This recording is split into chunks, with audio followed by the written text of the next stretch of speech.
I shall notice chiefly crustaceans peculiar to the Red Sea, the Indian Ocean, and that part which washes the coast of tropical America. These fishes, like the tortoise, the armadillo, the sea hedgehog, and the crustacea, are protected by a breastplate which is neither chalky nor stony, but real bone. In some it takes the form of a solid triangle, in others of a solid quadrangle. Among the triangular I saw some 1.5 inches in length, with wholesome flesh and a delicious flavor. They are brown at the tail and yellow at the fins, and I recommend their introduction into fresh water, to which a certain number of sea fish easily accustom themselves. I would also mention quadrangular crustaceans, having on the back 4 large tubercles, some dotted over with white spots on the lower part of the body, and which may be tamed like birds, trigons provided with spikes formed by the lengthening of their bony shell, and which from their strange gruntings are called sea pigs, also dromedaries with large humps in the shape of a cone, whose flesh is very tough and leathery. I now borrow from the daily notes of Master Conseil. Certain fish of the genus Petrodon peculiar to those seas, with red backs and white chests, which are distinguished by 3 rows of longitudinal filaments, and some electrical, 7 inches long, decked in the liveliest colors.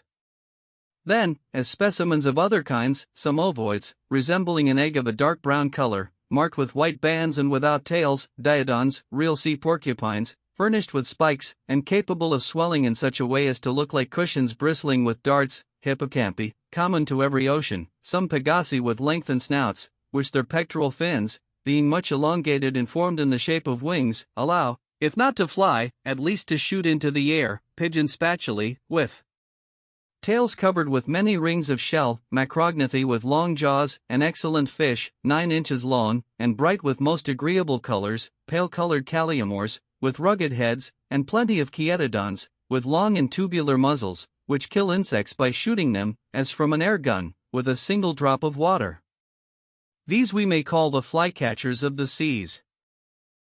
In the 89th genus of fishes, classed by Lacipede, belonging to the second lower class of bony, characterized by opercules and bronchial membranes, I remarked the Scorpina, the head of which is furnished with spikes, and which has but one dorsal fin. These creatures are covered or not, with little shells, according to the subclass to which they belong.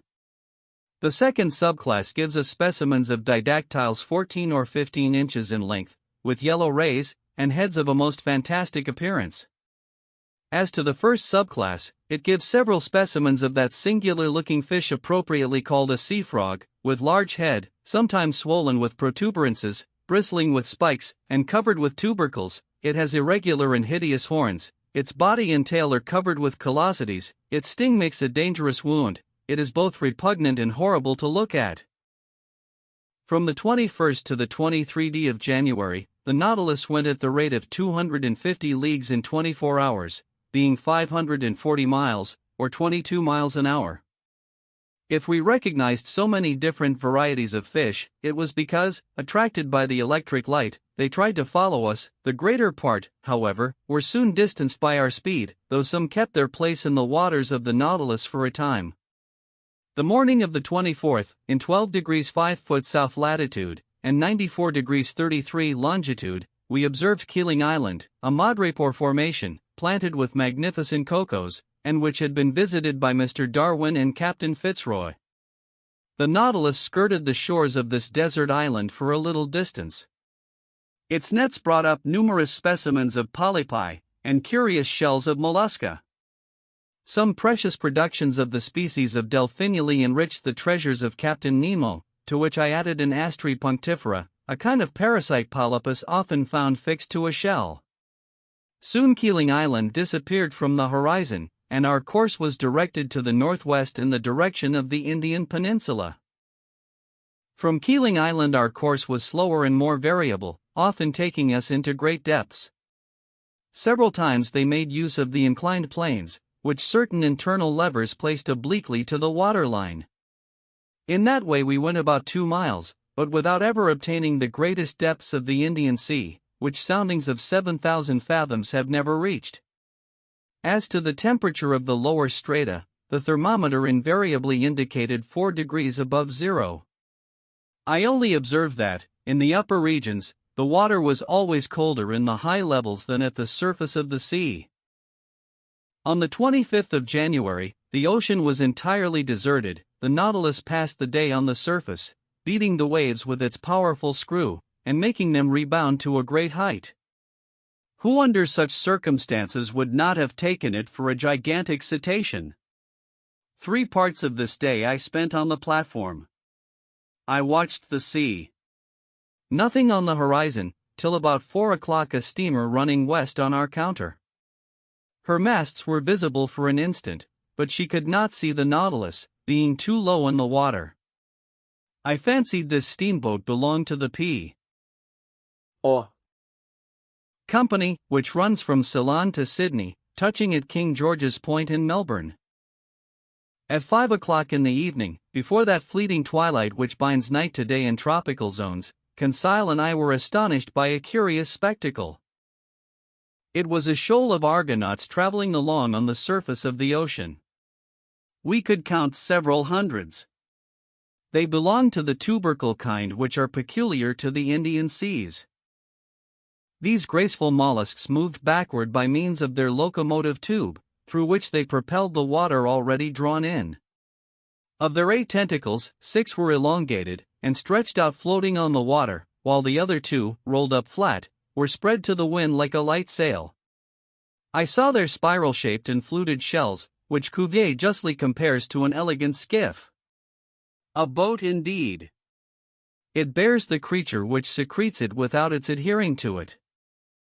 For nearly an hour the Nautilus floated in the midst of this shoal of mollusks.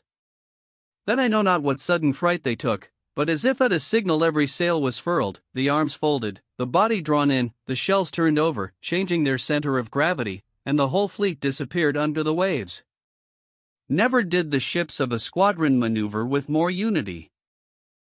At that moment night fell suddenly, and the reeds, scarcely raised by the breeze, lay peaceably under the sides of the Nautilus.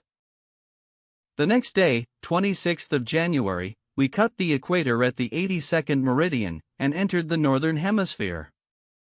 During the day, a formidable troop of sharks accompanied us, terrible creatures, which multiply in these seas, and make them very dangerous. They were Cestratio philippi sharks, with brown backs and whitish bellies, armed with 11 rows of teeth-eyed sharks, their throat being marked with a large black spot surrounded with white like an eye. There were also some Isabella sharks, with rounded snouts marked with dark spots. These powerful creatures often hurled themselves at the windows of the saloon with such violence as to make us feel very insecure. At such times Ned Land was no longer master of himself.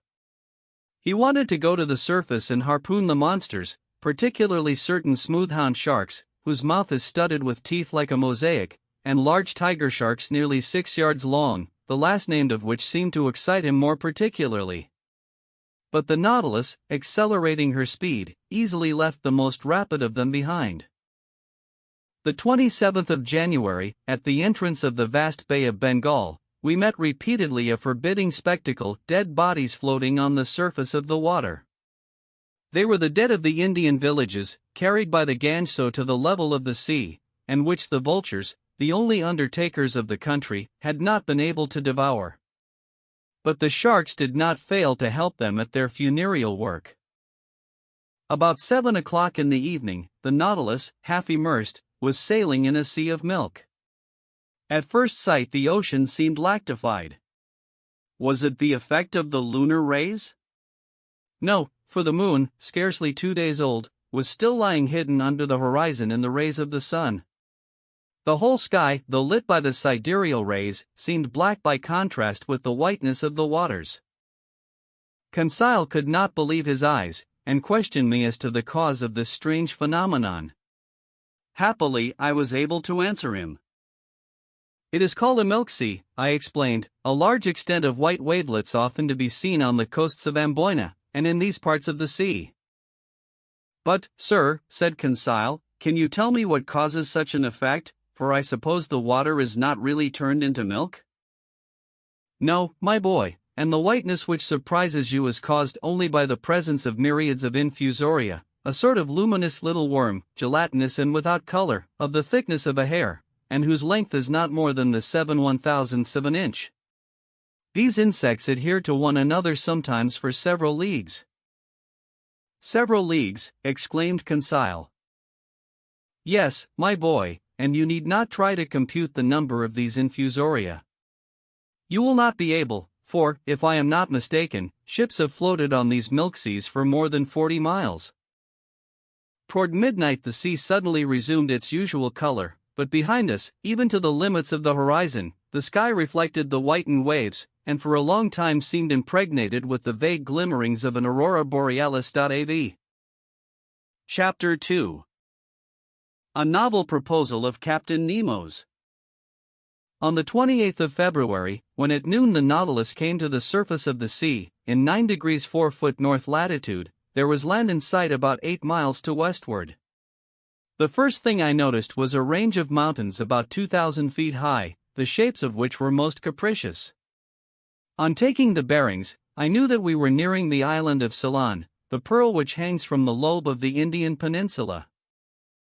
Captain Nemo and his second appeared at this moment. The captain glanced at the map. Then, turning to me, said, "The island of Ceylon, noted for its pearl fisheries. Would you like to visit one of them, Aronnax?" "Certainly, Captain." "Well, the thing is easy. Though if we see the fisheries, we shall not see the fishermen. The annual exportation has not yet begun.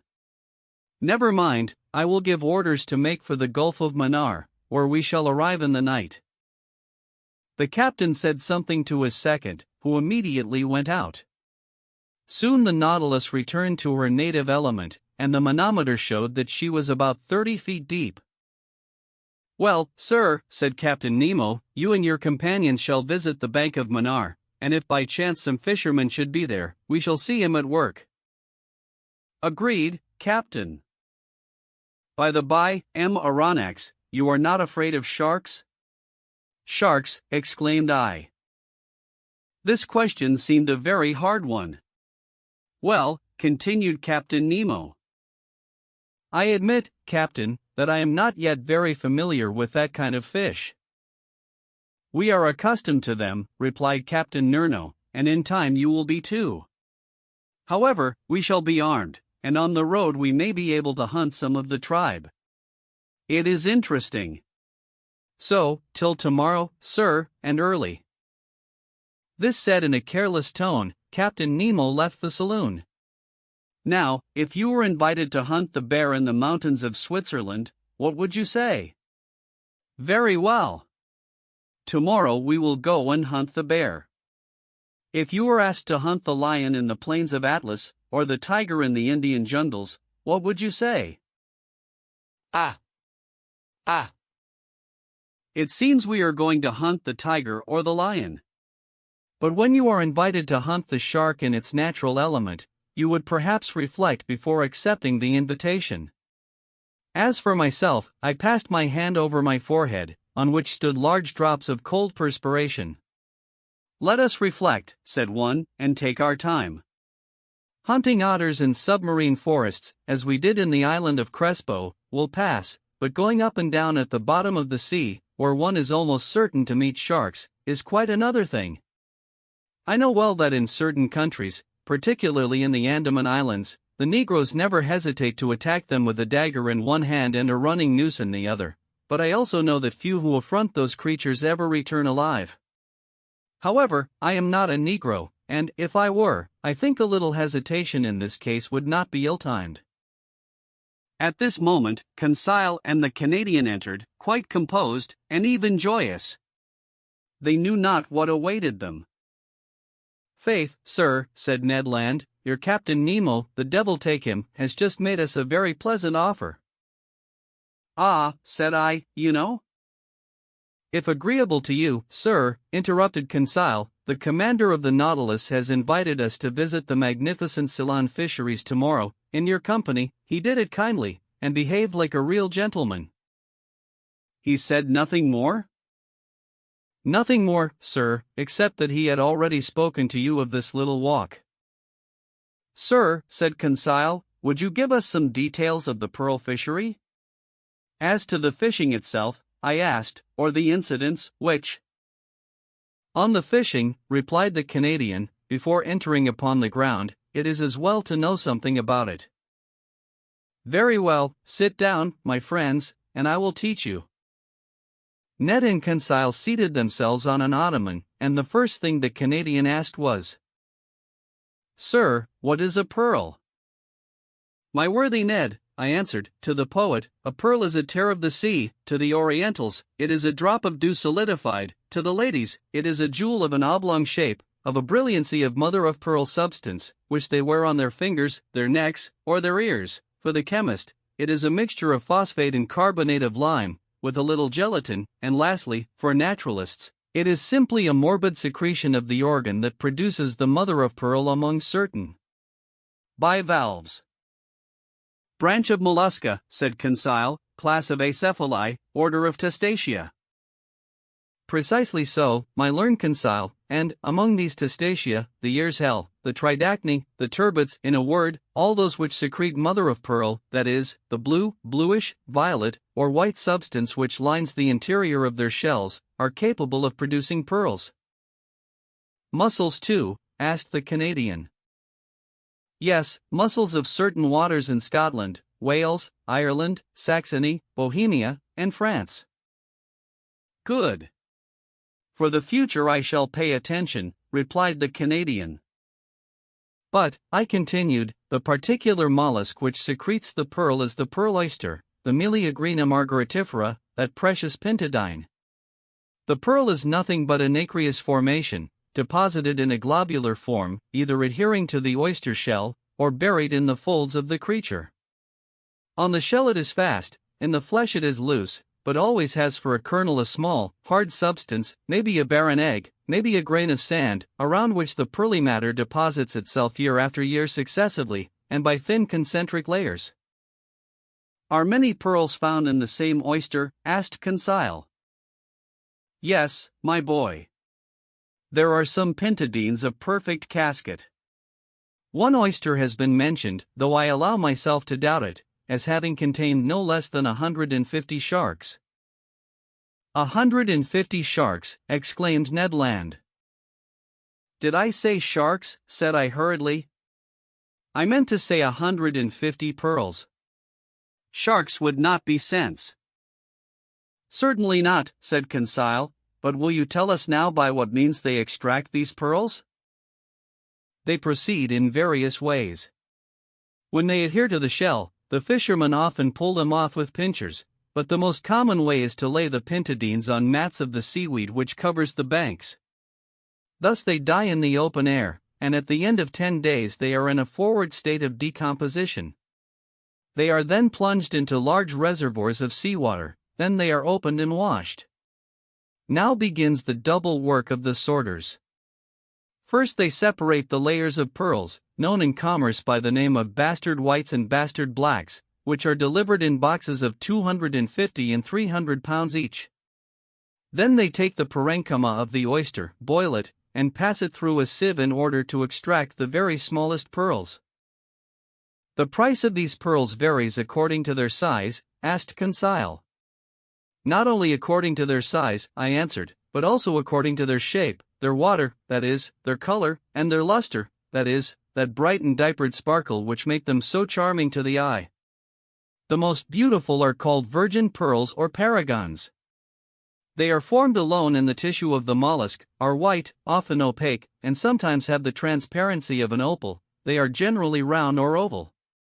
The round are made into bracelets, the oval into pendants, and, being more precious, are sold singly. Those adhering to the shell of the oyster are more irregular in shape, and are sold by weight.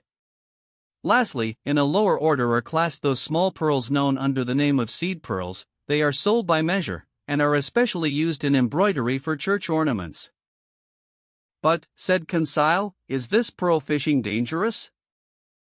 "No," I answered quickly, "particularly if certain precautions are taken."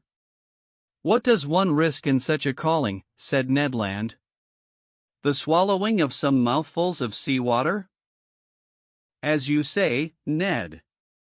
"By the by," said I, trying to take Captain Nemo's careless tone, "are you afraid of sharks, brave Ned?" I, replied the Canadian. A harpooner by profession. It is my trade to make light of them. But, said I, it is not a question of fishing for them with an iron swivel, hoisting them into the vessel, cutting off their tails with a blow of the chopper, ripping them up, and throwing their hearts into the sea. Then, it is a question of, precisely. In the water? In the water. Faith, with a good harpoon. You know, sir, these sharks are ill-fashioned beasts. They must turn on their bellies to seize you, and in that time. Ned Land had a way of saying seize which made my blood run cold. Well, and you, Conseil, what do you think of sharks? Me, said Conseil.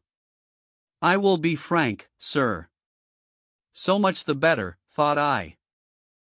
If you, sir, mean to face the sharks, I do not see why your faithful servant should not face them with you. Chapter 3. A Pearl of 10 Millions. The next morning at 4 o'clock I was awakened by the steward, whom Captain Nemo had placed at my service. I rose hurriedly, dressed, and went into the saloon. Captain Nemo was awaiting me. Aronnax, said he, are you ready to start? I am ready. Then, please to follow me. And my companions, Captain?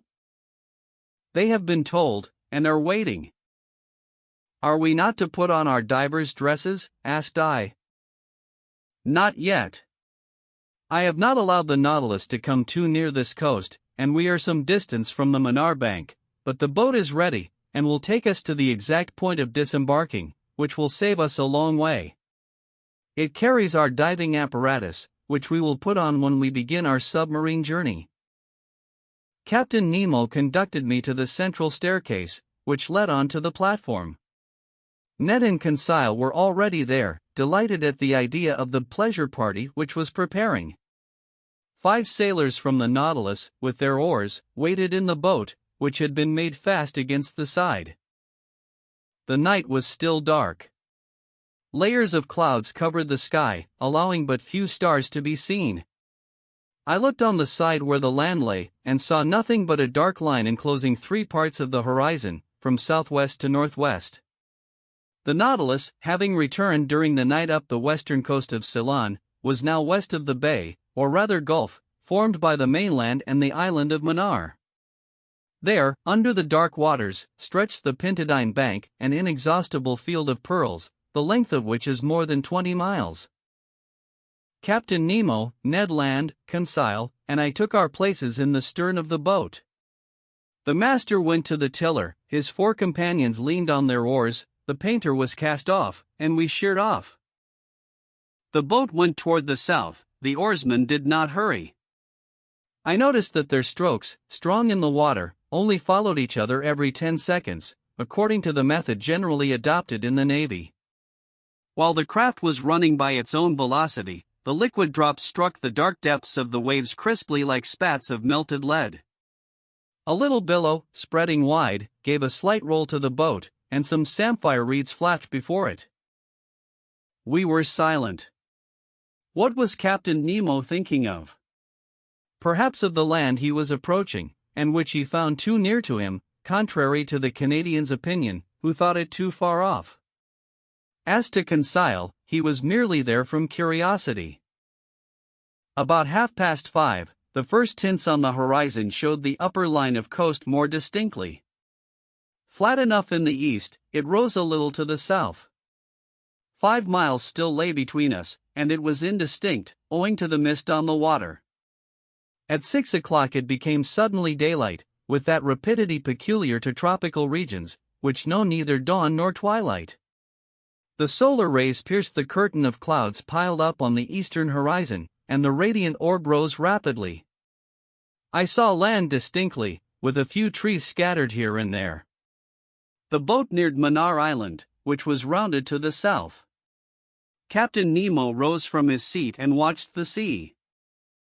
At a sign from him the anchor was dropped, but the chain scarcely ran, for it was little more than a yard deep, and this spot was one of the highest points of the bank of Pintadines. "Here we are, M. Aronnax," said Captain Nemo. "You see that enclosed bay? Here, in a month, will be assembled the numerous fishing boats of the exporters, and these are the waters their divers will ransack so boldly. Happily, this bay is well situated for that kind of fishing. It is sheltered from the strongest winds, the sea is never very rough here, which makes it favorable for the divers' work. We will now put on our dresses, and begin our walk." I did not answer, and while watching the suspected waves, began with the help of the sailors to put on my heavy sea dress. Captain Nemo and my companions were also dressing. None of the Nautilus men were to accompany us on this new excursion. Soon we were enveloped to the throat in india-rubber clothing, the air apparatus fixed to our backs by braces. As to the Ruhmkorff apparatus, there was no necessity for it. Before putting my head into the copper cap, I had asked the question of the captain. "They would be useless," he replied. "We are going to no great depth, and the solar rays will be enough to light our walk. Besides, it would not be prudent to carry the electric light in these waters, its brilliancy might attract some of the dangerous inhabitants of the coast most inopportunely." As Captain Nemo pronounced these words, I turned to Conseil and Ned Land. But my two friends had already encased their heads in the metal cap, and they could neither hear nor answer. One last question remained to ask of Captain Nemo. "And our arms?" asked I. "Our guns?" "Guns? What for? Do not mountaineers attack the bear with a dagger in their hand, and is not steel surer than lead? Here is a strong blade, put it in your belt, and we start." I looked at my companions, they were armed like us, and, more than that, Ned Land was brandishing an enormous harpoon, which he had placed in the boat before leaving the Nautilus. Then, following the captain's example, I allowed myself to be dressed in the heavy copper helmet, and our reservoirs of air were at once in activity. An instant after, we were landed, one after the other, in about 2 feet of water upon an even sand. Captain Nemo made a sign with his hand, and we followed him by a gentle declivity till we disappeared under the waves. Over our feet, like coveys of snipe in a bog, rose shoals of fish, of the genus Monoptera, which have no other fins but their tail. I recognized the Javanese, a real serpent 2.5 feet long, of a livid color underneath, and which might easily be mistaken for a conger eel if it was not for the golden stripes on its sides. In the genus Stromateius, whose bodies are very flat and oval, I saw some of the most brilliant colors, carrying their dorsal fin like a scythe, an excellent eating fish, which, dried and pickled, is known by the name of carawade, then some tranquibars, belonging to the genus Apsiphoroids, whose body is covered with a shell cuirass of 8 longitudinal plates. The heightening sun lit the mass of waters more and more. The soil changed by degrees. To the fine sand succeeded a perfect causeway of boulders, covered with a carpet of mollusks and zoophytes. Among the specimens of these branches I noticed some placini, with thin, unequal shells, a kind of ostration peculiar to the Red Sea and the Indian Ocean, some orange lucini with rounded shells, rockfish 3.5 feet long, which raised themselves under the waves like hands ready to seize one. There were also some panopyres, slightly luminous, and lastly, some oculans, like magnificent fans, forming one of the richest vegetations of these seas. In the midst of these living plants, and under the arbors of the hydrophytes, were layers of clumsy articulates, particularly some ranninae, whose carapace formed a slightly rounded triangle, and some horrible-looking parthenopes. At about 7 o'clock we found ourselves at last surveying the oyster banks, on which the pearl oysters are reproduced by millions. Captain Nemo pointed with his hand to the enormous heap of oysters, and I could well understand that this mine was inexhaustible, for nature's creative power is far beyond man's instinct of destruction. Ned Land, faithful to his instinct, hastened to fill a net which he carried by his side with some of the finest specimens. But we could not stop. We must follow the captain, who seemed to guide himself by paths known only to himself. The ground was sensibly rising, and sometimes, on holding up my arm, it was above the surface of the sea. Then the level of the bank would sink capriciously. often rounded high rocks scarped into pyramids. In their dark fractures, huge crustacea, perched upon their high claws like some war machine, watched us with fixed eyes, and under our feet crawled various kinds of annelids. At this moment there opened before us a large grotto, dug in a picturesque heap of rocks, and carpeted with all the thick warp of the submarine flora. At first it seemed very dark to me. The solar rays seemed to be extinguished by successive gradations, until its vague transparency became nothing more than drownlight. Captain Nemo entered, we followed. My eyes soon accustomed themselves to this relative state of darkness. I could distinguish the arches springing capriciously from natural pillars, standing broad upon their granite base, like the heavy columns of Tuscan architecture. Why had our incomprehensible guide led us to the bottom of this submarine crypt? I was soon to know. After descending a rather sharp declivity, our feet trod the bottom of a kind of circular pit. There Captain Nemo stopped, and with his hand indicated an object I had not yet perceived. It was an oyster of extraordinary dimensions, a gigantic tridacn, a goblet which could have contained a whole lake of holy water, a basin the breadth of which was more than 2 yards and a half, and consequently larger than that ornamenting the saloon of the Nautilus.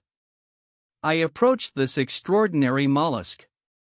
It adhered by its byssus to a table of granite, and there, isolated, it developed itself in the calm waters of the grotto. I estimated the weight of this tridacn at 600 pounds. Such an oyster would contain 30 pounds of meat, and one must have the stomach of a gargantua to demolish some dozens of them. Captain Nemo was evidently acquainted with the existence of this bivalve, and seemed to have a particular motive in verifying the actual state of this tridacn.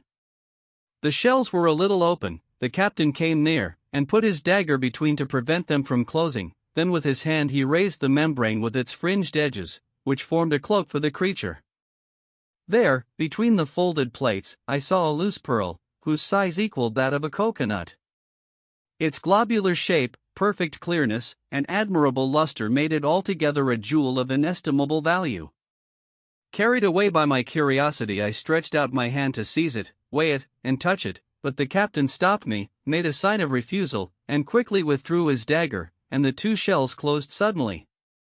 I then understood Captain Nemo's intention. In leaving this pearl hidden in the mantle of the tridacn, he was allowing it to grow slowly. Each year the secretions of the mollusk would add new concentric circles. I estimated its value at 500,000 pounds at least. After 10 minutes Captain Nemo stopped suddenly. I thought he had halted previously to returning. No, by a gesture he bade us crouch beside him in a deep fracture of the rock, his hand pointed to one part of the liquid mass, which I watched attentively. About 5 yards from me a shadow appeared and sank to the ground. The disquieting idea of sharks shot through my mind, but I was mistaken, and once again it was not a monster of the ocean that we had anything to do with. It was a man, a living man, an Indian, a fisherman, a poor devil, who, I suppose, had come to glean before the harvest. I could see the bottom of his canoe anchored some feet above his head. He dived and went up successively. A stone held between his feet, cut in the shape of a sugar loaf, while a rope fastened him to his boat, helped him to descend more rapidly. This was all his apparatus. Reaching the bottom about 5 yards deep, he went on his knees and filled his bag with oysters picked up at random. Then he went up, emptied it, pulled up his stone, and began the operation once more, which lasted 30 seconds. The diver did not see us. The shadow of the rock hid us from sight. And how should this poor Indian ever dream that men, beings like himself, should be there under the water watching his movements, and losing no detail of the fishing? Several times he went up in this way, and dived again. He did not carry away more than 10 at each plunge, for he was obliged to pull them from the bank to which they adhered by means of their strong byssus. And how many of those oysters for which he risked his life had no pearl in them? I watched him closely, his maneuvers were regular, and for the space of half an hour, no danger appeared to threaten him. I was beginning to accustom myself to the sight of this interesting fishing, when suddenly, as the Indian was on the ground, I saw him make a gesture of terror, rise, and make a spring to return to the surface of the sea. I understood his dread. A gigantic shadow appeared just above the unfortunate diver. It was a shark of enormous size advancing diagonally, his eyes on fire, and his jaws open. I was mute with horror and unable to move. The voracious creature shot toward the Indian, who threw himself on one side in order to avoid the shark's fins, but not its tail, for it struck his chest and stretched him on the ground. This scene lasted but a few seconds. The shark returned, and, turning on his back, prepared himself for cutting the Indian in two, when I saw Captain Nemo rise suddenly, and then, dagger in hand, walk straight to the monster, ready to fight face to face with him. The very moment the shark was going to snap the unhappy fisherman in two, he perceived his new adversary, and, turning over, made straight toward him. I can still see Captain Nemo's position. Holding himself well together, he waited for the shark with admirable coolness, and, when it rushed at him, threw himself on one side with wonderful quickness, avoiding the shock, and burying his dagger deep into its side. But it was not all over. A terrible combat ensued. The shark had seemed to roar, if I might say so. The blood rushed in torrents from its wound. The sea was dyed red, and through the opaque liquid I could distinguish nothing more. Nothing more, until the moment when, like lightning, I saw the undaunted captain hanging onto one of the creature's fins, struggling, as it were, hand to hand with the monster, and dealing successive blows at his enemy, yet still unable to give a decisive one. The shark's struggles agitated the water with such fury that the rocking threatened to upset me. I wanted to go to the captain's assistance, but, nailed to the spot with horror, I could not stir. I saw the haggard eye, I saw the different phases of the fight. The captain fell to the earth, upset by the enormous mass which leaned upon him. The shark's jaws opened wide, like a pair of factory shears, and it would have been all over with the captain, but, quick as thought, harpoon in hand, Ned Land rushed toward the shark and struck it with its sharp point. The waves were impregnated with a mass of blood. They rocked under the shark's movements, which beat them with indescribable fury. Ned Land had not missed his aim. It was the monster's death rattle. Struck to the heart, it struggled in dreadful convulsions, the shock of which overthrew Conseil. But Ned Land had disentangled the captain, who, getting up without any wound, went straight to the Indian, quickly cut the cord which held him to the stone, took him in his arms, and, with a sharp blow of his heel, mounted to the surface. We all three followed in a few seconds, saved by a miracle, and reached the fisherman's boat. Captain Nemo's first care was to recall the unfortunate man to life again. I did not think he could succeed. I hope so, for the poor creature's immersion was not long, but the blow from the shark's tail might have been his death blow. Happily, with the captain's and Conseil's sharp friction, I saw consciousness return by degrees. He opened his eyes. What was his surprise, his terror even, at seeing four great copperheads leaning over him? And, above all, what must he have thought when Captain Nemo, drawing from the pocket of his dress a bag of pearls, placed it in his hand? This munificent charity from the man of the waters to the poor Singhalese was accepted with a trembling hand. His wondering eyes showed that he knew not to what superhuman beings he owed both fortune and life. At a sign from the captain we regained the bank, and following the road already traversed, came in about half an hour to the anchor which held the canoe of the Nautilus to the earth. Once on board, we each, with the help of the sailors, got rid of the heavy copper helmets. Captain Nemo's first word was to the Canadian. "Thank you, Master Land," said he. "It was in revenge, Captain," replied Ned Land. "I owed you that." A ghastly smile passed across the captain's lips, and that was all. "To the Nautilus," said he. The boat flew over the waves. Some minutes after we met the shark's dead body floating.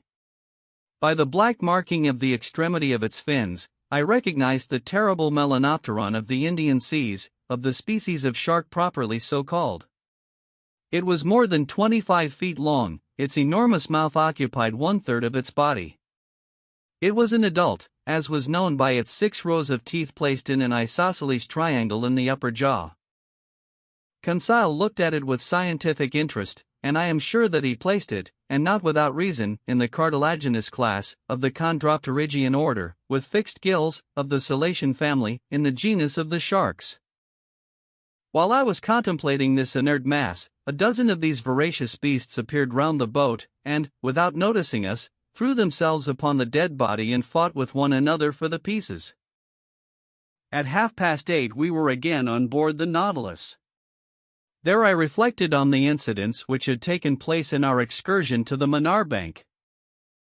2 conclusions I must inevitably draw from it, one bearing upon the unparalleled courage of Captain Nemo, the other upon his devotion to a human being, a representative of that race from which he fled beneath the sea.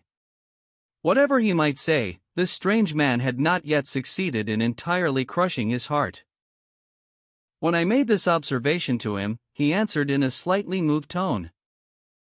"That Indian, sir, is an inhabitant of an oppressed country, and I am still, and shall be, to my last breath, one of them." Chapter 4. The Red Sea. In the course of the day of the 29th of January, the island of Ceylon disappeared under the horizon, and the Nautilus, at a speed of 20 miles an hour, slid into the labyrinth of canals which separate the Maldives from the Laccadives. It coasted even the island of Kiltan, a land originally madreporic, discovered by Vasco da Gama in 1499, and one of the 19 principal islands of the Laccadive archipelago, situated between 10 degrees and 14 degrees 30' north latitude, and 69 degrees 50' 72" east longitude. We had made 16,220 miles, or 7,500 French leagues, from our starting point in the Japanese seas. The next day, 30th of January, when the Nautilus went to the surface of the ocean, there was no land in sight. Its course was in the direction of the Sea of Oman, between Arabia and the Indian Peninsula, which serves as an outlet to the Persian Gulf. It was evidently a block without any possible egress. Where was Captain Nemo taking us to? I could not say. This, however, did not satisfy the Canadian, who that day came to me asking where we were going. "We are going where our captain's fancy takes us, Master Ned." "His fancy cannot take us far, then," said the Canadian. "The Persian Gulf has no outlet, and if we do go in, it will not be long before we are out again." "Very well, then, we will come out again, Master Land, and if after the Persian Gulf the Nautilus would like to visit the Red Sea, the Straits of Bab el-Mandeb are there to give us entrance." "I need not tell you, sir," said Ned Land, "that the Red Sea is as much closed as the Gulf, as the Isthmus of Suez is not yet cut, and if it was, a boat as mysterious as ours would not risk itself in a canal cut with sluices. And again, the Red Sea is not the road to take us back to Europe." "But I never said we were going back to Europe." "What do you suppose, then?" "I suppose that after visiting the curious coasts of Arabia and Egypt, the Nautilus will go down the Indian Ocean again, perhaps cross the Channel of Mozambique, perhaps off the Mascareñas, so as to gain the Cape of Good Hope." "And once at the Cape of Good Hope?" asked the Canadian, with peculiar emphasis. "Well, we shall penetrate into that Atlantic which we do not yet know." "Ah! Friend Ned, you are getting tired of this journey under the sea, you are surfeited with the incessantly varying spectacle of submarine wonders. For my part, I shall be sorry to see the end of a voyage which it is given to so few men to make." For 4 days, till the 3d of February, the Nautilus scoured the Sea of Oman, at various speeds and at various depths. It seemed to go at random, as if hesitating as to which road it should follow, but we never passed the Tropic of Cancer. In quitting this sea we sighted Muscat for an instant, one of the most important towns of the country of Oman. I admired its strange aspect, surrounded by black rocks upon which its white houses and forts stood in relief. I saw the rounded domes of its mosques, the elegant points of its minarets, its fresh and verdant terraces. But it was only a vision. The Nautilus soon sank under the waves of that part of the sea. We passed along the Arabian coast of Mara and Hadramaut, for a distance of 6 miles, its undulating line of mountains being occasionally relieved by some ancient ruin. The 5th of February we at last entered the Gulf of Aden, a perfect funnel introduced into the neck of Bab el-Mandeb, through which the Indian waters entered the Red Sea. The 6th of February, the Nautilus floated in sight of Aden, perched upon a promontory which a narrow isthmus joins to the mainland, a kind of inaccessible Gibraltar, the fortifications of which were rebuilt by the English after taking possession in 1839. I caught a glimpse of the octagon minarets of this town, which was at one time, according to the historian Edrisi, the richest commercial magazine on the coast. I certainly thought that Captain Nemo, arrived at this point, would back out again, but I was mistaken, for he did no such thing, much to my surprise. The next day, the 7th of February, we entered the Straits of Bab el-Mandeb, the name of which, in the Arab tongue, means the Gate of Tears. To 20 miles in breadth, it is only 32 in length. And for the Nautilus, starting at full speed, the crossing was scarcely the work of an hour. But I saw nothing, not even the island of Perim, with which the British government has fortified the position of Aden. There were too many English or French steamers of the line of Suez to Bombay, Calcutta to Melbourne, and from Bourbon to the Mauritius, furrowing this narrow passage, for the Nautilus to venture to show itself. So it remained prudently below. At last, about noon, we were in the waters of the Red Sea. I would not even seek to understand the caprice which had decided Captain Nemo upon entering the Gulf. But I quite approved of the Nautilus entering it. Its speed was lessened, sometimes it kept on the surface, sometimes it dived to avoid a vessel, and thus I was able to observe the upper and lower parts of this curious sea. The 8th of February, from the first dawn of day, Mocha came in sight, now a ruined town, whose walls would fall at a gunshot, yet which shelters here and there some verdant date trees, once an important city, containing 6 public markets and 26 mosques, and whose walls, defended by 14 forts, formed a girdle of 2 miles in circumference. The Nautilus then approached the African shore, where the depth of the sea was greater. There, between 2 waters clear as crystal, through the open panels we were allowed to contemplate the beautiful bushes of brilliant coral, and large blocks of rock clothed with a splendid fur of green algae and fuci. What an indescribable spectacle, and what variety of sights and landscapes along these sandbanks and volcanic islands which bound the Lydian coast! But where these shrubs appeared in all their beauty was on the eastern coast, which the Nautilus soon gained. It was on the coast of Tahama, for there not only did this display of zoophytes flourish beneath the level of the sea, but they also formed picturesque interlacings which unfolded themselves about 60 feet above the surface, more capricious but less highly colored than those whose freshness was kept up by the vital power of the waters. What charming hours I passed thus at the window of the saloon! What new specimens of submarine flora and fauna did I admire under the brightness of our electric lantern! There grew sponges of all shapes, pediculated, foliated, globular, and digital. They certainly justified the names of baskets, cups, distaffs, elk's horns, lion's feet, peacock's tails, and Neptune's gloves, which have been given to them by the fishermen, greater poets than the savants. Other zoophytes which multiply near the sponges consist principally of medusae of a most elegant kind. The mollusks were represented by varieties of the calmar, which, according to Orbigny, are peculiar to the Red Sea, and reptiles by the vergata turtle, of the genus of Chelonii, which furnished a wholesome and delicate food for our table. As to the fish, they were abundant and often remarkable. The following are those which the nets of the Nautilus brought more frequently on board. Rays of a red brick color, with bodies marked with blue spots, and easily recognizable by their double spikes, some superb caranxes, marked with 7 transverse bands of jet black, blue and yellow fins, and gold and silver scales, mullets with yellow heads, gobies, and 1,000 other species, common to the ocean which we had just traversed.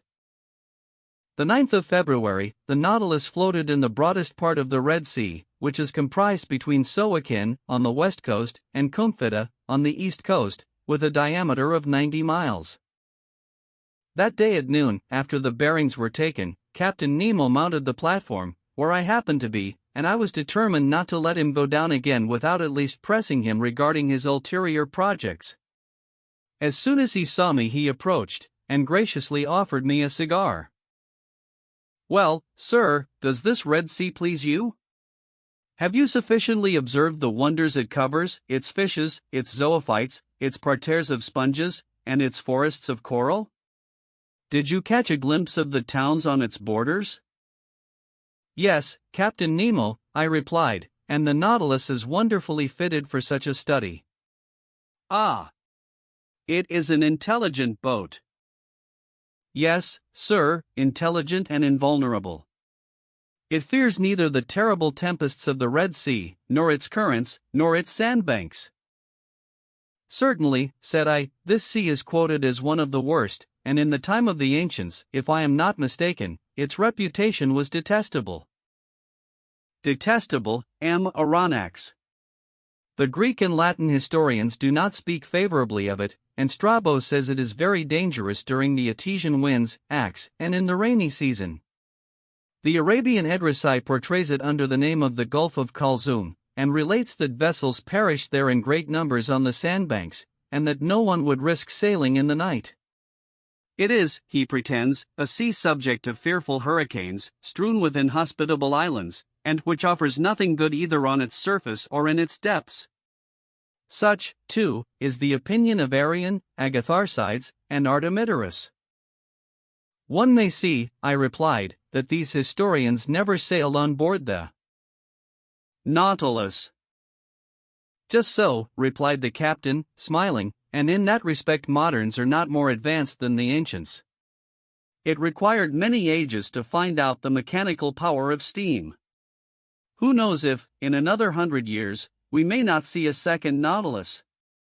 Progress is slow, Aronnax."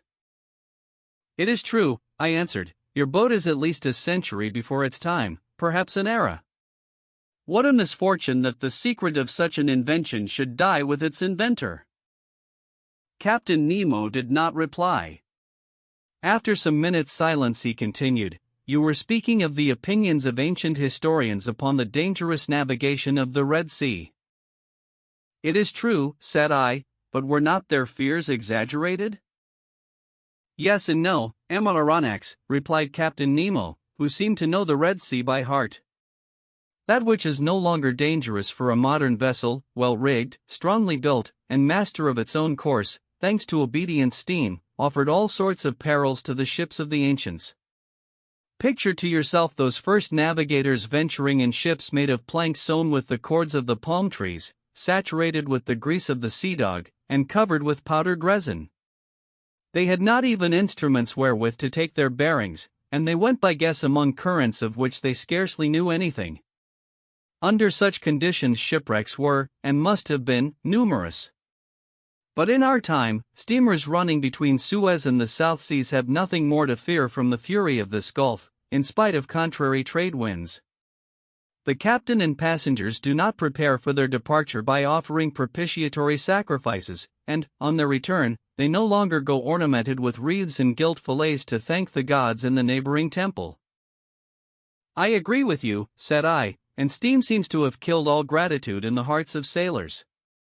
But, Captain, since you seem to have especially studied this sea, can you tell me the origin of its name?" "There exist several explanations on the subject, Aronnax. Would you like to know the opinion of a chronicler of the 14th century? "Willingly." This fanciful writer pretends that its name was given to it after the passage of the Israelites, when Pharaoh perished in the waves which closed at the voice of Moses. "A poet's explanation, Captain Nemo," I replied, "but I cannot content myself with that. I ask you for your personal opinion." Here it is, Aronnax. According to my idea, we must see in this appellation of the Red Sea a translation of the Hebrew word Edom, and if the ancients gave it that name, it was on account of the particular color of its waters. But up to this time I have seen nothing but transparent waves and without any particular color. Very likely, but as we advance to the bottom of the gulf, you will see this singular appearance. I remember seeing the Bay of Tor entirely red, like a sea of blood. And you attribute this color to the presence of a microscopic seaweed? Yes, it is a mucilaginous purple matter, produced by the restless little plants known by the name of trichodesmia, and of which it requires 40,000 to occupy the space of a square 0.04 of an inch. Perhaps we shall meet some when we get to Tor. So, Captain Nemo, it is not the first time you have overrun the Red Sea on board the Nautilus? No, sir. As you spoke a while ago of the passage of the Israelites and of the catastrophe to the Egyptians, I will ask whether you have met with traces under the water of this great historical fact? No, sir, and for a very good reason. What is it? It is that the spot where Moses and his people passed is now so blocked up with sand that the camels can barely bathe their legs there. You can well understand that there would not be water enough for my Nautilus. And the spot? I asked. The spot is situated a little above the Isthmus of Suez, in the arm which formerly made a deep estuary when the Red Sea extended to the Salt Lakes.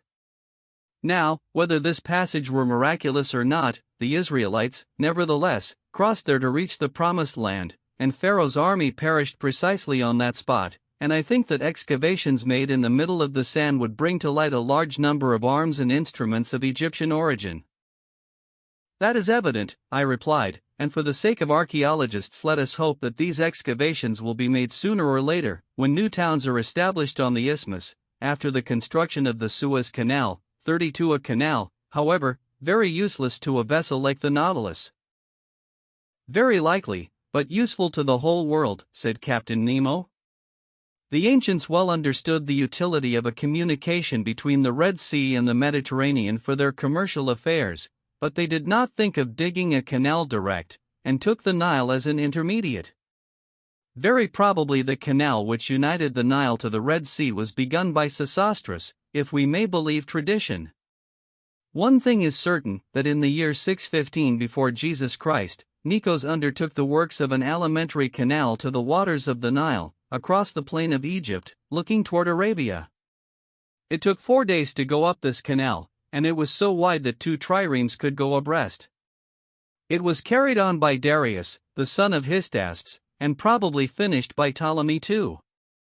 Strabo saw it navigated, but its decline from the point of departure, near Bubastes, to the Red Sea was so slight that it was only navigable for a few months in the year. This canal answered all commercial purposes to the age of Antoninus, when it was abandoned and blocked up with sand. Restored by order of the Caliph Omar, it was definitively destroyed in 761 or 762 by Caliph al-Mansur, who wished to prevent the arrival of provisions to Muhammad ben Abdullah, who had revolted against him. During the expedition into Egypt, your General Bonaparte discovered traces of the works in the desert of Suez, and, surprised by the tide, he nearly perished before regaining Hajarot, at the very place where Moses had encamped 3,000 years before him. Well, Captain, what the ancients dared not undertake, this junction between the 2 seas, which will shorten the road from Cadiz to India, Lesseps has succeeded in doing, and before long he will have changed Africa into an immense island. Yes, Aronnax, you have the right to be proud of your countrymen. Such a man brings more honor to a nation than great captains. He began, like so many others, with disgust and rebuffs, but he has triumphed, for he has the genius of will. And it is sad to think that a work like that, which ought to have been an international work, and which would have sufficed to make a reign illustrious, should have succeeded by the energy of one man. All honor to Lesseps. Yes, honor to the great citizen. I replied, surprised by the manner in which Captain Nemo had just spoken. Unfortunately, he continued, I cannot take you through the Suez Canal, but you will be able to see the long jetty of Port Said after tomorrow, when we shall be in the Mediterranean. The Mediterranean! I exclaimed. Yes, sir, does that astonish you? What astonishes me is to think that we shall be there the day after tomorrow. Indeed? Yes, Captain, although by this time I ought to have accustomed myself to be surprised at nothing since I have been on board your boat. But the cause of this surprise? Well, it is the fearful speed you will have to put on the Nautilus, if the day after tomorrow she is to be in the Mediterranean, having made the round of Africa, and doubled the Cape of Good Hope. Who told you that she would make the round of Africa, and double the Cape of Good Hope, sir? Well, unless the Nautilus sails on dry land, and passes above the isthmus. Or beneath it, Aronnax. Beneath it. Certainly, replied Captain Nemo quietly. A long time ago nature made under this tongue of land what man has this day made on its surface. What? Such a passage exists? Yes, a subterranean passage, which I have named the Arabian Tunnel. It takes us beneath Suez, and opens into the Gulf of Pelusium. But this isthmus is composed of nothing but quicksands. To a certain depth. But at 55 yards only, there is a solid layer of rock. Did you discover this passage by chance? I asked, more and more surprised. Chance and reasoning, sir, and by reasoning even more than by chance. Not only does this passage exist, but I have profited by it several times. Without that I should not have ventured this day into the impassable Red Sea. I noticed that in the Red Sea and in the Mediterranean there existed a certain number of fishes of a kind perfectly identical Ophidia, Phaetals, Girelles, and Exocoeti.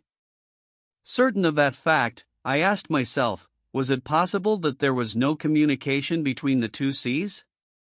If there was, the subterranean current must necessarily run from the Red Sea to the Mediterranean, from the sole cause of difference of level. I caught a large number of fishes in the neighborhood of Suez. I passed a copper ring through their tails, and threw them back into the sea. Some months later, on the coast of Syria, I caught some of my fish ornamented with the ring.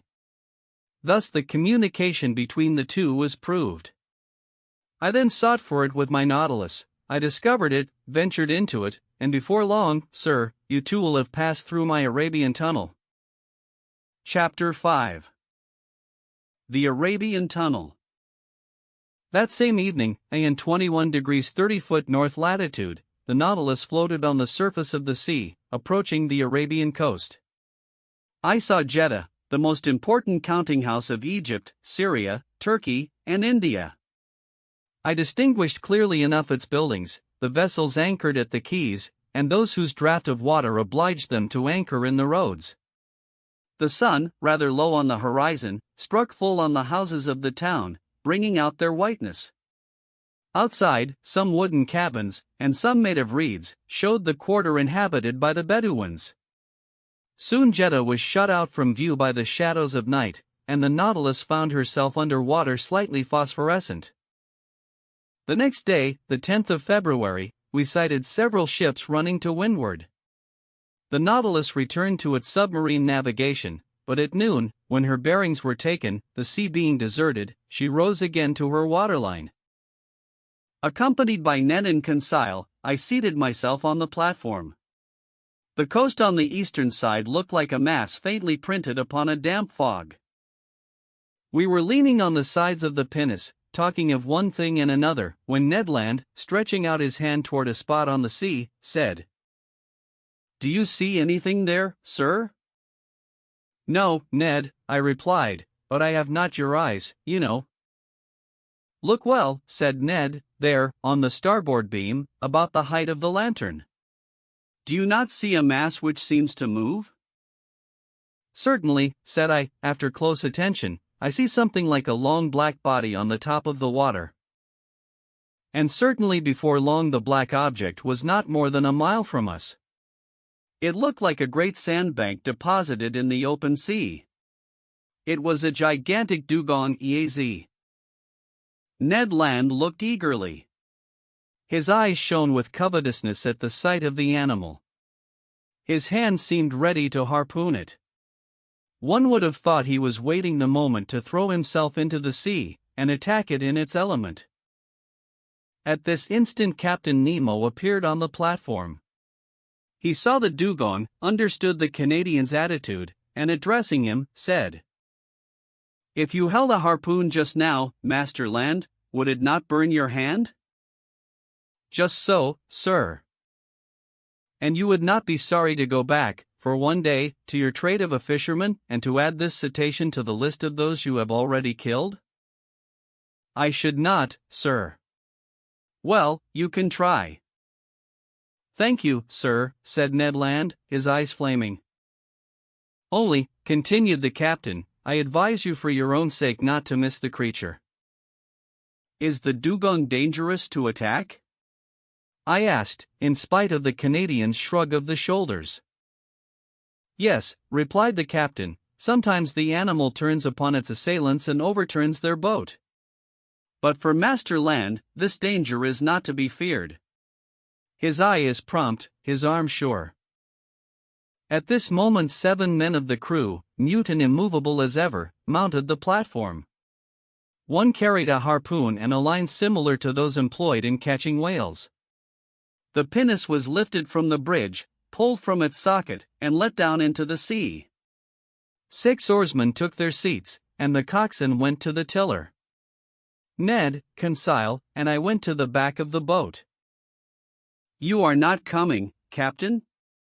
I asked. "No, sir, but I wish you good sport."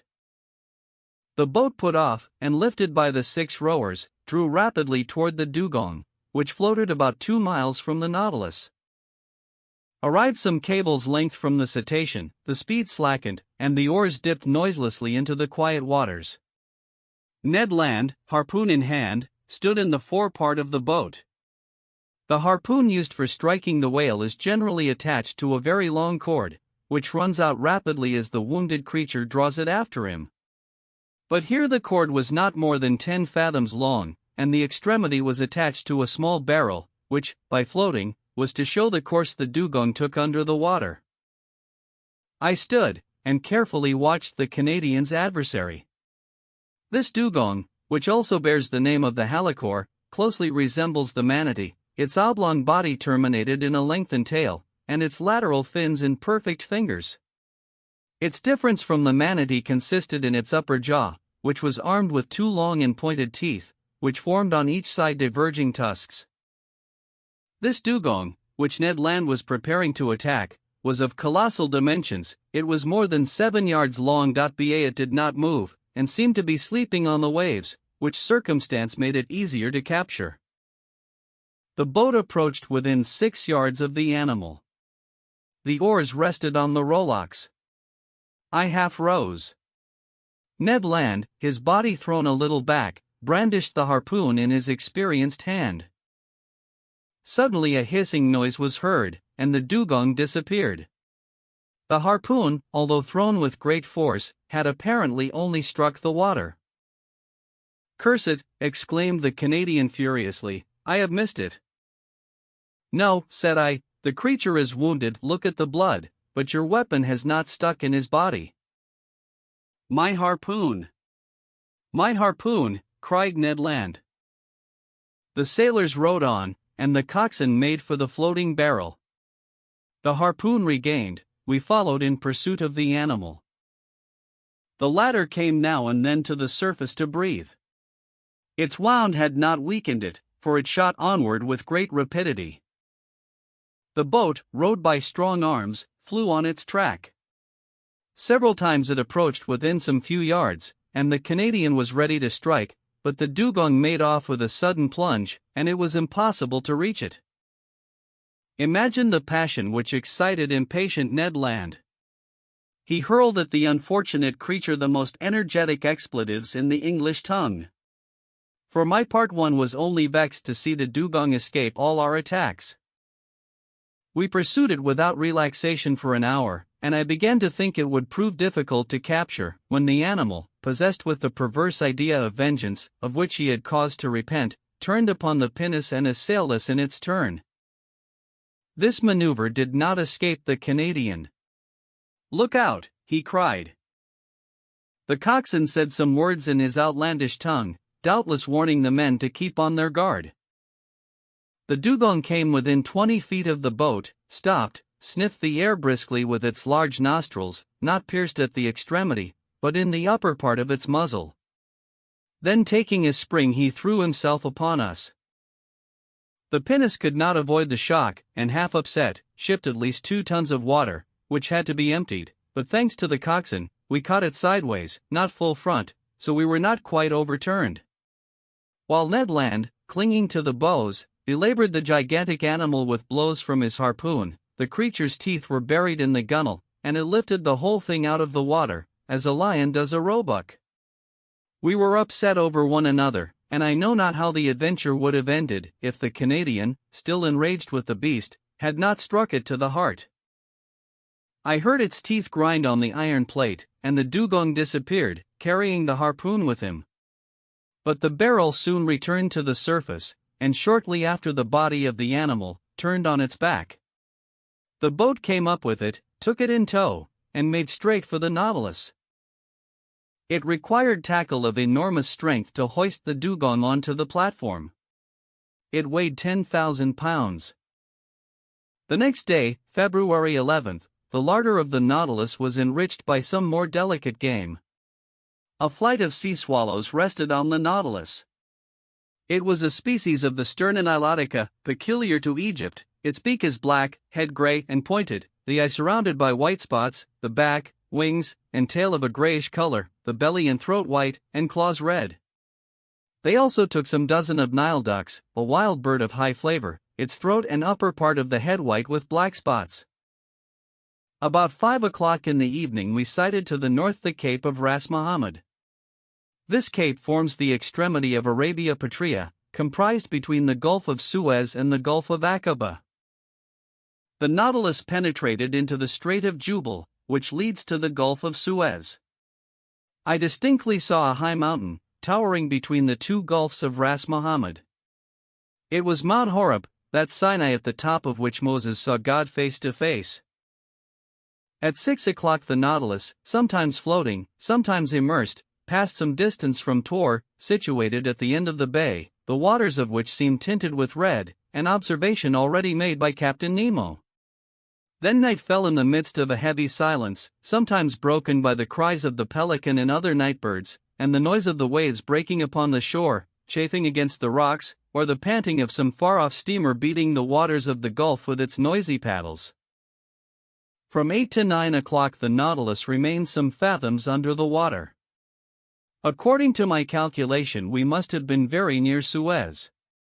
Through the panel of the saloon I saw the bottom of the rocks brilliantly lit up by our electric lamp. We seemed to be leaving the straits behind us more and more. At 9:15, the vessel having returned to the surface, I mounted the platform. Most impatient to pass through Captain Nemo's tunnel, I could not stay in one place, so came to breathe the fresh night air. Soon in the shadow I saw a pale light, half discolored by the fog, shining about a mile from us. "A floating lighthouse," said someone near me. I turned, and saw the captain. "It is the floating light of Suez," he continued. "It will not be long before we gain the entrance of the tunnel." "The entrance cannot be easy?" "No, sir, and for that reason I am accustomed to go into the steersman's cage, and myself direct our course. And now if you will go down, Aronnax, the Nautilus is going under the waves, and will not return to the surface until we have passed through the Arabian Tunnel." Captain Nemo led me toward the central staircase. Halfway down he opened a door, traversed the upper deck, and landed in the pilot's cage, which it may be remembered rose at the extremity of the platform. It was a cabin measuring 6 feet square, very much like that occupied by the pilot on the steamboats of the Mississippi or Hudson. In the midst worked a wheel, placed vertically, and caught to the tiller rope, which ran to the back of the Nautilus. For light ports with lenticular glasses, let in a groove in the partition of the cabin, allowed the man at the wheel to see in all directions.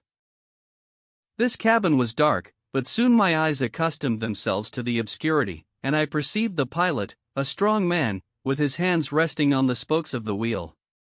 Outside, the sea appeared vividly lit up by the lantern, which shed its rays from the back of the cabin to the other extremity of the platform. "Now," said Captain Nemo, "let us try to make our passage." Electric wires connected the pilot's cage with the machinery room, and from there the captain could communicate simultaneously to his Nautilus the direction and the speed. He pressed a metal knob, and at once the speed of the screw diminished. I looked in silence at the high straight wall we were running by at this moment, the immovable base of a massive sandy coast. We followed it thus for an hour, only some few yards off. Captain Nemo did not take his eye from the knob, suspended by its two concentric circles in the cabin. At a simple gesture the pilot modified the course of the Nautilus every instant. I had placed myself at the port scuttle, and saw some magnificent substructures of coral, zoophytes, seaweed, and fucus, agitating their enormous claws, which stretched out from the fissures of the rock. At 10:15, the captain himself took the helm. A large gallery, black and deep, opened before us. The Nautilus went boldly into it. A strange roaring was heard round its sides. It was the waters of the Red Sea, which the incline of the tunnel precipitated violently toward the Mediterranean. The Nautilus went with the torrent, rapid as an arrow, in spite of the efforts of the machinery, which, in order to offer more effective resistance, beat the waves with reversed screw. On the walls of the narrow passage I could see nothing but brilliant rays, straight lines, furrows of fire, traced by the great speed, under the brilliant electric light. My heart beat fast. At 10:35, Captain Nemo quitted the helm, and, turning to me, said, "The Mediterranean." In less than 20 minutes, the Nautilus, carried along by the torrent, had passed through the Isthmus of Suez. Chapter 6. The Grecian Archipelago. The next day, the 12th of February, at the dawn of day, the Nautilus rose to the surface. I hastened on to the platform. 3 miles to the south the dim outline of Pelusium was to be seen. A torrent had carried us from one sea to the other. About 7 o'clock Ned and Conseil joined me. "Well, Sir Naturalist," said the Canadian, in a slightly jovial tone, "and the Mediterranean?" "We are floating on its surface, friend Ned." "What?" said Conseil. "This very night?" "Yes, this very night. In a few minutes we have passed this impassable isthmus." "I do not believe it," replied the Canadian. "Then you are wrong, Master Land," I continued. "This low coast which rounds off to the south is the Egyptian coast. And you, who have such good eyes, Ned, you can see the jetty of Port Said stretching into the sea." The Canadian looked attentively. "Certainly you are right, sir, and your captain is a first-rate man. We are in the Mediterranean." "Good. Now, if you please, let us talk of our own little affair, but so that no one hears us."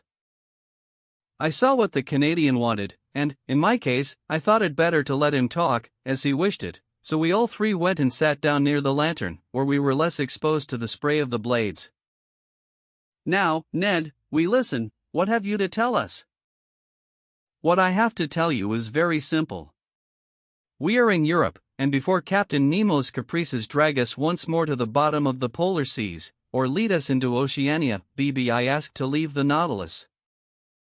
I wished in no way to shackle the liberty of my companions, but I certainly felt no desire to leave Captain Nemo. Thanks to him, and thanks to his apparatus, I was each day nearer the completion of my submarine studies, and I was rewriting my book of submarine depths in its very element. Should I ever again have such an opportunity of observing the wonders of the ocean? No, certainly not. And I could not bring myself to the idea of abandoning the Nautilus before the cycle of investigation was accomplished. Friend Ned, answer me frankly, are you tired of being on board? Are you sorry that destiny has thrown us into Captain Nemo's hands? The Canadian remained some moments without answering. Then, crossing his arms, he said, "Frankly, I do not regret this journey under the seas. I shall be glad to have made it, but now that it is made, let us have done with it." That is my idea. It will come to an end, Ned. Where and when? Or I do not know, when I cannot say, or, rather, I suppose it will end when these seas have nothing more to teach us. Then what do you hope for? Demanded the Canadian.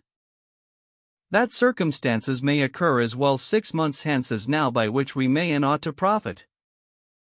Oh, said Ned Land, and where shall we be in 6 months, if you please, Sir Naturalist? Perhaps in China. You know the Nautilus is a rapid traveler. It goes through water as swallows through the air, or as an express on the land. It does not fear frequented seas. Who can say that it may not beat the coasts of France, England, or America, on which flight may be attempted as advantageously as here? Aronnax, replied the Canadian, your arguments are rotten at the foundation. You speak in the future. We shall be there. We shall be here. I speak in the present. We are here, and we must profit by it. Ned Land's logic pressed me hard, and I felt myself beaten on that ground. I knew not what argument would now tell in my favor. Sir, continued Ned, let us suppose an impossibility. If Captain Nemo should this day offer you your liberty, would you accept it? I do not know, I answered. And if, he added, the offer he made you this day was never to be renewed, would you accept it? Friend Ned, this is my answer. Your reasoning is against me. We must not rely on Captain Nemo's goodwill. Common prudence forbids him to set us at liberty. On the other side, prudence bids us profit by the first opportunity to leave the Nautilus. Well, Aronnax, that is wisely said. Only one observation, just one. The occasion must be serious, and our first attempt must succeed. If it fails, we shall never find another, and Captain Nemo will never forgive us. All that is true, replied the Canadian. But your observation applies equally to all attempts at flight, whether in 2 years' time or in 2 days. But the question is still this: if a favorable opportunity presents itself, it must be seized. Agreed. And now, Ned, will you tell me what you mean by a favorable opportunity? It will be that which, on a dark night, will bring the Nautilus a short distance from some European coast. And you will try and save yourself by swimming? Yes, if we were near enough to the bank, and if the vessel was floating at the time. Not if the bank was far away, and the boat was under the water. And in that case? In that case, I should seek to make myself master of the pinnace. I know how it is worked. We must get inside, and the bolts once drawn, we shall come to the surface of the water, without even the pilot, who is in the bows, perceiving our flight.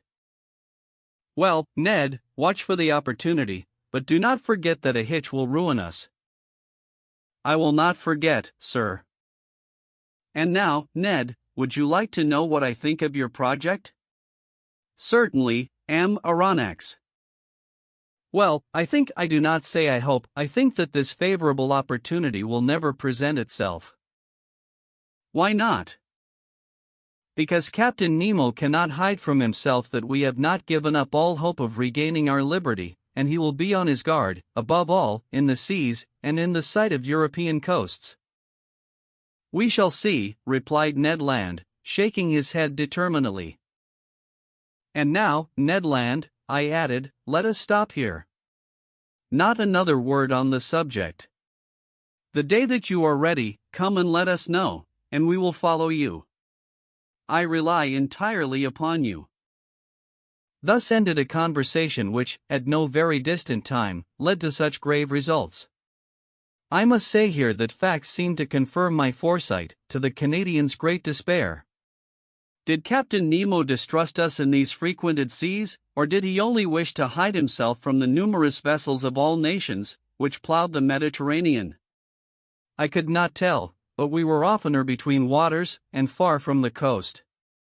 Or, if the Nautilus did emerge, nothing was to be seen but the pilot's cage, and sometimes it went to great depths, for, between the Grecian archipelago and Asia Minor, we could not touch the bottom by more than 1,000 fathoms. Thus I only knew we were near the island of Carpathos, one of the Sporades, by Captain Nemo reciting these lines from Virgil, as he pointed to a spot on the planisphere. It was indeed the ancient abode of Proteus, the old shepherd of Neptune's flocks, now the island of Scarpanto, situated between Rhodes and Crete. I saw nothing but the granite base through the glass panels of the saloon. The next day, the 14th of February, I resolved to employ some hours in studying the fishes of the archipelago, but for some reason or other, the panels remained hermetically sealed. Upon taking the course of the Nautilus, I found that we were going toward Candia, the ancient Isle of Crete. At the time I embarked on the Abraham Lincoln, the whole of this island had risen in insurrection against the despotism of the Turks. But how the insurgents had fared since that time I was absolutely ignorant, and it was not Captain Nemo, deprived of all land communications, who could tell me. I made no allusion to this event when that night I found myself alone with him in the saloon. Besides, he seemed to be taciturn and preoccupied. Then, contrary to his custom, he ordered both panels to be opened, and going from one to the other, observed the mass of waters attentively. To what end I could not guess, so, on my side, I employed my time in studying the fish passing before my eyes. Among others, I remarked some gobies, mentioned by Aristotle, and commonly known by the name of sea brachus, which are more particularly met with in the salt waters lying near the delta of the Nile. Near them rolled some sea bream, half phosphorescent, a kind of sparus, which the Egyptians ranked among their sacred animals, whose arrival in the waters of their river announced a fertile overflow, and was celebrated by religious ceremonies. I also noticed some chylines about 9 inches long, a bony fish with transparent shell, whose livid color is mixed with red spots. They are great eaters of marine vegetation, which gives them an exquisite flavor. These chylines were much sought after by the epicures of ancient Rome. The inside, dressed with the soft roe of the lamprey, peacock's brains, and tongues of the phenicoptera, composed the divine dish of which Vitellius was so enamored. Another inhabitant of these seas drew my attention, and led my mind back to recollections of antiquity. It was the remora, that fastens on to the shark's belly.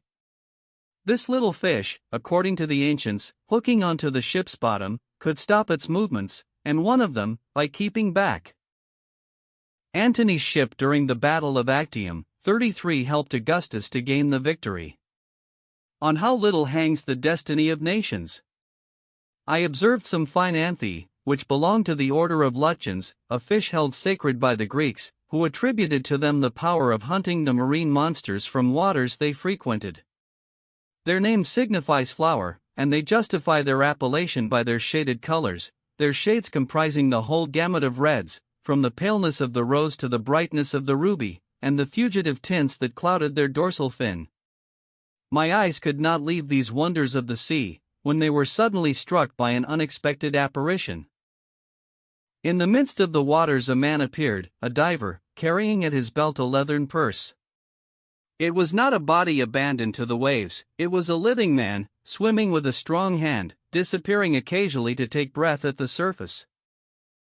I turned toward Captain Nemo, and in an agitated voice exclaimed, "A man shipwrecked! He must be saved at any price."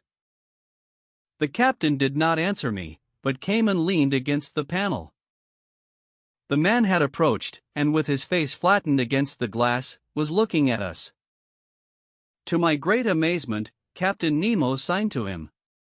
The diver answered with his hand, mounted immediately to the surface of the water, and did not appear again. "Do not be uncomfortable," said Captain Nemo. "It is Nicholas of Cape Matapan, surnamed Pesca. Bd. He is well known in all the Cyclades. Be a bold diver. Water is his element, and he lives more in it than on land. going continually from one island to another, even as far as Crete. You know him, Captain? Why not, Aronnax? Saying which, Captain Nemo went toward a piece of furniture standing near the left panel of the saloon. Near this piece of furniture, I saw a chest bound with iron, on the cover of which was a copper plate, bearing the cipher of the Nautilus with its device. At that moment, the captain, without noticing my presence, opened the piece of furniture, a sort of strong box, which held a great many ingots. They were ingots of gold. From whence came this precious metal, which represented an enormous sum? Where did the captain gather this gold from, and what was he going to do with it? I did not say one word. I looked. Captain Nemo took the ingots one by one, and arranged them methodically in the chest, which he filled entirely. I estimated the contents at more than 4,000 pounds weight of gold, that is to say, nearly 200,000 pounds. The chest was securely fastened, and the captain wrote an address on the lid, in characters which must have belonged to modern Greece. This done, Captain Nemo pressed a knob, the wire of which communicated with the quarters of the crew. 4 men appeared, and, not without some trouble, pushed the chest out of the saloon. Then I heard them hoisting it up the iron staircase by means of pulleys. At that moment, Captain Nemo turned to me. "And you were saying, sir," said he. "I was saying nothing, Captain." "Then, sir, if you will allow me, I will wish you good night." Whereupon he turned and left the saloon. I returned to my room much troubled, as one may believe. I vainly tried to sleep. I sought the connecting link between the apparition off the diver and the chest filled with gold. Soon, I felt by certain movements of pitching and tossing that the Nautilus was leaving the depths and returning to the surface. Then I heard steps upon the platform, and I knew they were unfastening the pinnace and launching it upon the waves. For one instant it struck the side of the Nautilus, then all noise ceased. 2 hours after, the same noise, the same going and coming was renewed, the boat was hoisted on board, replaced in its socket, and the Nautilus again plunged under the waves. So these millions had been transported to their address. To what point of the continent? Who was Captain Nemo's correspondent? The next day, I related to Conseil and the Canadian the events of the night, which had excited my curiosity to the highest degree. My companions were not less surprised than myself. "But where does he take his millions to?" asked Ned Land. To that there was no possible answer. I returned to the saloon after having breakfast, and set to work. Till 5 o'clock in the evening, I employed myself in arranging my notes. At that moment, ought I to attribute it to some peculiar idiosyncrasy? I felt so great a heat that I was obliged to take off my coat of byssus. It was strange, for we were not under low latitudes, and even then, the Nautilus, submerged as it was, ought to experience no change of temperature.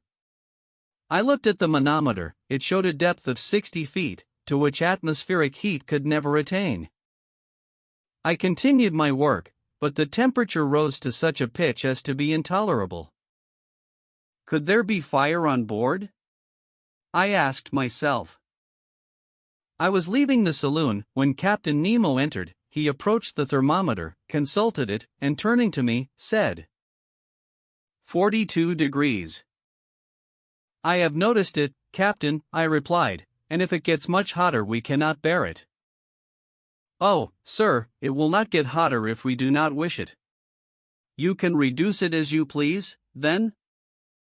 "No, but I can go further from the stove which produces it." "It is outward then." "Certainly, we are floating in a current of boiling water." "Is it possible?" I exclaimed. "Look." The panels opened, and I saw the sea entirely white all round. A sulphurous smoke was curling amid the waves, which boiled like water in a copper. I placed my hand on one of the panes of glass, but the heat was so great that I quickly took it off again. "Where are we?" I asked. "Near the island of Santorin BF, sir," replied the captain, "and just in the canal which separates Nea Kameni from Pali Kameni. I wish to give you a sight of the curious spectacle of a submarine eruption." "I thought," said I, "that the formation of these new islands was ended." "Nothing is ever ended in the volcanic parts of the sea," replied Captain Nemo, "and the globe is always being worked by subterranean fires. Already, in the 19th year of our era, according to Cassiodorus and Pliny, a new island, Thea, the Divine, appeared in the very place where these islets have recently been formed. Then they sank under the waves, to rise again in the year 69, when they again subsided. Since that time to our days, the Plutonian work has been suspended. But, on the 3d of February, 1866, a new island, which they named George Island, emerged from the midst of the sulphureous vapor near Nea Kameni, and settled again the 6th of the same month. 7 days after, the 13th of February, the island of Aphroessa appeared, leaving between Nea Kameni and itself a canal 10 yards broad. I was in these seas when the phenomenon occurred, and I was able therefore to observe all the different phases.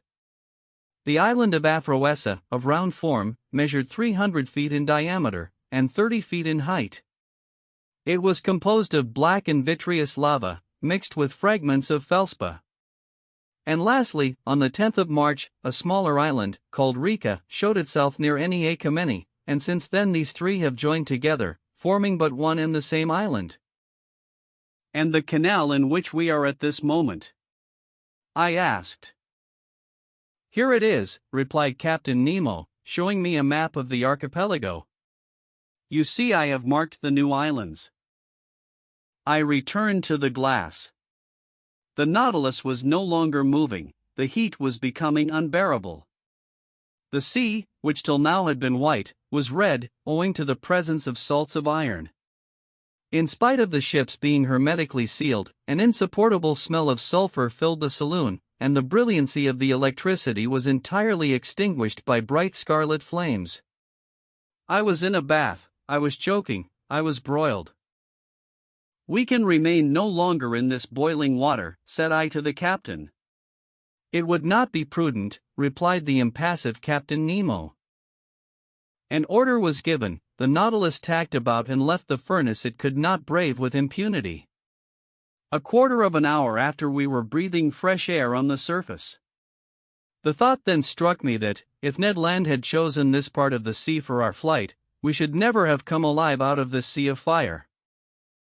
The next day, the 16th of February, we left the basin which, between Rhodes and Alexandria, is reckoned about 1,500 fathoms in depth, and the Nautilus, passing some distance from Sarago, quitted the Grecian archipelago, after having doubled Cape Matapan. Chapter 7. The Mediterranean in 48 hours. The Mediterranean, the blue sea par excellence, e.g. the great sea of the Hebrews, the sea of the Greeks, the Mare Nostrum of the Romans, bordered by orange trees, aloes, cacti, and sea pines, embalmed with the perfume of the myrtle, surrounded by rude mountains, saturated with pure and transparent air, but incessantly worked by underground fires, a perfect battlefield in which Neptune and Pluto still dispute the empire of the world. It is upon these banks, and on these waters, says Michelet 34, that man is renewed in one of the most powerful climates of the globe. But, beautiful as it was, I could only take a rapid glance at the basin whose superficial area is 2 millions of square yards. Even Captain Nemo's knowledge was lost to me, for this enigmatical person did not appear once during our passage at full speed. I estimated the course which the Nautilus took under the waves of the sea at about 600 leagues, and it was accomplished in 48 hours. Starting on the morning of the 16th of February from the shores of Greece, we had crossed the Straits of Gibraltar by sunrise on the 18th. It was plain to me that this Mediterranean, enclosed in the midst of those countries which he wished to avoid, was distasteful to Captain Nemo. Those waves and those breezes brought back too many remembrances, if not too many regrets. Here he had no longer that independence and that liberty of gait which he had when in the open seas, and his Nautilus felt itself cramped between the close shores of Africa and Europe. Our speed was now 25 miles an hour. It may be well understood that Ned Land, to his great disgust, was obliged to renounce his intended flight. He could not launch the pinnace, going at the rate of 12 or 13 yards every second. To quit the Nautilus under such conditions would be as bad as jumping from a train going at full speed, an imprudent thing, to say the least of it. Besides, our vessel only mounted to the surface of the waves at night to renew its stock of air. It was steered entirely by the compass and the log. I saw no more of the interior of this Mediterranean than a traveler by express train perceives of the landscape which flies before his eyes, that is to say, the distant horizon, and not the nearer objects which pass like a flash of lightning. In the midst of the mass of waters brightly lit up by the electric light glided some of those lampreys, more than a yard long, common to almost every climate. Some of the oxyrhynchi, a kind of ray 5 feet broad, with white belly and gray spotted back, spread out like a large shawl carried along by the current. Other rays passed so quickly that I could not see if they deserved the name of eagles which was given to them by the ancient Greeks, or the qualification of rats, toads, and bats, with which modern fishermen have loaded them. A few Mylander sharks, 12 feet long, and much feared by divers, struggled among them. Sea foxes 8 feet long, endowed with wonderful fineness of scent, appeared like large blue shadows.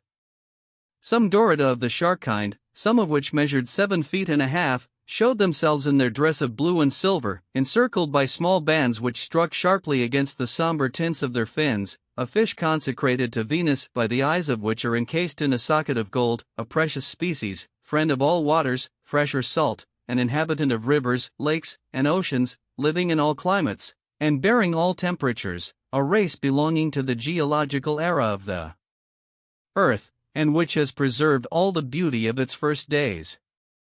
Magnificent sturgeons, 9 or 10 yards long, creatures of great speed, striking the panes of glass with their strong tails, displayed their bluish backs with small brown spots. They resemble the sharks, but are not equal to them in strength, and are to be met with in all seas.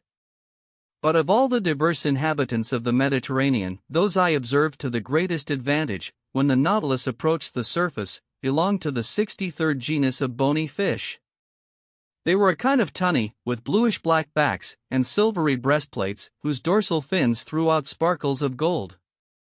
They are said to follow in the wake of vessels, whose refreshing shade they seek from the fire of a tropical sky, and they did not belie the saying, for they accompanied the Nautilus as they did in former times the vessel of La Perouse. For many a long hour they struggled to keep up with our vessel.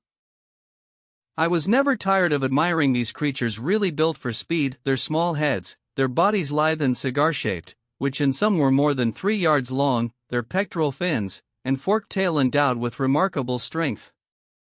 They swam in a triangle, like certain flocks of birds, whose rapidity they equaled, and of which the ancients used to say that they understood geometry and strategy. But still they do not escape the pursuit of the Provençals, who esteem them as highly as the inhabitants of the Propontis gen of Italy used to do, and these precious but blind and foolhardy creatures perish by millions in the nets of the Marseillais. With regard to the species of fish common to the Atlantic and the Mediterranean, the giddy speed of the Nautilus prevented me from observing them with any degree of accuracy.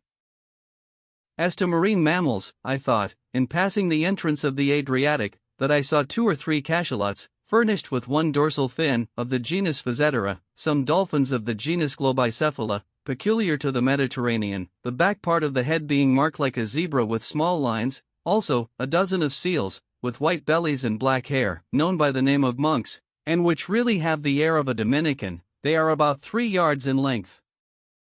As to zoophytes, for some instants I was able to admire a beautiful orange Galliolaria, which had fastened itself to the port panel. It held on by a long filament, and was divided into an infinity of branches, terminated by the finest lace which could ever have been woven by the rivals of Arachne herself.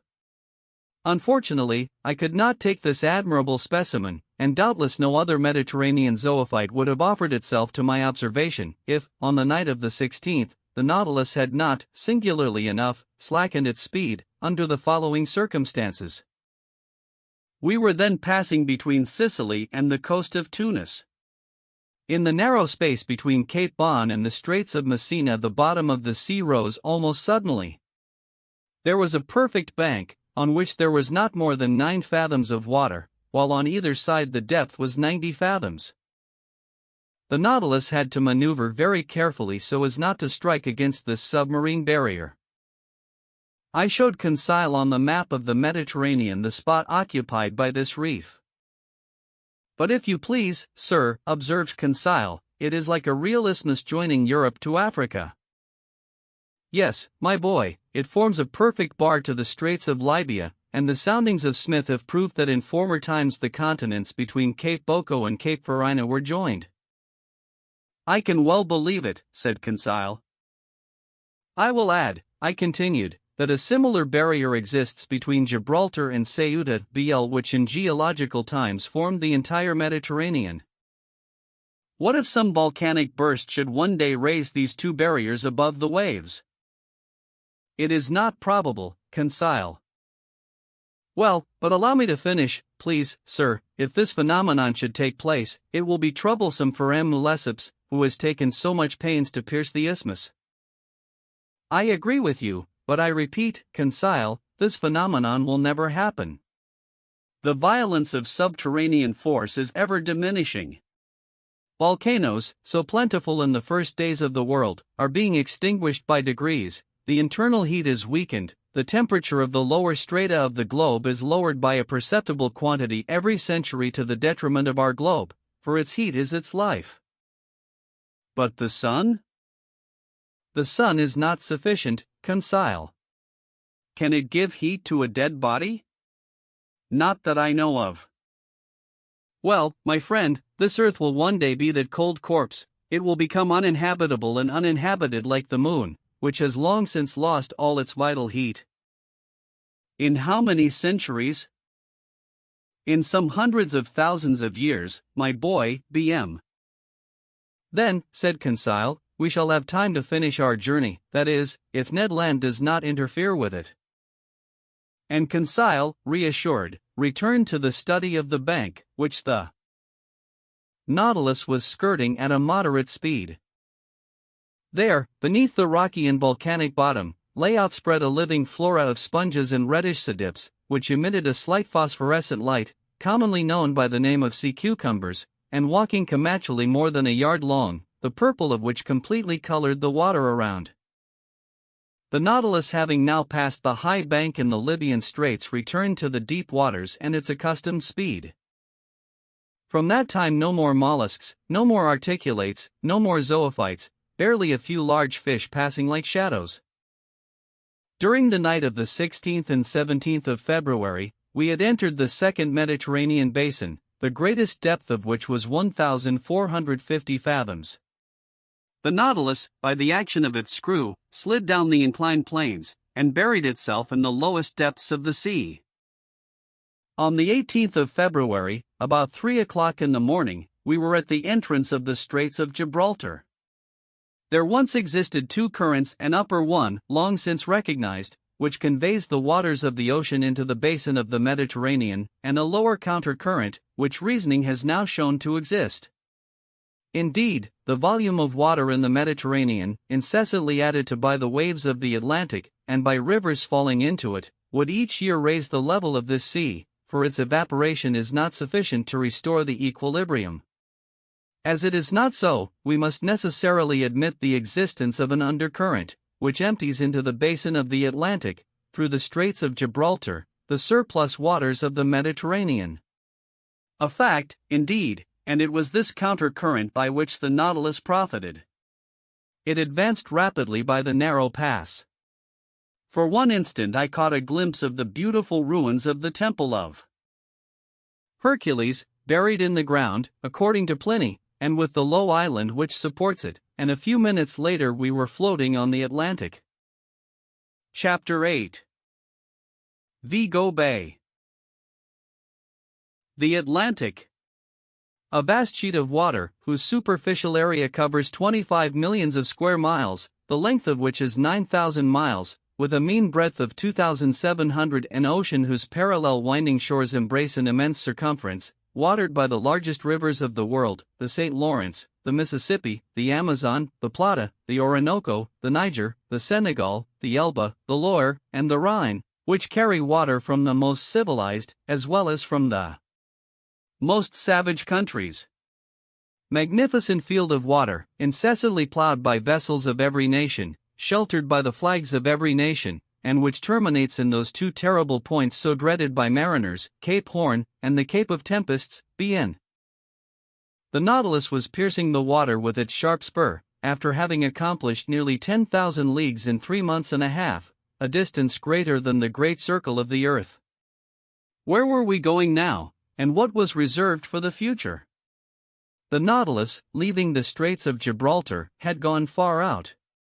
It returned to the surface of the waves, and our daily walks on the platform were restored to us. I mounted at once, accompanied by Ned Land and Conseil. At a distance of about 12 miles, Cape St. Vincent was dimly to be seen, forming the southwestern point of the Spanish peninsula. A strong southerly gale was blowing. The sea was swollen and billowy. It made the Nautilus rock violently. It was almost impossible to keep one's footing on the platform, which the heavy rolls of the sea beat over every instant. So we descended after inhaling some mouthfuls of fresh air. I returned to my room, Conseil to his cabin, but the Canadian, with a preoccupied air, followed me. Our rapid passage across the Mediterranean had not allowed him to put his project into execution, and he could not help showing his disappointment. When the door of my room was shut, he sat down and looked at me silently. "Friend Ned," said I understand you, but you cannot reproach yourself. To have attempted to leave the Nautilus under the circumstances would have been folly." Ned Land did not answer. His compressed lips and frowning brow showed with him the violent possession this fixed idea had taken of his mind. "Let us see," I continued, "we need not despair yet. We are going up the coast of Portugal again. France and England are not far off, where we can easily find refuge. Now, if the Nautilus, on leaving the Straits of Gibraltar, had gone to the south, if it had carried us toward regions where there were no continents, I should share your uneasiness. But we know now that Captain Nemo does not fly from civilized seas, and in some days I think you can act with security." Ned Land still looked at me fixedly. At length his fixed lips parted, and he said, "It is for tonight." I drew myself up suddenly. I was, I admit, little prepared for this communication. I wanted to answer the Canadian, but words would not come. "We agreed to wait for an opportunity," continued Ned Land, "and the opportunity has arrived. This night we shall be but a few miles from the Spanish coast. It is cloudy. The wind blows freely. I have your word, M. Aronnax, and I rely upon you." As I was still silent, the Canadian approached me. "Tonight, at 9 Vigo Bay clock," said he. "I have warned Conseil. At that moment, Captain Nemo will be shut up in his room, probably in bed. Neither the engineers nor the ship's crew can see us. Conseil and I will gain the central staircase, and you, Emma Aronnax, will remain in the library, 2 steps from us, waiting my signal. The oars, the mast, and the sail are in the canoe. I have even succeeded in getting in some provisions. I have procured an English wrench, to unfasten the bolts which attach it to the shell of the Nautilus. So all is ready, till tonight. The sea is bad." "That I allow," replied the Canadian, "but we must risk that. Liberty is worth paying for. Besides, the boat is strong, and a few miles with a fair wind to carry us is no great thing. Who knows but by tomorrow we may be 100 leagues away. Let circumstances only favor us, and by 10 or 11 Vigo Bay clock we shall have landed on some spot of terra firma, alive or dead. But adieu now till tonight." With these words, the Canadian withdrew, leaving me almost dumb. I had imagined that, the chance gone, I should have time to reflect and discuss the matter. My obstinate companion had given me no time, and, after all, what could I have said to him? Ned Land was perfectly right. There was almost the opportunity to profit by. Could I retract my word, and take upon myself the responsibility of compromising the future of my companions? Tomorrow Captain Nemo might take us far from all land. At that moment a rather loud hissing told me that the reservoirs were filling, and that the Nautilus was sinking under the waves of the Atlantic. A sad day I passed, between the desire of regaining my liberty of action and of abandoning the wonderful Nautilus and leaving my submarine studies incomplete. What dreadful hours I passed thus, sometimes seeing myself and companions safely landed, sometimes wishing, in spite of my reason, that some unforeseen circumstances would prevent the realization of Ned Land's project. Twice I went to the saloon. I wished to consult the compass. I wished to see if the direction the Nautilus was taking was bringing us nearer or taking us further from the coast. But no, the Nautilus kept in Portuguese waters. I must therefore take my part and prepare for flight. My luggage was not heavy, my notes, nothing more. As to Captain Nemo, I asked myself what he would think of our escape, what trouble, what wrong it might cause him, and what he might do in case of its discovery or failure. Certainly I had no cause to complain of him, on the contrary, never was hospitality freer than his. In leaving him I could not be taxed with ingratitude. No oath bound us to him. It was on the strength of circumstances he relied, and not upon our word, to fix us forever. I had not seen the captain since our visit to the island of Santorin. Would chance bring me to his presence before our departure? I wished it, and I feared it at the same time. I listened if I could hear him walking in the room contiguous to mine. No sound reached my ear. I felt an unbearable uneasiness. This day of waiting seemed eternal. Hours struck too slowly to keep pace with my impatience. My dinner was served in my room as usual. I ate but little, I was too preoccupied. I left the table at 7:00 Vigo Bay clock. 120 minutes, I counted them, still separated me from the moment in which I was to join Ned Land. My agitation redoubled. My pulse beat violently. I could not remain quiet. I went and came, hoping to calm my troubled spirit by constant movement.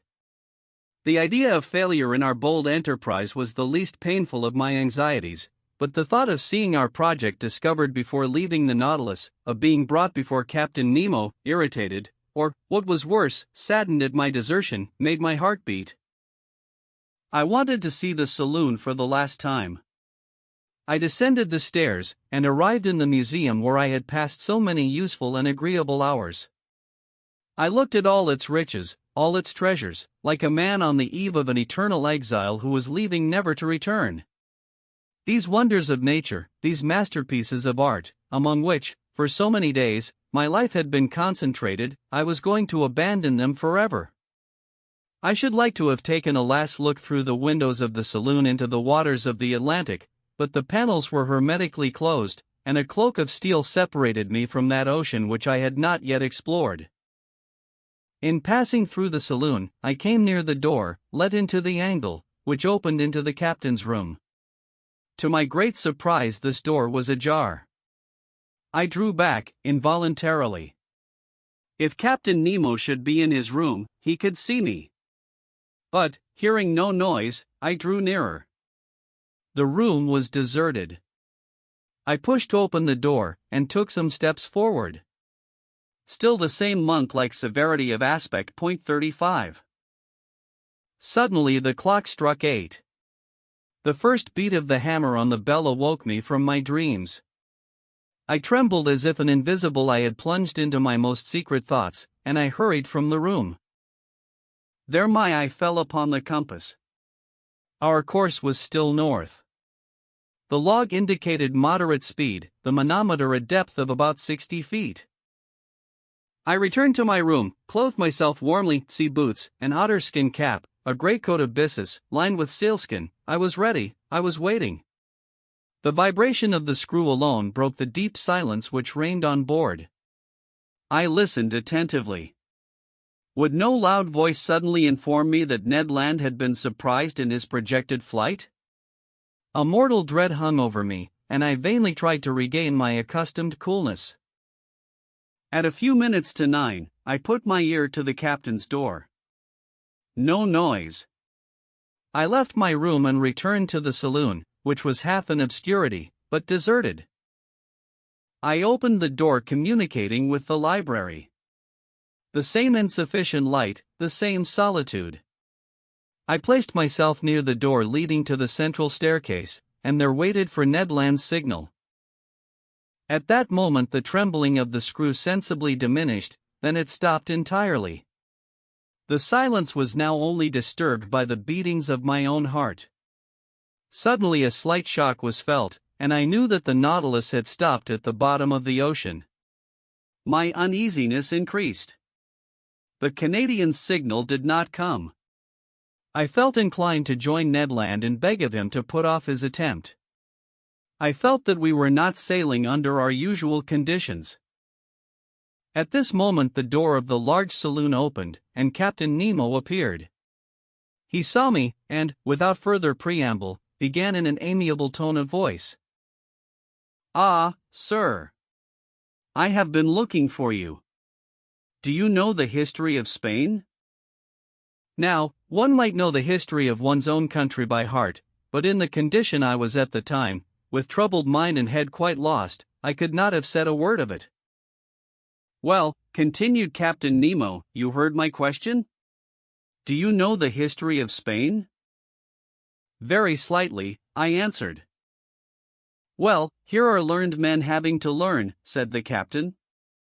"Come, sit down, and I will tell you a curious episode in this history."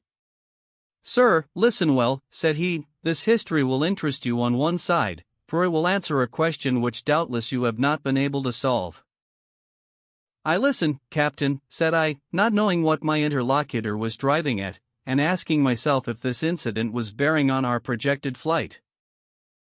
"Sir, if you have no objection, we will go back to 1702. You cannot be ignorant that your king, Louis XIV, thinking that the gesture of a potentate was sufficient to bring the Pyrenees under his yoke, had imposed the Duke of Anjou, his grandson, on the Spaniards. Bo this prince reigned more or less badly under the name of Philip V, and had a strong party against him abroad. Indeed, the preceding year, the royal houses of Holland, Austria, and England had concluded a treaty of alliance at The Hague, with the intention of plucking the crown of Spain from the head of Philip V, and placing it on that of an archduke to whom they prematurely gave the title of Charles III. Spain must resist this coalition, but she was almost entirely unprovided with either soldiers or sailors. However, money would not fail them, provided that their galleons, laden with gold and silver from America, once entered their ports. And about the end of 1702 they expected a rich convoy which France was escorting with a fleet of 23 vessels, commanded by Admiral Chateaurenaud, for the ships of the coalition were already beating the Atlantic. This convoy was to go to Cadiz, but the admiral, hearing that an English fleet was cruising in those waters, resolved to make for a French port. The Spanish commanders of the convoy objected to this decision.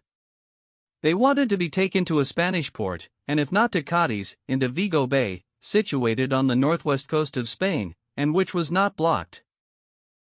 Admiral Chateaurenaud had the rashness to obey this injunction, and the galleons entered Vigo Bay. Unfortunately, it formed an open road which could not be defended in any way. They must therefore hasten to unload the galleons before the arrival of the combined fleet, and time would not have failed them had not a miserable question of rivalry suddenly arisen. "You are following the chain of events?" asked Captain Nemo. "Perfectly," said I, not knowing the end proposed by this historical lesson. "I will continue. This is what passed. The merchants of Cadiz had a privilege by which they had the right of receiving all merchandise coming from the West Indies. Now, to disembark these ingots at the port of Vigo was depriving them of their rights. They complained at Madrid, and obtained the consent of the weak-minded Philip that the convoy, without discharging its cargo, should remain sequestered in the roads of Vigo until the enemy had disappeared. But while coming to this decision, on the 22nd of October, 1702, the English vessels arrived in Vigo Bay, when Admiral Chateaurenaud, in spite of inferior forces, fought bravely. But seeing that the treasure must fall into the enemy's hands, he burned and scuttled every galleon, which went to the bottom with their immense riches. Captain Nemo stopped. I admit I could not yet see why this history should interest me. "Well?" I asked. "Well, Emma Aronnax," replied Captain Nemo, "we are in that Vigo Bay, and it rests with yourself whether you will penetrate its mysteries." The captain rose, telling me to follow him. I had had time to recover. I obeyed. The saloon was dark, but through the transparent glass the waves were sparkling. I looked. For half a mile around the Nautilus the waters seemed bathed in electric light. The sandy bottom was clean and bright. Some of the ship's crew in their diving dresses were clearing away half-rotten barrels and empty cases from the midst of the blackened wrecks. From these cases and from these barrels escaped ingots of gold and silver, cascades of piastres and jewels. The sand was heaped up with them. Laden with their precious booty, the men returned to the Nautilus, disposed of their burden, and went back to this inexhaustible fishery of gold and silver. I understood now. This was the scene of the battle of the 22nd of October, 1702. Here on this very spot the galleons laden for the Spanish government had sunk. Here Captain Nemo came, according to his wants, to pack up those millions with which he burdened the Nautilus. It was for him and him alone America had given up her precious metals. He was heir direct, without anyone to share in those treasures torn from the Incas and from the conquered of Ferdinand Cortez. "Did you know, sir," he asked, smiling, "that the sea contains such riches?" "I knew," I answered, "that they value the money held in suspension in these waters at 2 millions. Doubtless, but to extract this money the expense would be greater than the profit. Here, on the contrary, I have but to pick up what man has lost, and not only in Vigo Bay, but in 1,000 other spots where shipwrecks have happened, and which are marked on my submarine map." Can you understand now the source of the millions I am worth? I understand, Captain. But allow me to tell you that in exploring Vigo Bay you have only been beforehand with a rival society. And which?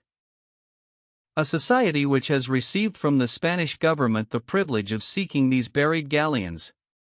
The shareholders are led on by the allurement of an enormous bounty, for they value these rich shipwrecks at 500 millions. 500 millions they were, answered Captain Nemo, but they are so no longer. Just so, said I, and a warning to those shareholders would be an act of charity. But who knows if it would be well received? What gamblers usually regret above all is less the loss of their money than of their foolish hopes. After all, I pity them less than the thousands of unfortunates to whom so much riches well distributed would have been profitable, while for them they will be forever barren. I had no sooner expressed this regret than I felt that it must have wounded Captain Nemo. "Barren," he exclaimed, with animation. "Do you think then, sir, that these riches are lost because I gather them? Is it for myself alone, according to your idea, that I take the trouble to collect these treasures? Who told you that I did not make a good use of it? Do you think I am ignorant that there are suffering beings and oppressed races on this earth, miserable creatures to console, victims to avenge? Do you not understand?" Captain Nemo stopped at these last words, regretting perhaps that he had spoken so much. But I had guessed that, whatever the motive which had forced him to seek independence under the sea, it had left him still a man, that his heart still beat for the sufferings of humanity, and that his immense charity was for oppressed races as well as individuals. And I then understood for whom those millions were destined, which were forwarded by Captain Nemo when the Nautilus was cruising in the waters of Crete. Chapter 9. A Vanished Continent. The next morning, the 19th of February, I saw the Canadian enter my room. I expected this visit. He looked very disappointed. "Well, sir," said he. "Well, Ned, fortune was against us yesterday." "Yes, that captain must needs stop exactly at the hour we intended leaving his vessel." "Yes, Ned, he had business at his bankers." "His bankers?" "Or rather his banking house, by that I mean the ocean, where his riches are safer than in the chests of the state." I then related to the Canadian the incidents of the preceding night, hoping to bring him back to the idea of not abandoning the captain, but my recital had no other result than an energetically expressed regret from Ned that he had not been able to take a walk on the battlefield of Vigo on his own account. "However," said he, "all is not ended. It is only a blow of the harpoon lost. Another time we must succeed, and tonight, if necessary." "In what direction is the Nautilus going?" I asked. "I do not know," replied Ned. "Well, at noon we shall see the point." The Canadian returned to Conseil. As soon as I was dressed, I went into the saloon. The compass was not reassuring. The course of the Nautilus was SSW.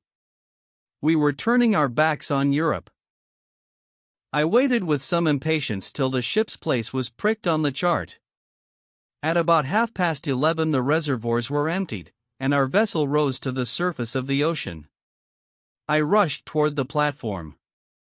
Ned Land had preceded me. No more land in sight. Nothing but an immense sea. Some sails on the horizon, doubtless those going to San Roque in search of favorable winds for doubling the Cape of Good Hope. The weather was cloudy. A gale of wind was preparing. Ned raved, and tried to pierce the cloudy horizon. He still hoped that behind all that fog stretched the land he so longed for. At noon the sun showed itself for an instant. The second profited by this brightness to take its height. Then the sea becoming more billowy, we descended, and the panel closed. An hour after, upon consulting the chart, I saw the position of the Nautilus was marked at 16 degrees 17 foot longitude, and 33 degrees 22 latitude, at 150 leagues from the nearest coast. There was no means of flight, and I leave you to imagine the rage of the Canadian, when I informed him of our situation. For myself, I was not particularly sorry. I felt lightened of the load which had oppressed me, and was able to return with some degree of calmness to my accustomed work. That night, about 11 o'clock, I received a most unexpected visit from Captain Nemo. He asked me very graciously if I felt fatigued from my watch of the preceding night. I answered in the negative. "Then, Emma Aronnax, I propose a curious excursion." "Propose, Captain." "You have hitherto only visited the submarine depths by daylight, under the brightness of the sun. Would it suit you to see them in the darkness of the night?" "Most willingly." "I warn you, the way will be tiring. We shall have far to walk, and must climb a mountain. The roads are not well kept." "What you say, Captain, only heightens my curiosity. I am ready to follow you." "Come, then, sir, we will put on our diving dresses." Arrived at the robing room, I saw that neither of my companions nor any of the ship's crew were to follow us on this excursion. Captain Nemo had not even proposed my taking with me either Ned or Conseil. In a few moments we had put on our diving dresses. They placed on our backs the reservoirs, abundantly filled with air, but no electric lamps were prepared. I called the captain's attention to the fact. "They will be useless," he replied. I thought I had not heard aright, but I could not repeat my observation, for the captain's head had already disappeared in its metal case. I finished harnessing myself. I felt them put an iron-pointed stick into my hand, and some minutes later, after going through the usual form, we set foot on the bottom of the Atlantic, at a depth of 150 fathoms. Midnight was near. The waters were profoundly dark, but Captain Nemo pointed out in the distance a reddish spot, a sort of large light shining brilliantly, about 2 miles from the Nautilus. What this fire might be, what could feed it, why and how it lit up the liquid mass, I could not say. In any case, it did light our way, vaguely, it is true, but I soon accustomed myself to the peculiar darkness, and I understood, under such circumstances, the uselessness of the Ruhmkorff apparatus. As we advanced, I heard a kind of pattering above my head. The noise redoubling, sometimes producing a continual shower, I soon understood the cause. It was rain falling violently, and crisping the surface of the waves. Instinctively the thought flashed across my mind that I should be wet through. By the water. In the midst of the water. I could not help laughing at the odd idea. But indeed, in the thick diving dress, the liquid element is no longer felt, and one only seems to be in an atmosphere somewhat denser than the terrestrial atmosphere. Nothing more. After half an hour's walk the soil became stony. Medusae, microscopic crustacea, and penicills lit it slightly with their phosphorescent gleam. I caught a glimpse of pieces of stone covered with millions of zoophytes and masses of seaweed. My feet often slipped upon this viscous carpet of seaweed, and without my iron-tipped stick I should have fallen more than once. In turning round I could still see the whitish lantern of the Nautilus beginning to pale in the distance. But the rosy light which guided us increased and lit up the horizon. The presence of this fire under water puzzled me in the highest degree. Was it some electric effulgence? Was I going toward a natural phenomenon as yet unknown to the savants of the earth? Or even, for this thought crossed my brain, had the hand of man aught to do with this conflagration? Had he fanned this flame? Was I to meet in these depths companions and friends of Captain Nemo whom he was going to visit, and who, like him, led this strange existence? Should I find down there a whole colony of exiles, who, weary of the miseries of this earth, had sought and found independence in the deep ocean? All these foolish and unreasonable ideas pursued me. And in this condition of mind, overexcited by the succession of wonders continually passing before my eyes, I should not have been surprised to meet at the bottom of the sea one of those submarine towns of which Captain Nemo dreamed. Our road grew lighter and lighter. The white glimmer came in rays from the summit of a mountain of about 800 feet high. But what I saw was simply a reflection, developed by the clearness of the waters. The source of this inexplicable light was a fire on the opposite side of the mountain. In the midst of this stony maze, furrowing the bottom of the Atlantic, Captain Nemo advanced without hesitation. He knew this dreary road. Doubtless he had often traveled over it, and could not lose himself. I followed him with unshaken confidence. He seemed to me like a genie of the sea, and, as he walked before me, I could not help admiring his stature, which was outlined in black on the luminous horizon.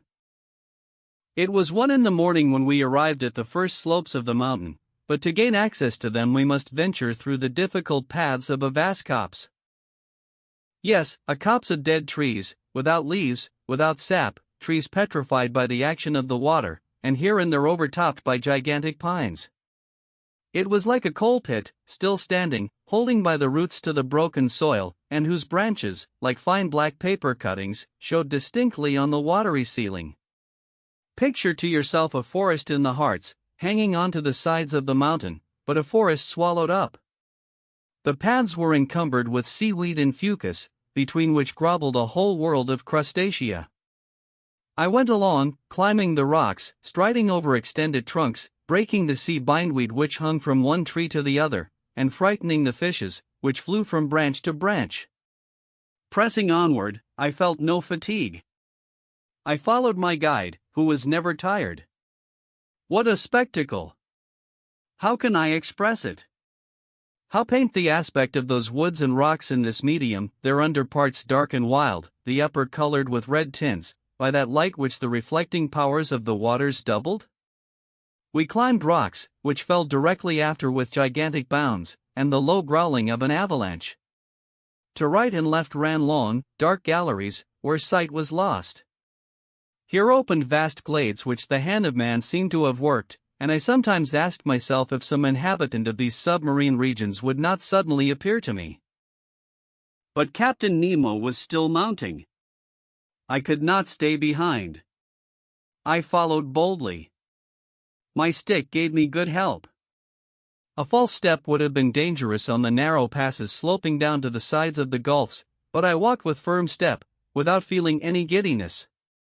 Now I jumped a crevice the depth of which would have made me hesitate had it been among the glaciers on the land. Now I ventured on the unsteady trunk of a tree, thrown across from one abyss to the other, without looking under my feet, having only eyes to admire the wild sights of this region. There, monumental rocks, leaning on their regularly cut bases, seemed to defy all laws of equilibrium. From between their stony knees, trees sprang, like a jet under heavy pressure, and upheld others which upheld them. Natural towers, large scarps, cut perpendicularly, like a curtain, inclined at an angle which the laws of gravitation could never have tolerated in terrestrial regions. 2 hours after quitting the Nautilus, we had crossed the line of trees, and 100 feet above our heads rose the top of the mountain, which cast a shadow on the brilliant irradiation of the opposite slope. Some petrified shrubs ran fantastically here and there. Fishes got up under our feet like birds in the long grass. The massive rocks were rent with impenetrable fractures, deep grottos, and unfathomable holes, at the bottom of which formidable creatures might be heard moving. My blood curdled when I saw enormous antennae blocking my road, or some frightful claw closing with a noise in the shadow of some cavity. Millions of luminous spots shone brightly in the midst of the darkness. They were the eyes of giant crustacea crouched in their holes, giant lobsters setting themselves up like halberdiers, and moving their claws with the clicking sound of pincers, titanic crabs, pointed like a gun on its carriage, and frightful-looking pulps, interweaving their tentacles like a living nest of serpents. We had now arrived on the first platform, where other surprises awaited me. Before us lay some picturesque ruins which betrayed the hand of man and not that of the Creator.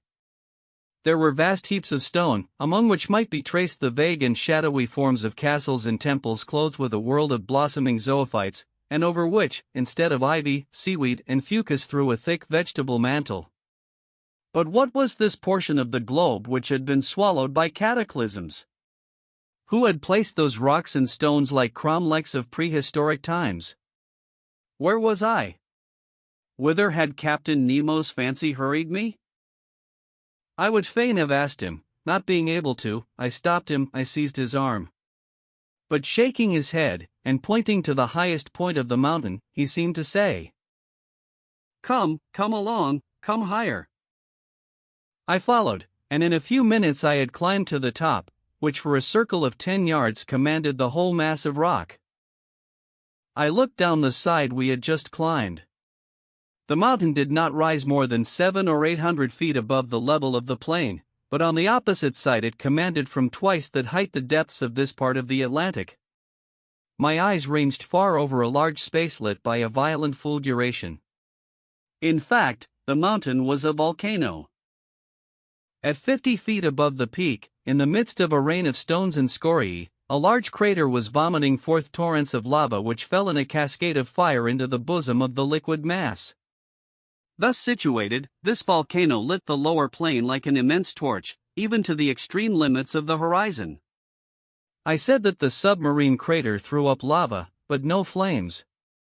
Flames require the oxygen of the air to feed upon, and cannot be developed underwater, but streams of lava, having in themselves the principles of their incandescence, can attain a white heat, fight vigorously against the liquid element, and turn it to vapor by contact. Rapid currents bearing all these gases in diffusion, and torrents of lava, slid to the bottom of the mountain like an eruption of Vesuvius on another Terra del Greco. There indeed, under my eyes, ruined, destroyed, lay a town, its roofs open to the sky, its temples fallen, its arches dislocated, its columns lying on the ground, from which one could still recognize the massive character of Tuscan architecture. Further on, some remains of a gigantic aqueduct, here the high base of an acropolis, with the floating outline of a Parthenon, BP there traces of a quay, as if an ancient port had formerly abutted on the borders of the ocean, and disappeared with its merchant vessels and its war galleys. Further on again, long lines of sunken walls and broad deserted streets, a perfect Pompeii escaped beneath the waters. Such was the sight that Captain Nemo brought before my eyes. Where was I? Where was I? I must know at any cost. I tried to speak, but Captain Nemo stopped me by a gesture, and picking up a piece of chalkstone advanced to a rock of black basalt, and traced the one word. Atlantis 36. What a light shot through my mind!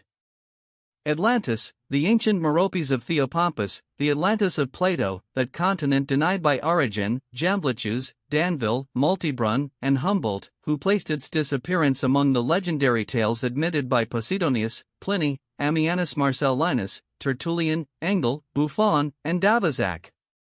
I had it there now before my eyes, bearing upon it the unexceptionable testimony of its catastrophe.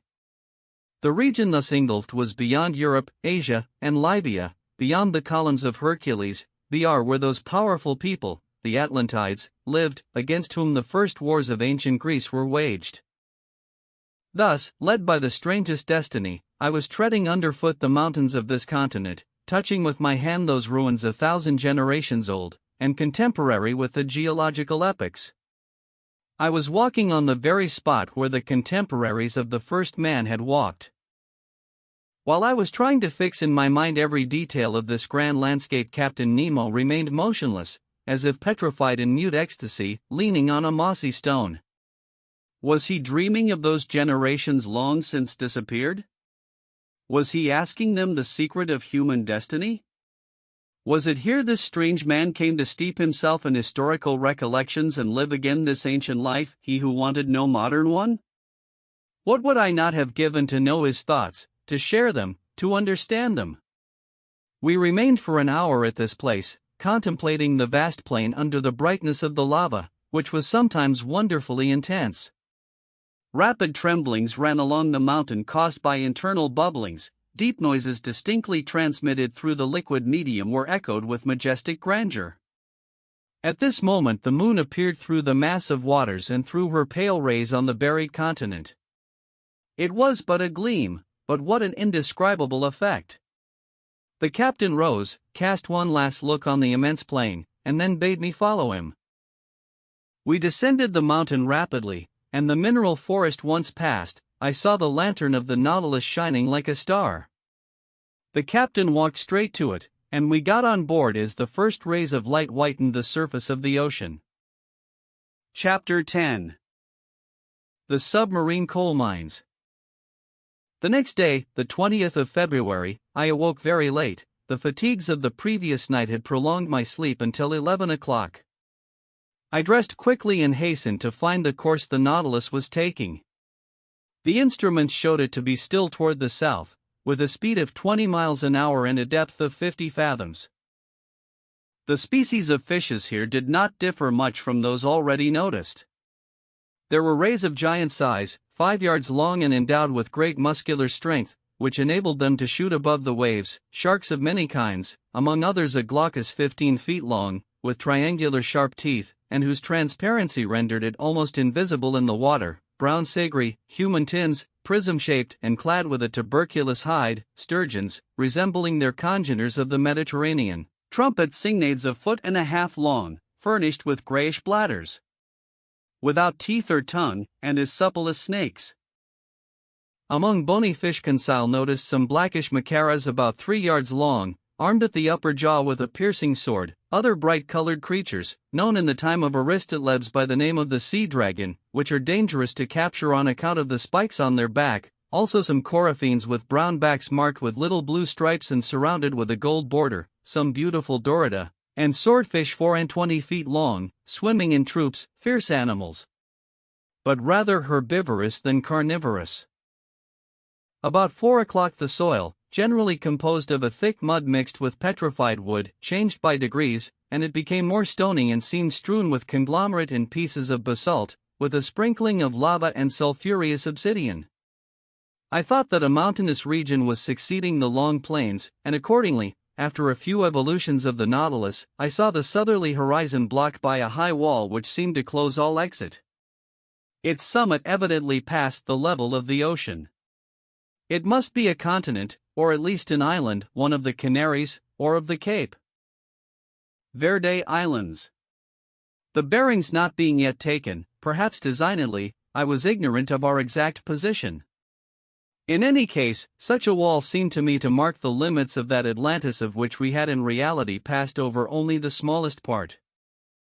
Much longer should I have remained at the window, admiring the beauties of sea and sky, but the panels closed. At this moment the Nautilus arrived at the side of this high perpendicular wall. What it would do I could not guess. I returned to my room, it no longer moved. I laid myself down with the full intention of waking after a few hours' sleep, but it was 8 o'clock the next day when I entered the saloon. I looked at the manometer. It told me that the Nautilus was floating on the surface of the ocean. Besides, I heard steps on the platform. I went to the panel. It was open, but instead of broad daylight, as I expected, I was surrounded by profound darkness. Where were we? Was I mistaken? Was it still night? No, not a star was shining, and night has not that utter darkness. I knew not what to think, when a voice near me said, "Is that you, Professor?" "Ah, Captain," I answered, "where are we?" "Underground, sir." "Underground!" I exclaimed. "And the Nautilus floating still?" "It always floats." "But I do not understand." "Wait a few minutes, our lantern will be lit, and if you like light places, you will be satisfied." I stood on the platform and waited. The darkness was so complete that I could not even see Captain Nemo, but looking to the zenith, exactly above my head, I seemed to catch an undecided gleam, a kind of twilight filling a circular hole. At this instant the lantern was lit, and its vividness dispelled the faint light. I closed my dazzled eyes for an instant, and then looked again. The Nautilus was stationary, floating near a mountain which formed a sort of quay. The lake then supporting it was a lake imprisoned by a circle of walls, measuring 2 miles in diameter and 6 in circumference. Its level, the manometer showed, could only be the same as the outside level, for there must necessarily be a communication between the lake and the sea. The high partitions, leaning forward on their base, grew into a vaulted roof bearing the shape of an immense funnel turned upside down, the height being about 500 or 600 yards. At the summit was a circular orifice, by which I had caught the slight gleam of light, evidently daylight. "Where are we?" I asked. "In the very heart of an extinct volcano, the interior of which has been invaded by the sea, after some great convulsion of the earth. While you were sleeping, Professor, the Nautilus penetrated to this lagoon by a natural canal, which opens about 10 yards beneath the surface of the ocean. This is its harbor of refuge, a sure, commodious, and mysterious one, sheltered from all gales. Show me, if you can, on the coasts of any of your continents or islands, a road which can give such perfect refuge from all storms." "Certainly," I replied, "you are in safety here, Captain Nemo. Who could reach you in the heart of a volcano? But did I not see an opening at its summit?"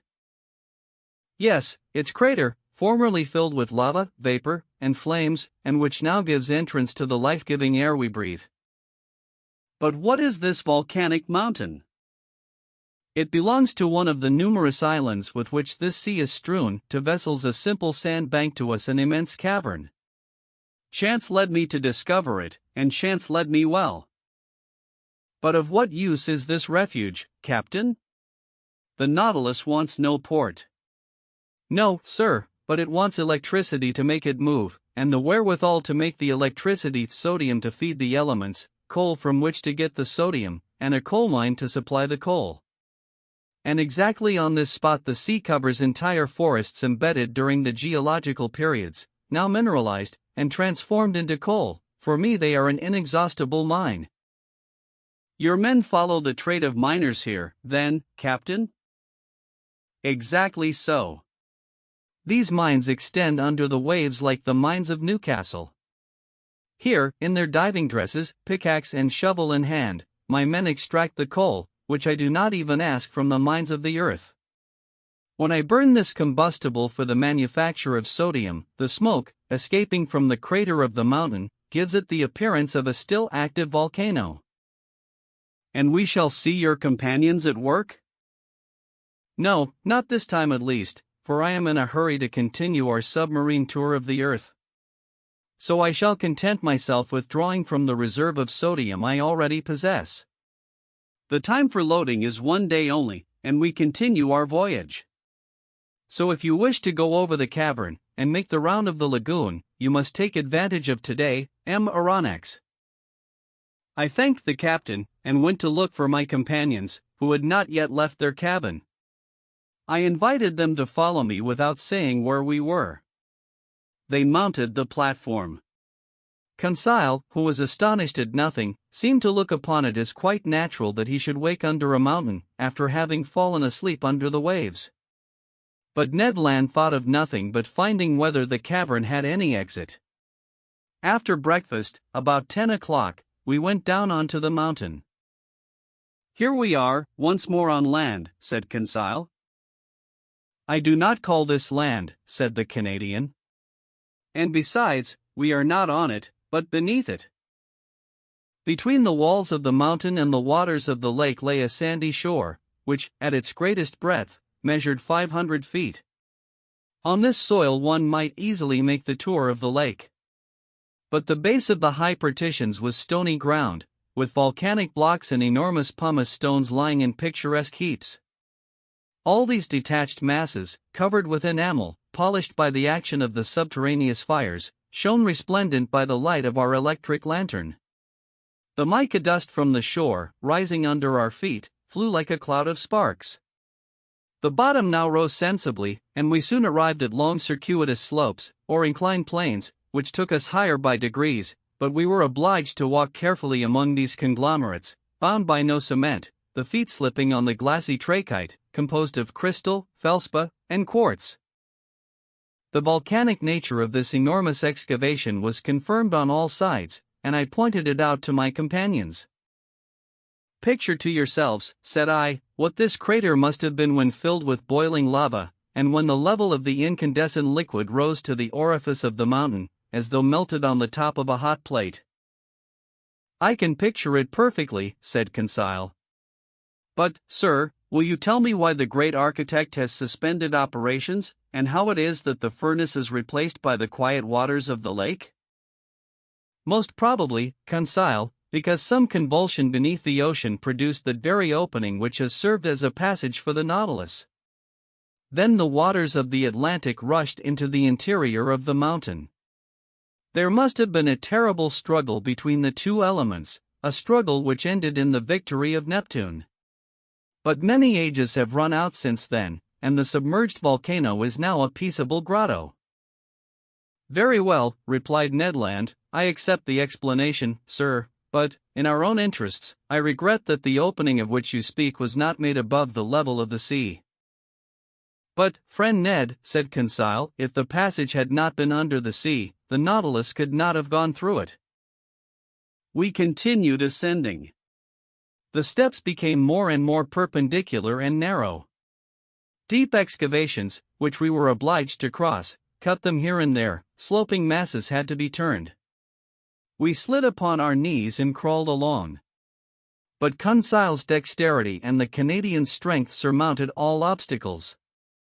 At a height of about 31 feet, the nature of the ground changed without becoming more practicable. To the conglomerate and trachyte succeeded black basalt, the first to spread in layers full of bubbles, the latter forming regular prisms, placed like a colonnade supporting the spring of the immense vault, an admirable specimen of natural architecture. Between the blocks of basalt wound long streams of lava, long since grown cold, encrusted with bituminous rays, and in some places there were spread large carpets of sulfur. A more powerful light shone through the upper crater, shedding a vague glimmer over these volcanic depressions forever buried in the bosom of this extinguished mountain. But our upward march was soon stopped at a height of about 250 feet by impassable obstacles.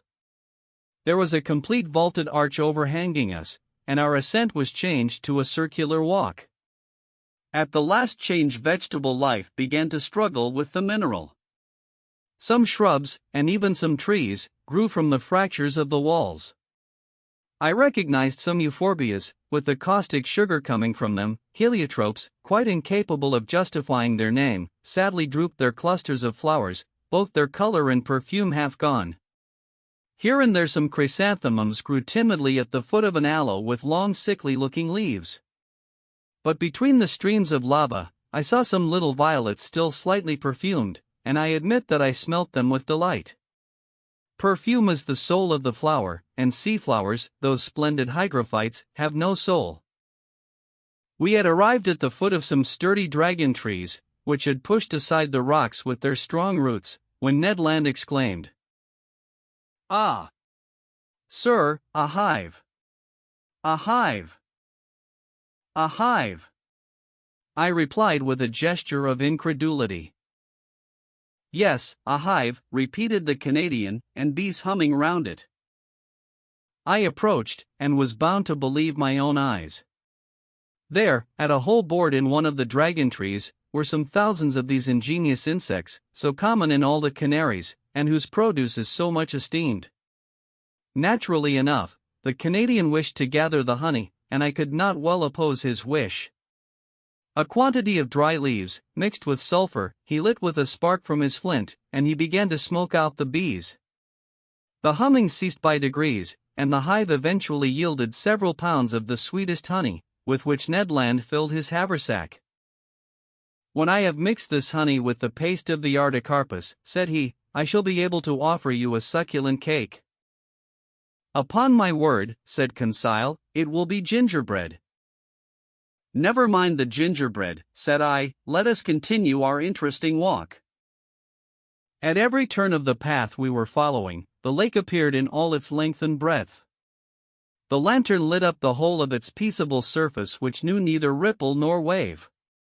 The Nautilus remained perfectly immovable. On the platform, and on the mountain, the ship's crew were working like black shadows clearly carved against the luminous atmosphere. We were now going round the highest crest of the first layers of rock which upheld the roof. I then saw that bees were not the only representatives of the animal kingdom in the interior of this volcano. Birds of prey hovered here and there in the shadows, or fled from their nests on the top of the rocks. There were sparrowhawks with white breasts, and kestrels, and down the slopes scampered, with their long legs, several fine fat bustards. I leave anyone to imagine the covetousness of the Canadian at the sight of this savory game, and whether he did not regret having no gun. But he did his best to replace the lead by stones, and after several fruitless attempts, he succeeded in wounding a magnificent bird. To say that he risked his life 20 times before reaching it, is but the truth, but he managed so well that the creature joined the honey cakes in his bag. We were now obliged to descend toward the shore, the crest becoming impracticable. Above us the crater seemed to gape like the mouth of a well. From this place the sky could be clearly seen, and clouds, dissipated by the west wind, leaving behind them, even on the summit of the mountain, their misty remnants, certain proof that they were only moderately high, for the volcano did not rise more than 800 feet above the level of the ocean. Half an hour after the Canadian's last exploit we had regained the inner shore. Here the flora was represented by large carpets of marine crystal, a little umbelliferous plant very good to pickle, which also bears the name of piercestone and sea fennel. Conseil gathered some bundles of it. As to the fauna, it might be counted by thousands of crustacea of all sorts, lobsters, crabs, polemons, spider crabs, chameleon shrimps, and a large number of shells, rockfish, and limpets. 3/4 of an hour later, we had finished our circuitous walk, and were on board. The crew had just finished loading the sodium, and the Nautilus could have left that instant. But Captain Nemo gave no order.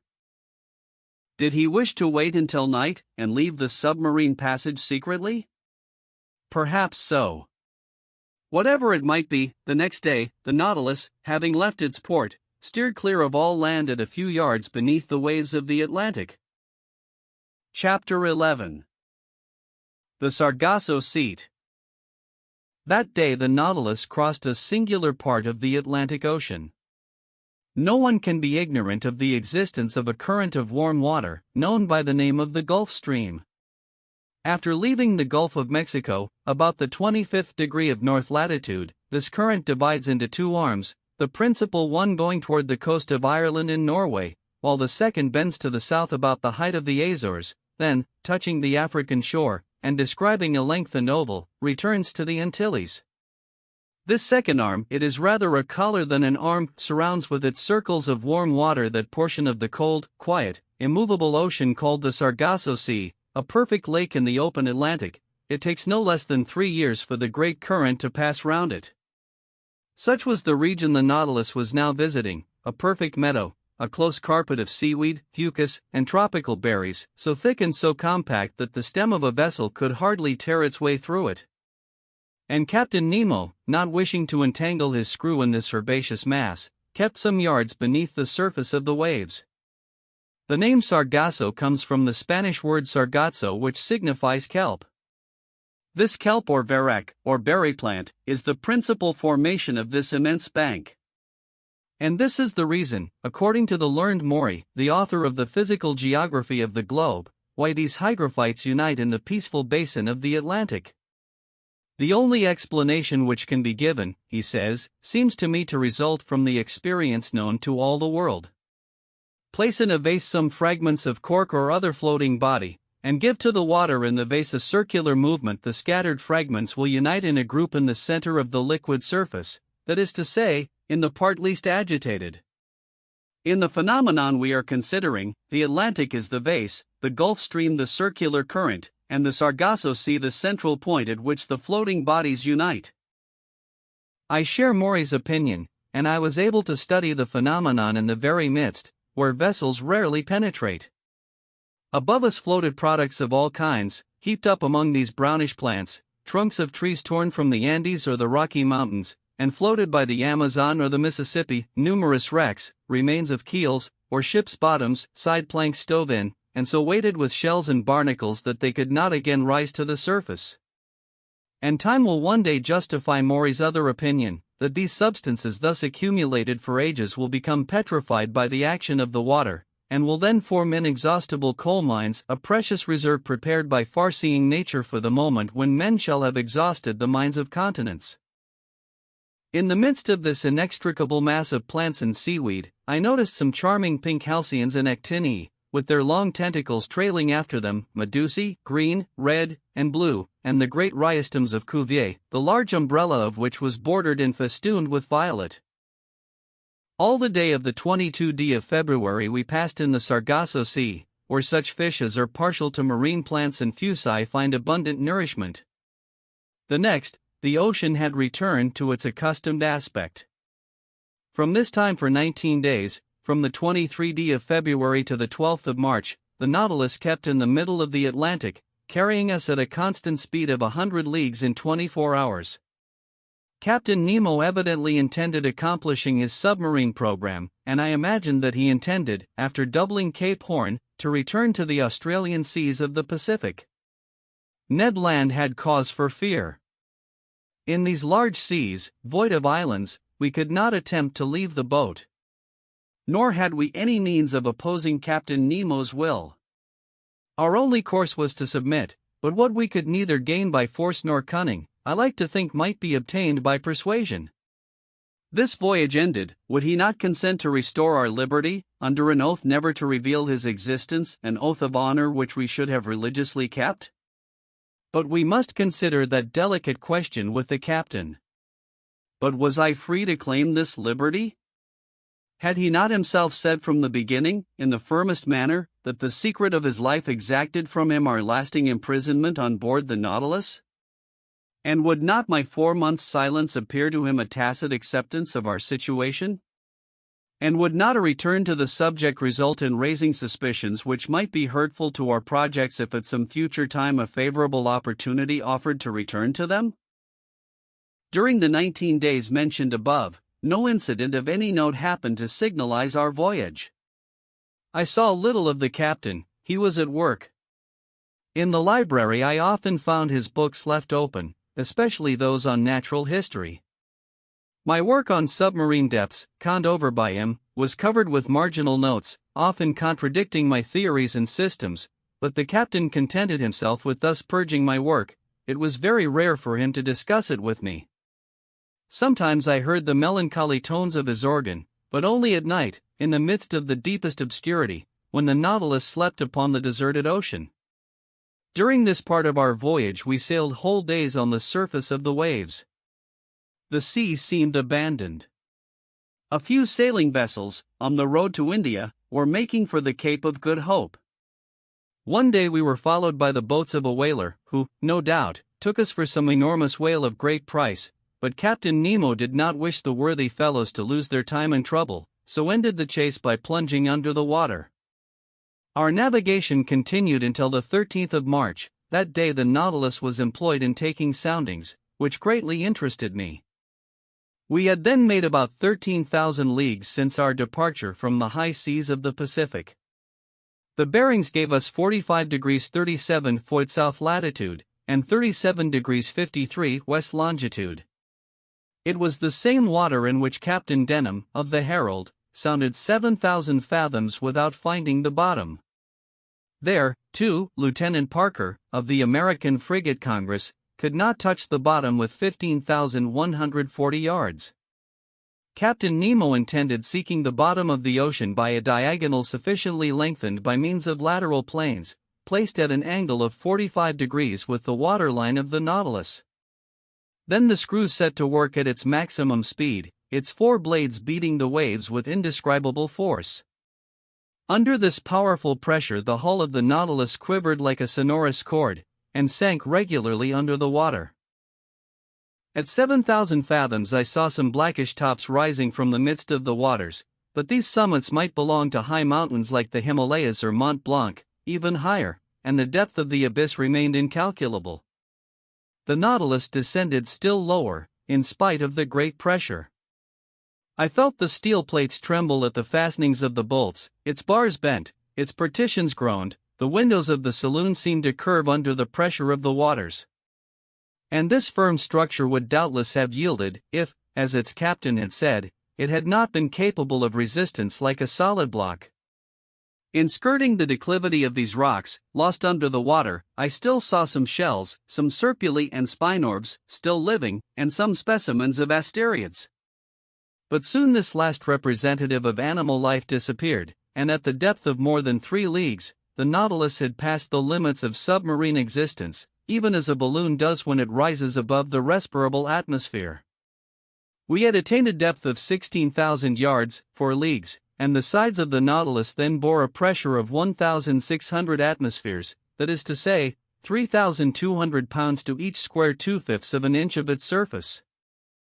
What a situation to be in! I exclaimed. To overrun these deep regions where man has never trod. Look, Captain, look at these magnificent rocks, these uninhabited grottos, these lowest receptacles of the globe, where life is no longer possible. What unknown sights are here? Why should we be unable to preserve a remembrance of them? Would you like to carry away more than the remembrance? Said Captain Nemo. What do you mean by those words? I mean to say that nothing is easier than to take a photographic view of this submarine region. I had not time to express my surprise at this new proposition, when, at Captain Nemo's call, an objective was brought into the saloon. Through the widely open panel, the liquid mass was bright with electricity, which was distributed with such uniformity that not a shadow, not a gradation, was to be seen in our manufactured light. The Nautilus remained motionless, the force of its screw subdued by the inclination of its planes. The instrument was propped on the bottom of the oceanic sight, and in a few seconds we had obtained a perfect negative. I here give the positive, from which may be seen those primitive rocks, which have never looked upon the light of heaven, that lowest granite which forms the foundation of the globe, those deep grottos, woven in the stony mass whose outlines were of such sharpness, and the border lines of which are marked in black, as if done by the brush of some Flemish artist. Beyond that again a horizon of mountains, an admirable undulating line, forming the perspective of the landscape. I cannot describe the effect of these smooth, black, polished rocks, without moss, without a spot, and of strange forms, standing solidly on the sandy carpet, which sparkled under the jets of our electric light. But the operation being over, Captain Nemo said, "Let us go up. We must not abuse our position, nor expose the Nautilus too long to such great pressure." "Go up again!" I exclaimed. "Hold well on." I had not time to understand why the captain cautioned me thus, when I was thrown forward onto the carpet. At a signal from the captain, its screw was shipped, and its blades raised vertically. The Nautilus shot into the air like a balloon, rising with stunning rapidity, and cutting the mass of waters with a sonorous agitation.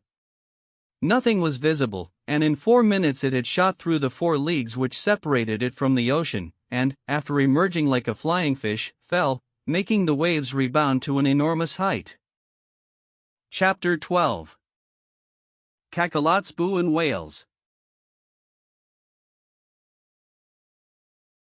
During the nights of the 13th and 14th of March, the Nautilus returned to its southerly course. I fancied that, when on a level with Cape Horn, he would turn the helm westward, in order to beat the Pacific seas, and so complete the tour of the world. He did nothing of the kind, but continued on his way to the southern regions. Where was he going to? To the pole? It was madness. I began to think that the captain's temerity justified Ned Land's fears. For some time past the Canadian had not spoken to me of his projects of flight. He was less communicative, almost silent. I could see that this lengthened imprisonment was weighing upon him, and I felt that rage was burning within him. When he met the captain, his eyes lit up with suppressed anger, and I feared that his natural violence would lead him into some extreme. That day, the 14th of March, Conseil and he came to me in my room. I inquired the cause of their visit. "A simple question to ask you, sir," replied the Canadian. "Speak, Ned. How many men are there on board the Nautilus, do you think?" "I cannot tell, my friend. I should say that its working does not require a large crew. Certainly, under existing conditions, 10 men, at the most, ought to be enough." "Well, why should there be any more?" "Why?" I replied, looking fixedly at Ned Land, whose meaning was easy to guess. "Because," I added, "if my surmises are correct, and if I have well understood the captain's existence, the Nautilus is not only a vessel, it is also a place of refuge for those who, like its commander, have broken every tie upon earth." "Perhaps so," said Conseil, "but, in any case, the Nautilus can only contain a certain number of men." "Could not you, sir, estimate their maximum?" "How, Conseil?" "By calculation, given the size of the vessel, which you know, sir, and consequently the quantity of air it contains, knowing also how much each man expends at a breath, and comparing these results with the fact that the Nautilus is obliged to go to the surface every 24 hours. Conseil had not finished the sentence before I saw what he was driving at. "I understand," said I, "but that calculation, though simple enough, can give but a very uncertain result." "Never mind," said Ned Land urgently. "Here it is, then," said I. "In 1 hour each man consumes the oxygen contained in 20 gallons of air, and in 24, that contained in 480 gallons. We must, therefore, find how many times 480 gallons of air the Nautilus contains." "Just so," said Conseil. "Or," I continued, "the size of the Nautilus being 1,500 tons, and 1 ton holding 200 gallons, it contains 300,000 gallons of air, which, divided by 480, gives a quotient of 625. Which means to say, strictly speaking, that the air contained in the Nautilus would suffice for 625 men for 24 hours. 625, repeated Ned. But remember, that all of us, passengers, sailors, and officers included, would not form a 10th part of that number. "Still too many for 3 men," murmured Conseil. The Canadian shook his head, passed his hand across his forehead, and left the room without answering. "Will you allow me to make one observation, sir?" said Conseil. Poor Ned is longing for everything that he cannot have. His past life is always present to him, everything that we are forbidden he regrets. His head is full of old recollections. And we must understand him. What has he to do here? Nothing. He is not learned like you, sir, and has not the same taste for the beauties of the sea that we have. He would risk everything to be able to go once more into a tavern in his own country. Certainly the monotony on board must seem intolerable to the Canadian, accustomed as he was to a life of liberty and activity. Events were rare which could rouse him to any show of spirit, but that day an event did happen which recalled the bright days of the harpooner. About 11 in the morning, being on the surface of the ocean, the Nautilus fell in with a troop of whales, an encounter which did not astonish me, knowing that these creatures, hunted to the death, had taken refuge in high latitudes. We were seated on the platform, with a quiet sea. The month of October in those latitudes gave us some lovely autumnal days. It was the Canadian.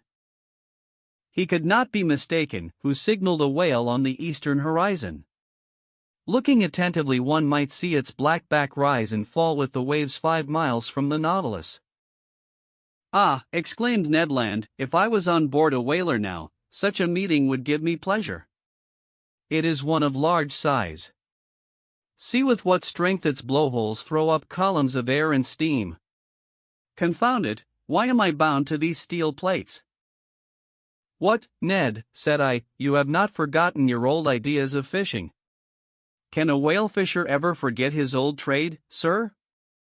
Can he ever tire of the emotions caused by such a chase? You have never fished in these seas, Ned? Never, sir, in the northern only, and as much in Bering as in Davis Straits. Then the southern whale is still unknown to you. It is the Greenland whale you have hunted up to this time, and that would not risk passing through the warm waters of the equator. Whales are localized according to their kinds, in certain seas which they never leave. And if one of these creatures went from Bering to Davis Straits, it must be simply because there is a passage from one sea to the other, either on the American or the Asiatic side. In that case, as I have never fished in these seas, I do not know the kind of whale frequenting them. I have told you, Ned. A greater reason for making their acquaintance, said Conseil. Look! Look, exclaimed the Canadian. They approach, they aggravate me, they know that I cannot get at them. Ned stamped his feet. His hand trembled as he grasped an imaginary harpoon. Are these cetacea as large as those of the northern seas? Asked he. Very nearly, Ned. Because I have seen large whales, sir, whales measuring 100 feet. I have been even told that those of Hulamak and Umgalik, of the Aleutian Islands, are sometimes 150 feet long, BW. That seems to me exaggeration. These creatures are only balanopterons, provided with dorsal fins, and, like the cachalots, are generally much smaller than the Greenland whale. Ah, exclaimed the Canadian, whose eyes had never left the ocean. They are coming nearer, they are in the same water as the Nautilus. Then returning to the conversation, he said, You spoke of the cachalot as a small creature. I have heard of gigantic ones. They are intelligent cetacea. It is said of some that they cover themselves with seaweed and fucus, and then are taken for islands. People encamp upon them, and settle there, light a fire. And build houses, said Conseil. Yes, Joker, said Ned Land. And one fine day the creature plunges, carrying with it all the inhabitants to the bottom of the sea. Something like the travels of Sinbad the Sailor, I replied, laughing. Ah, suddenly exclaimed Ned Land. It is not one whale, there are 10, there are 20, it is a whole troop. And I not able to do anything. Hands and feet tied. But, friend Ned, said Conseil, why do you not ask Captain Nemo's permission to chase them? Conseil had not finished his sentence when Ned Land had lowered himself through the panel to seek the captain. A few minutes afterward the two appeared together on the platform. Captain Nemo watched the troop of cetacea playing on the waters about a mile from the Nautilus. "They are southern whales," said he. "There goes the fortune of a whole fleet of whalers." "Well, sir," asked the Canadian, "can I not chase them, if only to remind me of my old trade of harpooner?" "And to what purpose?" replied Captain Nemo. "Only to destroy. We have nothing to do with whale oil on board." "But, sir," continued the Canadian, "in the Red Sea you allowed us to follow the dugong." "Then it was to procure fresh meat for my crew. Here it would be killing for killing's sake." "I know that is a privilege reserved for man, but I do not approve of such murderous pastime. In destroying the southern whale, like the Greenland whale, an inoffensive creature, your traders do a culpable action, Master Land. They have already depopulated the whole of Baffin's Bay, and are annihilating a class of useful animals. Leave the unfortunate cetacea alone. They have plenty of natural enemies, cachalots, swordfish, and sawfish, without your troubling them." The captain was right. The barbarous and inconsiderate greed of these fishermen will one day cause the disappearance of the last whale in the ocean. Ned Land whistled Yankee Doodle between his teeth, thrust his hands into his pockets, and turned his back upon us. But Captain Nemo watched the troop of cetacea, and addressing me said, "I was right in saying that whales had natural enemies enough, without counting man. These will have plenty to do before long. Do you see, M. Aronnax, about 8 miles to leeward, those blackish moving points?" "Yes, Captain," I replied. "Those are cachalots, terrible animals, which I have sometimes met in troops of 200 or 300. As to those, they are cruel, mischievous creatures, they would be right in exterminating them." The Canadian turned quickly at the last words. "Well, Captain," said he, "it is still time, in the interest of the whales. It is useless to expose oneself, Professor. The Nautilus will disperse them."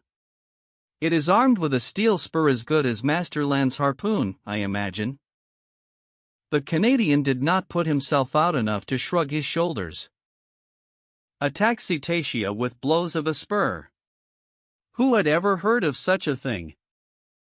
"Wait, M. Aronnax," said Captain Nemo.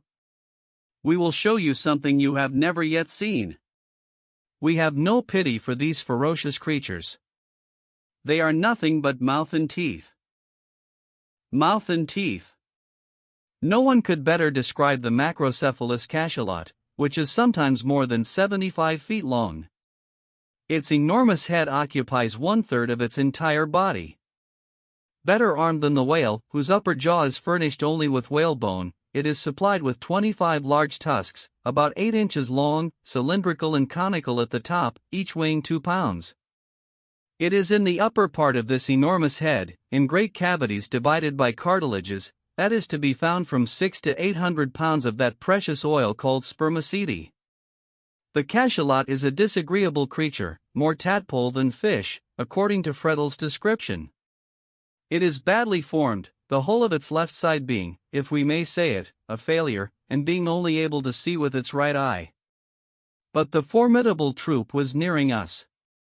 They had seen the whales and were preparing to attack them. One could judge beforehand that the cachalots would be victorious, not only because they were better built for attack than their inoffensive adversaries, but also because they could remain longer underwater without coming to the surface. There was only just time to go to the help of the whales. The Nautilus went underwater. Conseil, Ned Land, and I took our places before the window in the saloon, and Captain Nemo joined the pilot in his cage to work his apparatus as an engine of destruction. Soon I felt the beatings of the screw quicken, and our speed increased. The battle between the cachalots and the whales had already begun when the Nautilus arrived. They did not at first show any fear at the sight of this new monster joining in the conflict. But they soon had to guard against its blows. What a battle! The Nautilus was nothing but a formidable harpoon, brandished by the hand of its captain. It hurled itself against the fleshy mass, passing through from one part to the other, leaving behind it two quivering halves of the animal. It could not feel the formidable blows from their tails upon its sides, nor the shock which it produced itself, much more. One cachalot killed, it ran at the next, tacked on the spot that it might not miss its prey, going forward and backward, answering to its helm, plunging when the cetacean dived into the deep waters, coming up with it when it returned to the surface, striking it front or sideways, cutting or tearing in all directions, and at any pace, piercing it with its terrible spur. What carnage! What a noise on the surface of the waves! What sharp hissing, and what snorting peculiar to these enraged animals! In the midst of these waters generally so peaceful, their tails made perfect billows. For 1 hour this wholesale massacre continued, from which the cachalots could not escape. Several times 10 or 12 united tried to crush the Nautilus by their weight. From the window we could see their enormous mouths studded with tusks, and their formidable eyes. Ned Land could not contain himself, he threatened and swore at them. We could feel them clinging to our vessel like dogs worrying a wild boar in a copse. But the Nautilus, working its screw, carried them here and there, or to the upper levels of the ocean, without caring for their enormous weight, nor the powerful strain on the vessel. At length, the mass of cachalots broke up, the waves became quiet, and I felt that we were rising to the surface. The panel opened, and we hurried on to the platform. The sea was covered with mutilated bodies. A formidable explosion could not have divided and torn this fleshy mass with more violence. We were floating amid gigantic bodies, bluish on the back and white underneath, covered with enormous protuberances. Some terrified cachalots were flying toward the horizon. The waves were dyed red for several miles, and the Nautilus floated in a sea of blood. Captain Nemo joined us. "Well, Master Land," said he. "Well, sir," replied the Canadian, whose enthusiasm had somewhat calmed, "it is a terrible spectacle, certainly. But I am not a butcher.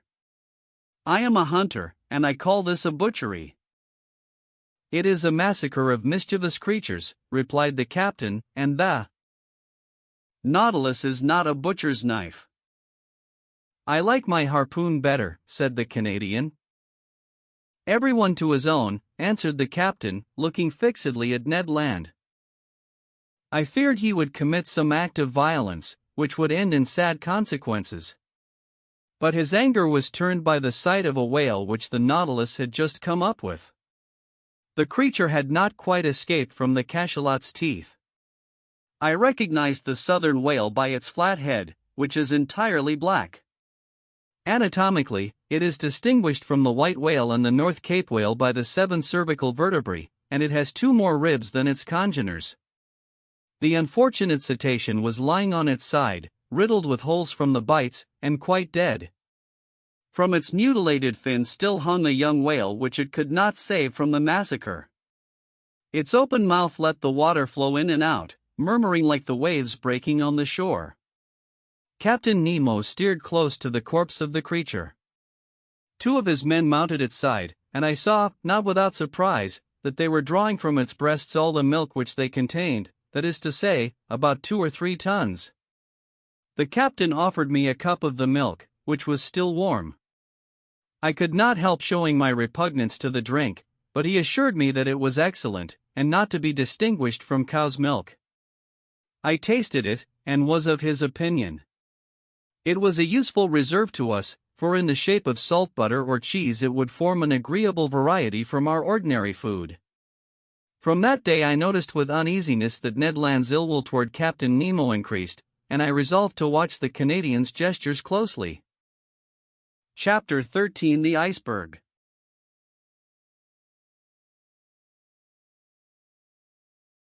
The Nautilus was steadily pursuing its southerly course, following the 50th meridian with considerable speed. Did he wish to reach the pole? I did not think so, for every attempt to reach that point had hitherto failed. Again, the season was far advanced, for in the Antarctic regions the 13th of March corresponds with the 13th of September of northern regions, which begins at the equinoctial season. On the 14th of March I saw floating ice in latitude 55 degrees, merely pale bits of debris from 20 to 25 feet long, forming banks over which the sea curled. The Nautilus remained on the surface of the ocean. Ned Land, who had fished in the Arctic seas, was familiar with its icebergs, but Conseil and I admired them for the first time. In the atmosphere toward the southern horizon stretched a white dazzling band. English whalers had given it the name of ice blink BX. However thick the clouds may be, it is always visible, and announces the presence of an ice pack or bank. Accordingly, larger blocks soon appeared, whose brilliancy changed with the caprices of the fog. Some of these masses showed green veins, as if long undulating lines had been traced with sulfate of copper, others resembled enormous amethysts with the light shining through them. Some reflected the light of day upon 1,000 crystal facets. Others, shaded with vivid calcareous reflections, resembled a perfect town of marble. The more we neared the south, the more these floating islands increased both in number and importance. At the 60th degree of latitude, every pass had disappeared. But seeking carefully, Captain Nemo soon found a narrow opening, through which he boldly slipped, knowing, however, that it would close behind him. Thus, guided by this clever hand, the Nautilus passed through all the ice with a precision which quite charmed Conseil. Icebergs or mountains, ice fields, or smooth plains, seeming to have no limits, drift ice or floating ice packs, or plains broken up, called palchas when they are circular, and streams when they are made up of long strips. The temperature was very low, the thermometer exposed to the air marked 2 or 3 degrees below zero, but we were warmly clad with fur, at the expense of the sea bear and seal. The interior of the Nautilus, warmed regularly by its electric apparatus, defied the most intense cold. Besides, it would only have been necessary to go some yards beneath the waves to find a more bearable temperature.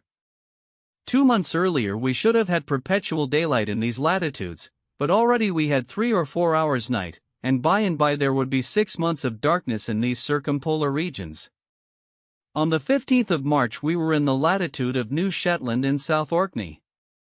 The captain told me that formerly numerous tribes of seals inhabited them, but that English and American whalers, in their rage for destruction, massacred both old and young. Thus where there was once life and animation, they had left silence and death. About 8 o'clock on the morning of the 16th of March, the Nautilus, following the 55th meridian, cut the Antarctic polar circle. Ice surrounded us on all sides, and closed the horizon. But Captain Nemo went from one opening to another, still going higher. I cannot express my astonishment at the beauties of these new regions. The ice took most surprising forms. Here the grouping formed an oriental town, with innumerable mosques and minarets, there a fallen city thrown to the earth, as it were, by some convulsion of nature. The whole aspect was constantly changed by the oblique rays of the sun, or lost in the grayish fog amid hurricanes of snow. Detonations and falls were heard on all sides, great overthrows of icebergs, which altered the whole landscape like a diorama. 37 Often seeing no exit, I thought we were definitively prisoners, but instinct guiding him at the slightest indication, Captain Nemo would discover a new pass. He was never mistaken when he saw the thin threads of bluish water trickling along the ice fields, and I had no doubt that he had already ventured into the midst of these Antarctic seas before. On the 16th of March, however, the ice fields absolutely blocked our road. It was not the iceberg itself, as yet, but vast fields cemented by the cold. But this obstacle could not stop Captain Nemo. He hurled himself against it with frightful violence. The Nautilus entered the brittle mass like a wedge, and split it with frightful crackings. It was the battering ram of the ancients hurled by infinite strength. The ice, thrown high in the air, fell like hail around us. By its own power of impulsion our apparatus made a canal for itself. Sometimes carried away by its own impetus, it lodged on the ice field, crushing it with its weight, and sometimes buried beneath it, dividing it by a simple pitching movement, producing large rents in it. Violent gales assailed us at this time, accompanied by thick fogs, through which, from one end of the platform to the other, we could see nothing. The wind blew sharply from all points of the compass, and the snow lay in such hard heaps that we had to break it with blows of a pickaxe. The temperature was always at 5 degrees below zero. Every outward part of the Nautilus was covered with ice. A rigged vessel could never have worked its way there, for all the rigging would have been entangled in the blocked-up gorges. A vessel without sails, with electricity for its motive power, and wanting no coal, could alone brave such high latitudes. At length, on the 18th of March, after many useless assaults, the Nautilus was positively blocked. It was no longer either streams, packs, or ice fields, but an interminable and immovable barrier, formed by mountains soldered together. An iceberg, said the Canadian to me.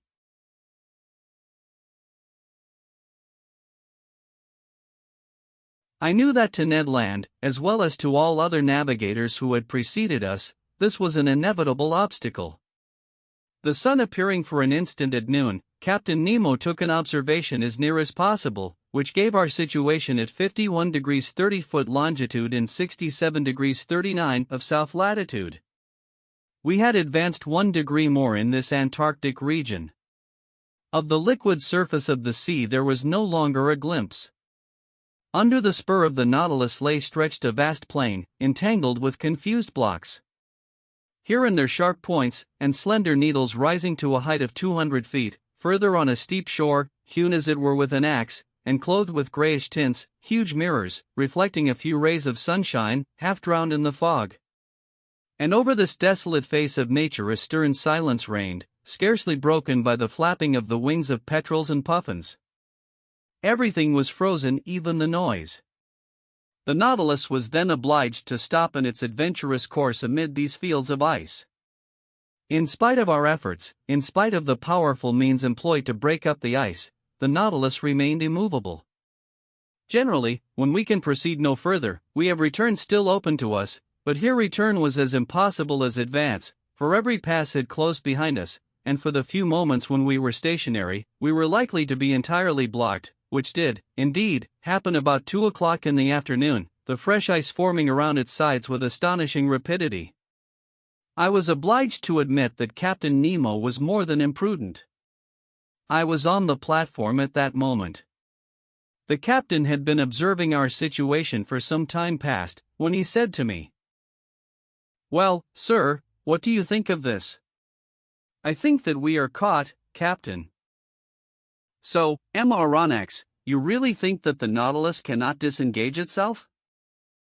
"With difficulty, Captain, for the season is already too far advanced for you to reckon on the breaking up of the ice." "Ah! Sir," said Captain Nemo, in an ironical tone, "you will always be the same. You see nothing but difficulties and obstacles. I affirm that not only can the Nautilus disengage itself, but also that it can go further still." "Further to the south?"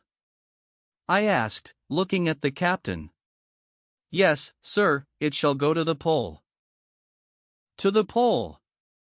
I exclaimed, unable to repress a gesture of incredulity. "Yes," replied the captain coldly, "to the Antarctic pole, to that unknown point from whence springs every meridian of the globe." "You know whether I can do as I please with the Nautilus?" "Yes, I knew that. I knew that this man was bold, even to rashness. But to conquer those obstacles which bristled round the South Pole, rendering it more inaccessible than the North, which had not yet been reached by the boldest navigators, was it not a mad enterprise, one which only a maniac would have conceived? It then came into my head to ask Captain Nemo if he had ever discovered that pole which had never yet been trodden by a human creature. "No, sir," he replied, "but we will discover it together. Where others have failed, I will not fail. I have never yet led my Nautilus so far into southern seas, but I repeat, it shall go further yet." "I can well believe you, Captain," said I, in a slightly ironical tone. "I believe you. Let us go ahead. There are no obstacles for us. Let us smash this iceberg. Let us blow it up, and if it resists, let us give the Nautilus wings to fly over it." Over it, sir, said Captain Nemo quietly. No, not over it, but under it, under it. I exclaimed, a sudden idea of the captain's projects flashing upon my mind. I understood the wonderful qualities of the Nautilus were going to serve us in this superhuman enterprise. I see we are beginning to understand one another, sir, said the captain, half smiling.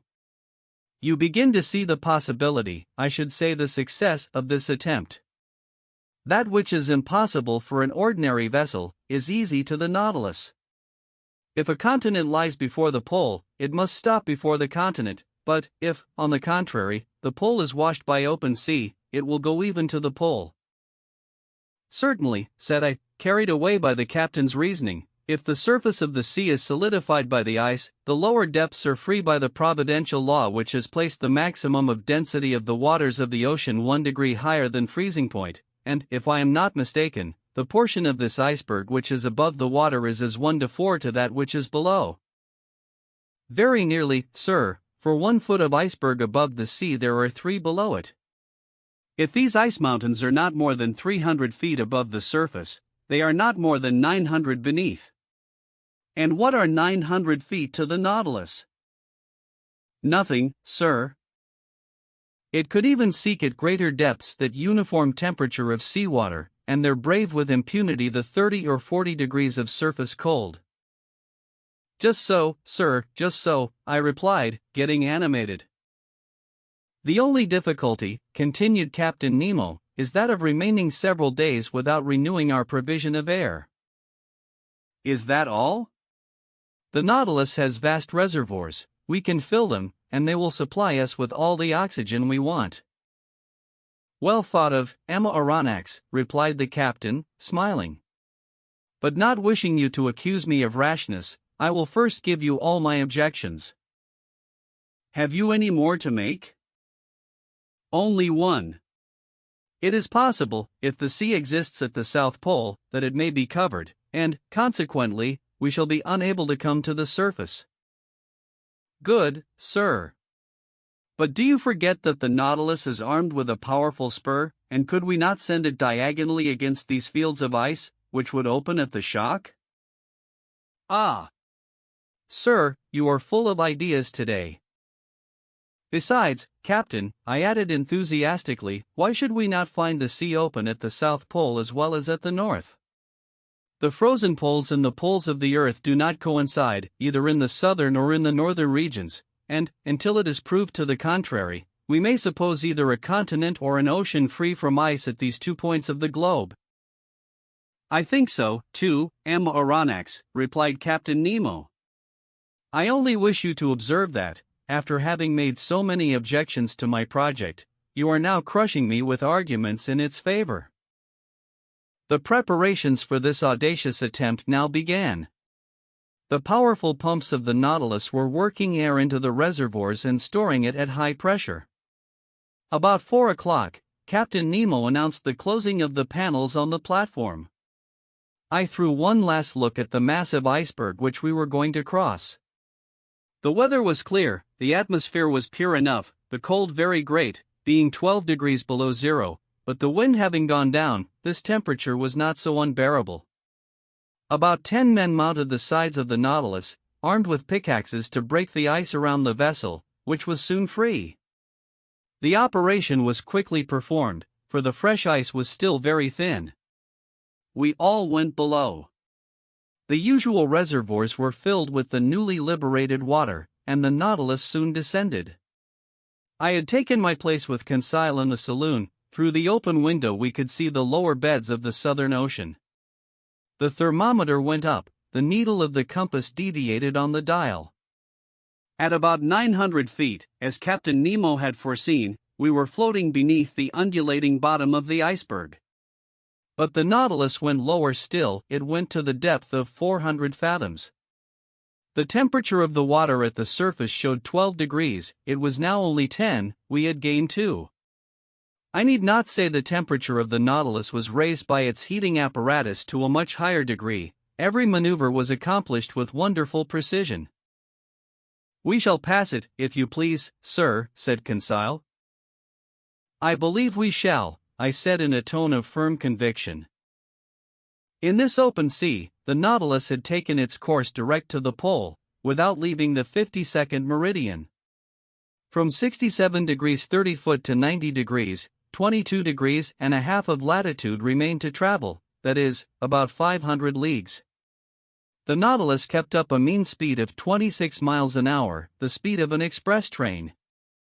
If that was kept up, in 40 hours we should reach the pole. For a part of the night the novelty of the situation kept us at the window. The sea was lit with the electric lantern, but it was deserted. Fishes did not sojourn in these imprisoned waters, they only found there a passage to take them from the Antarctic Ocean to the open polar sea. Our progress was rapid, we could feel it by the quivering of the long steel body. About 2 in the morning, I took some hours' repose, and Conseil did the same. In crossing the waist I did not meet Captain Nemo, I supposed him to be in the pilot's cage. The next morning, the 19th of March, I took my post once more in the saloon. The electric log told me that the speed of the Nautilus had been slackened. It was then going toward the surface, but prudently emptying its reservoirs very slowly. My heart beat fast. Were we going to emerge and regain the open polar atmosphere? No. A shock told me that the Nautilus had struck the bottom of the iceberg, still very thick, judging from the deadened sound. We had indeed struck, to use a sea expression, but in an inverse sense, and at 1,000 feet deep. This would give 3,000 feet of ice above us, 1,000 being above the watermark. The iceberg was then higher than at its borders, not a very reassuring fact. Several times that day the Nautilus tried again, and every time it struck the wall which lay like a ceiling above it. Sometimes it met with but 900 yards, only 200 of which rose above the surface. It was twice the height it was when the Nautilus had gone under the waves. I carefully noted the different depths, and thus obtained a submarine profile of the chain as it was developed under the water. That night no change had taken place in our situation. Still ice between 400 and 500 yards in depth. It was evidently diminishing, but still what a thickness between us and the surface of the ocean. It was then 8. According to the daily custom on board the Nautilus, its air should have been renewed 4 hours ago, but I did not suffer much, although Captain Nemo had not yet made any demand upon his reserve of oxygen. My sleep was painful that night, hope and fear besieged me by turns, I rose several times. The groping of the Nautilus continued.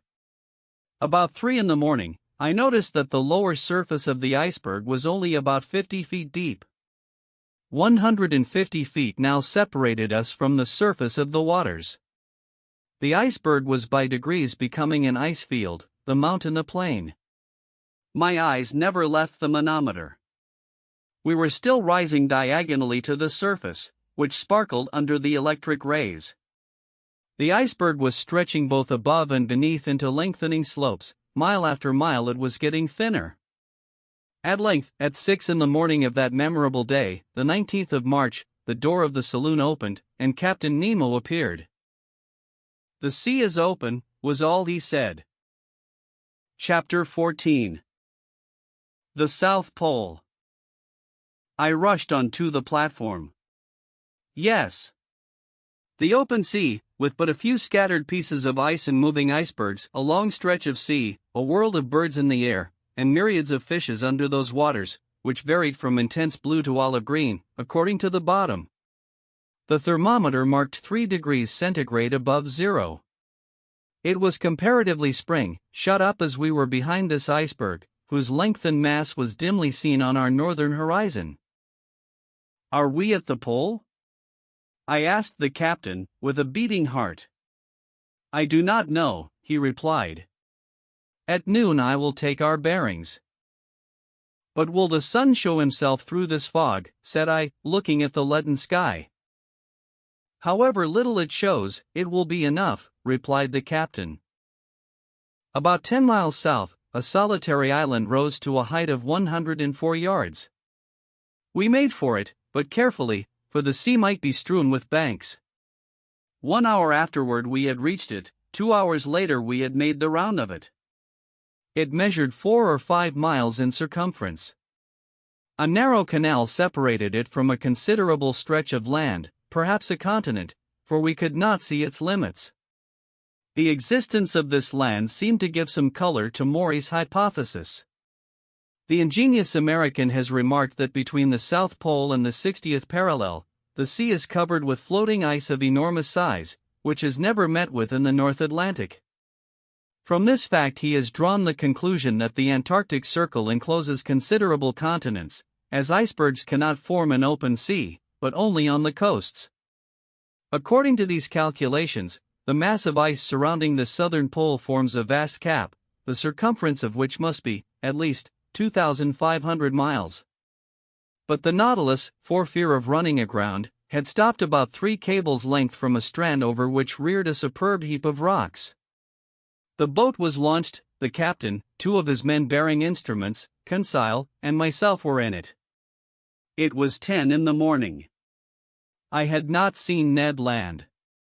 Doubtless the Canadian did not wish to admit the presence of the South Pole. 38 A few strokes of the oar brought us to the sand, where we ran ashore.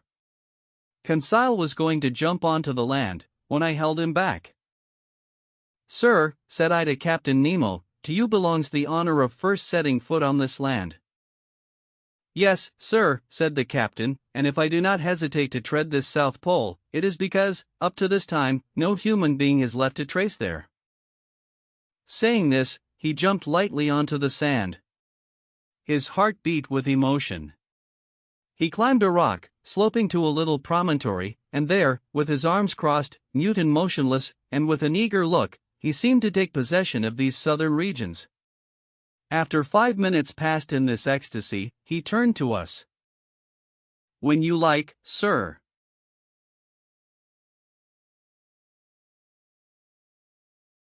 I landed, followed by Conseil, leaving the 2 men in the boat. For a long way the soil was composed of a reddish, sandy stone, something like crushed brick, scoriae, streams of lava, and pumice stones. One could not mistake its volcanic origin. In some parts, slight curls of smoke emitted a sulphurous smell, proving that the internal fires had lost nothing of their expansive powers, though, having climbed a high acclivity, I could see no volcano for a radius of several miles. We know that in those Antarctic countries, James Ross found 2 craters, the Erebus and Terror, in full activity, on the 167th meridian, latitude 77 degrees 32 foot. The vegetation of this desolate continent seemed to me much restricted. Some lichens of the species Usnea melanoxantha lay upon the black rocks, some microscopic plants, rudimentary diatomas, a kind of cells, placed between 2 quartz shells, long purple and scarlet fucus, supported on little swimming bladders, which the breaking of the waves brought to the shore. These constituted the meager flora of this region. The shore was strewn with mollusks, little mussels, limpets, smooth buchards in the shape of a heart, and particularly some clios, with oblong membranous bodies, the head of which was formed of 2 rounded lobes. I also saw myriads of northern clios, 1¼ inches long, of which a whale would swallow a whole world at a mouthful, and some charming pteropods, perfect sea butterflies, animating the waters on the skirts of the shore.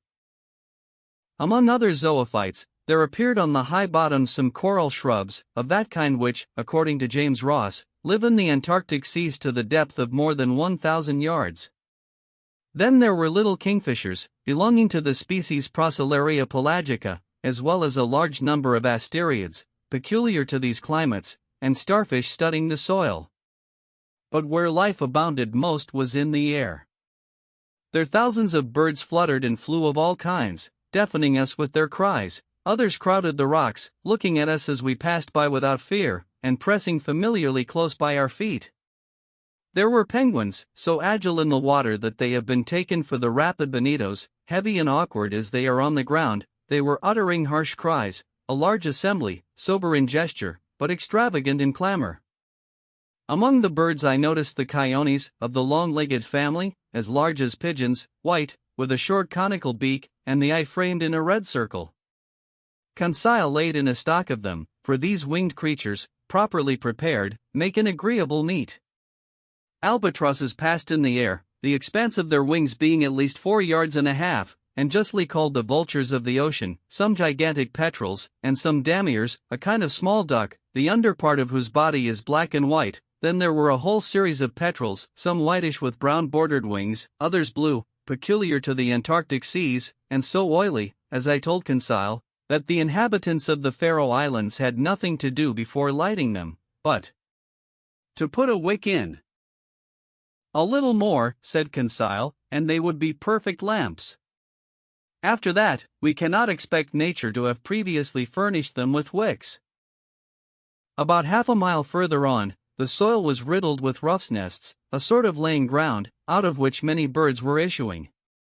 Captain Nemo had some hundreds hunted. They uttered a cry like the braying of an ass, were about the size of a goose, slate color on the body, white beneath, with a yellow line round their throats. They allowed themselves to be killed with a stone, never trying to escape. But the fog did not lift, and at 11 the sun had not yet shown itself. Its absence made me uneasy. Without it no observations were possible. How then could we decide whether we had reached the pole? When I rejoined Captain Nemo, I found him leaning on a piece of rock, silently watching the sky. He seemed impatient and vexed. But what was to be done? This rash and powerful man could not command the sun as he did the sea. Noon arrived without the orb of day showing itself for an instant. We could not even tell its position behind the curtain of fog, and soon the fog turned to snow. Till tomorrow, said the captain quietly, and we returned to the Nautilus amid these atmospheric disturbances. The tempest of snow continued till the next day. It was impossible to remain on the platform. From the saloon, where I was taking notes of incidents happening during this excursion to the polar continent, I could hear the cries of petrels and albatrosses sporting in the midst of this violent storm. The Nautilus did not remain motionless, but skirted the coast, advancing 10 miles more to the south than the half-light left by the sun as it skirted the edge of the horizon. The next day, the 20th of March, the snow had ceased. The cold was a little greater, the thermometer showing 2 degrees below zero. The fog was rising, and I hoped that that day our observations might be taken. Captain Nemo not having yet appeared, the boat took Conseil and myself to land. The soil was still of the same volcanic nature, everywhere were traces of lava, scoriae, and basalt, but the crater which had vomited them I could not see. Here, as lower down, this continent was alive with myriads of birds, but their rule was now divided with large troops of sea mammals, looking at us with their soft eyes. There were several kinds of seals, some stretched on the earth, some on flakes of ice, many going in and out of the sea. They did not flee at our approach, never having had anything to do with man, and I reckoned that there were provisions there for hundreds of vessels. Sir, said Conseil, will you tell me the names of these creatures? They are seals and morses. It was now 8 in the morning. 4 hours remained to us before the sun could be observed with advantage. I directed our step toward a vast bay cut in the steep granite shore. There, I can aver that earth and ice were lost to sight by the numbers of sea mammals covering them, and I involuntarily sought for old Proteus, the mythological shepherd who watched these immense flocks of Neptune. There were more seals than anything else, forming distinct groups, male and female, the father watching over his family, the mother suckling her little ones, some already strong enough to go a few steps. When they wished to change their place, they took little jumps, made by the contraction of their bodies, and helped awkwardly enough by their imperfect fin, which, as with the lamantin, their congener, forms a perfect forearm. I should say that in the water, which is their element, the spine of these creatures is flexible, with smooth and close skin and webbed feet. They swim admirably. In resting on the earth they take the most graceful attitudes. Thus the ancients, observing their soft and expressive looks, which cannot be surpassed by the most beautiful look a woman can give, their clear voluptuous eyes, their charming positions, and the poetry of their manners, metamorphosed them, the male into a triton and the female into a mermaid. I made Conseil notice the considerable development of the lobes of the brain in these interesting cetaceans. No mammal, except man, has such a quantity of cerebral matter. They are also capable of receiving a certain amount of education, are easily domesticated, and I think, with other naturalists, that, if properly taught, they would be of great service as fishing dogs. The greater part of them slept on the rocks or on the sand. Among these seals, properly so called, which have no external ears, in which they differ from the otter, whose ears are prominent, I noticed several varieties of Stenorhynchi about 3 yards long, with a white coat, bulldog heads, armed with teeth in both jaws, 4 incisors at the top and 4 at the bottom, and 2 large canine teeth in the shape of a fleur-de-lis. Ca among them blighted sea elephants, a kind of seal, with short flexible trunks.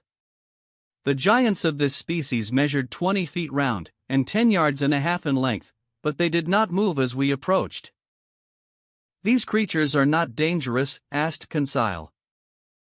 "No, not unless you attack them. When they have to defend their young, their rage is terrible, and it is not uncommon for them to break the fishing boats to pieces." "They are quite right," said Conseil. "I do not say they are not." 2 miles further on we were stopped by the promontory which shelters the bay from the southerly winds. Beyond it we heard loud bellowings such as a troop of ruminants would produce. "Good," said Conseil. "A concert of bulls." "No, a concert of morses." "They are fighting." "They are either fighting or playing." We now began to climb the blackish rocks, amid unforeseen stumbles, and over stones which the ice made slippery. More than once I rolled over, at the expense of my loins. Conseil, more prudent or more steady, did not stumble, and helped me up, saying, "If, sir, you would have the kindness to take wider steps, you would preserve your equilibrium better." Arrived at the upper ridge of the promontory, I saw a vast white plain covered with morses. They were playing among themselves, and what we heard were bellowings of pleasure, not of anger. As I passed near these curious animals, I could examine them leisurely, for they did not move. Their skins were thick and rugged, of a yellowish tint, approaching to red. Their hair was short and scant. Some of them were 4 yards and a quarter long. Quieter and less timid than their congeners of the north, they did not, like them, place sentinels round the outskirts of their encampment. After examining this city of morses, I began to think of returning. It was 11 o'clock, and if Captain Nemo found the conditions favorable for observations, I wished to be present at the operation. We followed a narrow pathway running along the summit of the steep shore. At 11:30 we had reached the place where we landed. The boat had run aground, bringing the captain. I saw him standing on a block of basalt, his instruments near him, his eyes fixed on the northern horizon, near which the sun was then describing a lengthened curve. I took my place beside him, and waited without speaking. Noon arrived, and, as before, the sun did not appear. It was a fatality. Observations were still wanting. If not accomplished tomorrow, we must give up all idea of taking any. We were indeed exactly at the 20th of March. Tomorrow, the 21st, would be the equinox. The sun would disappear behind the horizon for 6 months, and with its disappearance the long polar night would begin. Since the September equinox it had emerged from the northern horizon, rising by lengthened spirals up to the 21st of December. At this period, the summer solstice of the northern regions, it had begun to descend, and tomorrow was to shed its last rays upon them. I communicated my fears and observations to Captain Nemo. "You are right, Emma Aronnax," said he. "If tomorrow I cannot take the altitude of the sun, I shall not be able to do it for 6 months. But precisely because chance has led me into these seas on the 21st of March, my bearings will be easy to take, if at 12 we can see the sun." "Why, Captain?" "Because then the orb of day describes such lengthened curves, that it is difficult to measure exactly its height above the horizon, and grave errors may be made with instruments." "What will you do then?" "I shall only use my chronometer," replied Captain Nemo. "If tomorrow, the 21st of March, the disk of the sun, allowing for refraction, is exactly cut by the northern horizon, it will show that I am at the South Pole. Just so, said I, but this statement is not mathematically correct, because the equinox does not necessarily begin at noon. Very likely, sir, but the error will not be 100 yards, and we do not want more. Till tomorrow then. Captain Nemo returned on board. Conseil and I remained to survey the shore, observing and studying until 5 o'clock. Then I went to bed, not, however, without invoking, like the Indian, the favor of the radiant orb. The next day, the 21st of March, at 5 in the morning, I mounted the platform. I found Captain Nemo there. The weather is lightening a little, said he. I have some hope. After breakfast we will go on shore, and choose a post for observation. That point settled, I sought Ned Land. I wanted to take him with me. But the obstinate Canadian refused, and I saw that his taciturnity and his bad humor grew day by day. After all, I was not sorry for his obstinacy under the circumstances. Indeed, there were too many seals on shore, and we ought not to lay such temptations in this unreflecting fisherman's way. Breakfast over, we went on shore. The Nautilus had gone some miles further up in the night. It was a whole league from the coast, above which reared a sharp peak about 500 yards high. The boat took with me Captain Nemo, 2 men of the crew, and the instruments, which consisted of a chronometer, a telescope, and a barometer. While crossing, I saw numerous whales belonging to the 3 kinds peculiar to the southern seas, the whale, or the English right whale, which has no dorsal fin, the humpback, or balanopteran, with reeved chest, and large whitish fins, which, in spite of its name, do not form wings, and the finback, of a yellowish brown, the liveliest of all the cetacea. This powerful creature is heard a long way off when he throws to a great height columns of air and vapor, which look like whirlwinds of smoke. These different mammals were disporting themselves in troops in the quiet waters, and I could see that this basin of the Antarctic pole served as a place of refuge to the cetacea too closely tracked by the hunters. I also noticed long whitish lines of salpy, a kind of gregarious mollusk, and large medusae floating between the reeds. At 9 we landed, the sky was brightening, the clouds were flying to the south, and the fog seemed to be leaving the cold surface of the waters. Captain Nemo went toward the peak, which he doubtless meant to be his observatory. It was a painful ascent over the sharp lava and the pumice stones, in an atmosphere often impregnated with a sulphurous smell from the smoking cracks. For a man unaccustomed to walk on land, the captain climbed the steep slopes with an agility I never saw equaled, and which a hunter would have envied. We were 2 hours getting to the summit of this peak, which was half porphyry and half basalt. From thence we looked upon a vast sea, which, toward the north, distinctly traced its boundary line upon the sky. At our feet lay fields of dazzling whiteness. Over our heads a pale azure, free from fog. To the north the disk of the sun seemed like a ball of fire, already horned by the cutting of the horizon. From the bosom of the water rose sheaves of liquid jets by hundreds. In the distance lay the Nautilus like a cetacean asleep on the water.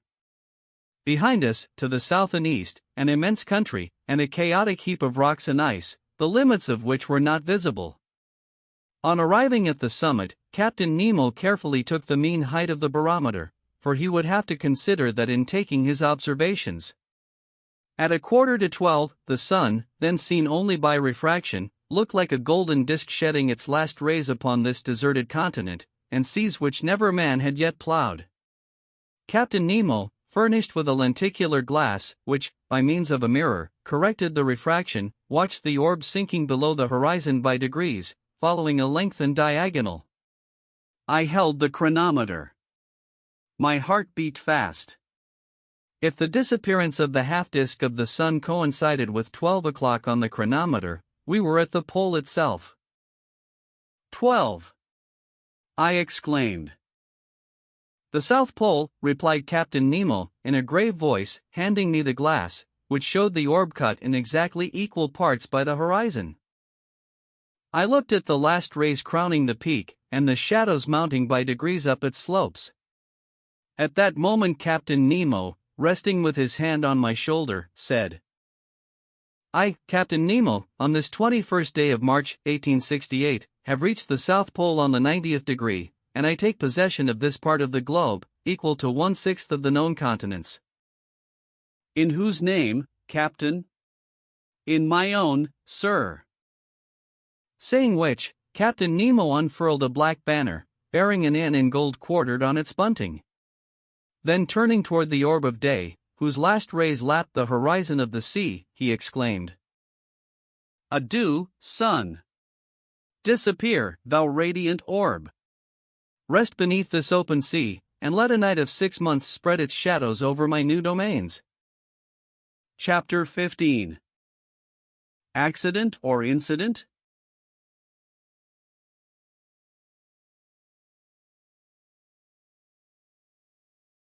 The next day, the 22nd of March, at 6 in the morning, preparations for departure were begun. The last gleams of twilight were melting into night. The cold was great, the constellations shone with wonderful intensity. In the zenith glittered that wondrous Southern Cross, the polar bear of Antarctic regions. The thermometer showed 12 degrees below zero, and when the wind freshened, it was most biting. Flakes of ice increased on the open water. The sea seemed everywhere alike. Numerous blackish patches spread on the surface, showing the formation of fresh ice. Evidently the southern basin, frozen during the 6 winter months, was absolutely inaccessible. What became of the whales in that time? Doubtless they went beneath the icebergs, seeking more practicable seas. As to the seals and morses, accustomed to live in a hard climate, they remained on these icy shores. These creatures have the instinct to break holes in the ice fields, and to keep them open. To these holes they come for breath. When the birds, driven away by the cold, have emigrated to the north, these sea mammals remain sole masters of the polar continent. But the reservoirs were filling with water, and the Nautilus was slowly descending. At 1,000 feet deep it stopped, its screw beat the waves, and it advanced straight toward the north, at a speed of 15 miles an hour. Toward night it was already floating under the immense body of an iceberg. At 3 in the morning I was awakened by a violent shock. I sat up in my bed and listened in the darkness, when I was thrown into the middle of the room. The Nautilus, after having struck, had rebounded violently. I groped along the partition, and by the staircase to the saloon, which was lit by the luminous ceiling. The furniture was upset. Fortunately the windows were firmly set, and had held fast. The pictures on the starboard side, from being no longer vertical, were clinging to the paper, while those of the port side were hanging at least a foot from the wall. The Nautilus was lying on its starboard side perfectly motionless. I heard footsteps, and a confusion of voices, but Captain Nemo did not appear. As I was leaving the saloon, Ned Land and Conseil entered. "What is the matter?" said I, at once. "I came to ask you, sir," said Conseil. "Confound it," exclaimed the Canadian, "I know well enough. The Nautilus has struck, and judging by the way she lies, I do not think she will right herself as she did the first time in Torres Straits." "But," I asked, "has she at least come to the surface of the sea?" "We do not know," said Conseil. "It is easy to decide," I answered. I consulted the manometer. To my great surprise it showed a depth of more than 180 fathoms. "What does that mean?" I exclaimed. "We must ask Captain Nemo," said Conseil. "But where shall we find him?" said Ned Land. "Follow me," said I to my companions. We left the saloon. There was no one in the library. At the center staircase, by the berths of the ship's crew, there was no one. I thought that Captain Nemo must be in the pilot's cage. It was best to wait. We all returned to the saloon. For 20 minutes we remained thus, trying to hear the slightest noise which might be made on board the Nautilus, when Captain Nemo entered. He seemed not to see us. His face, generally so impassive, showed signs of uneasiness. He watched the compass silently, then the manometer, and going to the planisphere, placed his finger on the spot representing the southern seas. I would not interrupt him, but, some minutes later, when he turned toward me, I said, using one of his own expressions in the Torres Straits. An incident, Captain? No, sir, an accident this time. Serious? Perhaps. Is the danger immediate? No. The Nautilus has stranded? Yes. And this has happened how? From a caprice of nature, not from the ignorance of man. Not a mistake has been made in the working. But we cannot prevent equilibrium from producing its effects. We may brave human laws, but we cannot resist natural ones. Captain Nemo had chosen a strange moment for uttering this philosophical reflection. On the whole, his answer helped me little. May I ask, sir, the cause of this accident? An enormous block of ice, a whole mountain, has turned over, he replied. When icebergs are undermined at their base by warmer water or reiterated shocks, their center of gravity rises, and the whole thing turns over. This is what has happened. One of these blocks, as it fell, struck the Nautilus, then, gliding under its hull, raised it with irresistible force, bringing it into beds which are not so thick, or it is lying on its side. But can we not get the Nautilus off by emptying its reservoirs, that it may regain its equilibrium? That, sir, is being done at this moment. You can hear the pump working. Look at the needle of the manometer, it shows that the Nautilus is rising, but the block of ice is rising with it, and, until some obstacle stops its ascending motion, our position cannot be altered. Indeed, the Nautilus still held the same position to starboard. Doubtless it would right itself when the block stopped. But at this moment who knows if we may not strike the upper part of the iceberg, and if we may not be frightfully crushed between the two glassy surfaces? I reflected on all the consequences of our position. Captain Nemo never took his eyes off the manometer. Since the fall of the iceberg, the Nautilus had risen about 150 feet, but it still made the same angle with the perpendicular. Suddenly a slight movement was felt in the hold. Evidently it was righting a little. Things hanging in the saloon were sensibly returning to their normal position. The partitions were nearing the upright. No one spoke. With beating hearts we watched and felt the straightening. The boards became horizontal under our feet. 10 minutes passed. At last we have righted, I exclaimed. Yes, said Captain Nemo, going to the door of the saloon. But are we floating? I asked. Certainly, he replied, since the reservoirs are not empty, and, when empty, the Nautilus must rise to the surface of the sea. We were in open sea, but at a distance of about 10 yards, on either side of the Nautilus, rose a dazzling wall of ice. Above and beneath the same wall, above, because the lower surface of the iceberg stretched over us like an immense ceiling, beneath, because the overturned block, having slid by degrees, had found a resting place on the lateral walls, which kept it in that position. The Nautilus was really imprisoned in a perfect tunnel of ice more than 20 yards in breadth, filled with quiet water. It was easy to get out of it by going either forward or backward, and then make a free passage under the iceberg, some hundreds of yards deeper.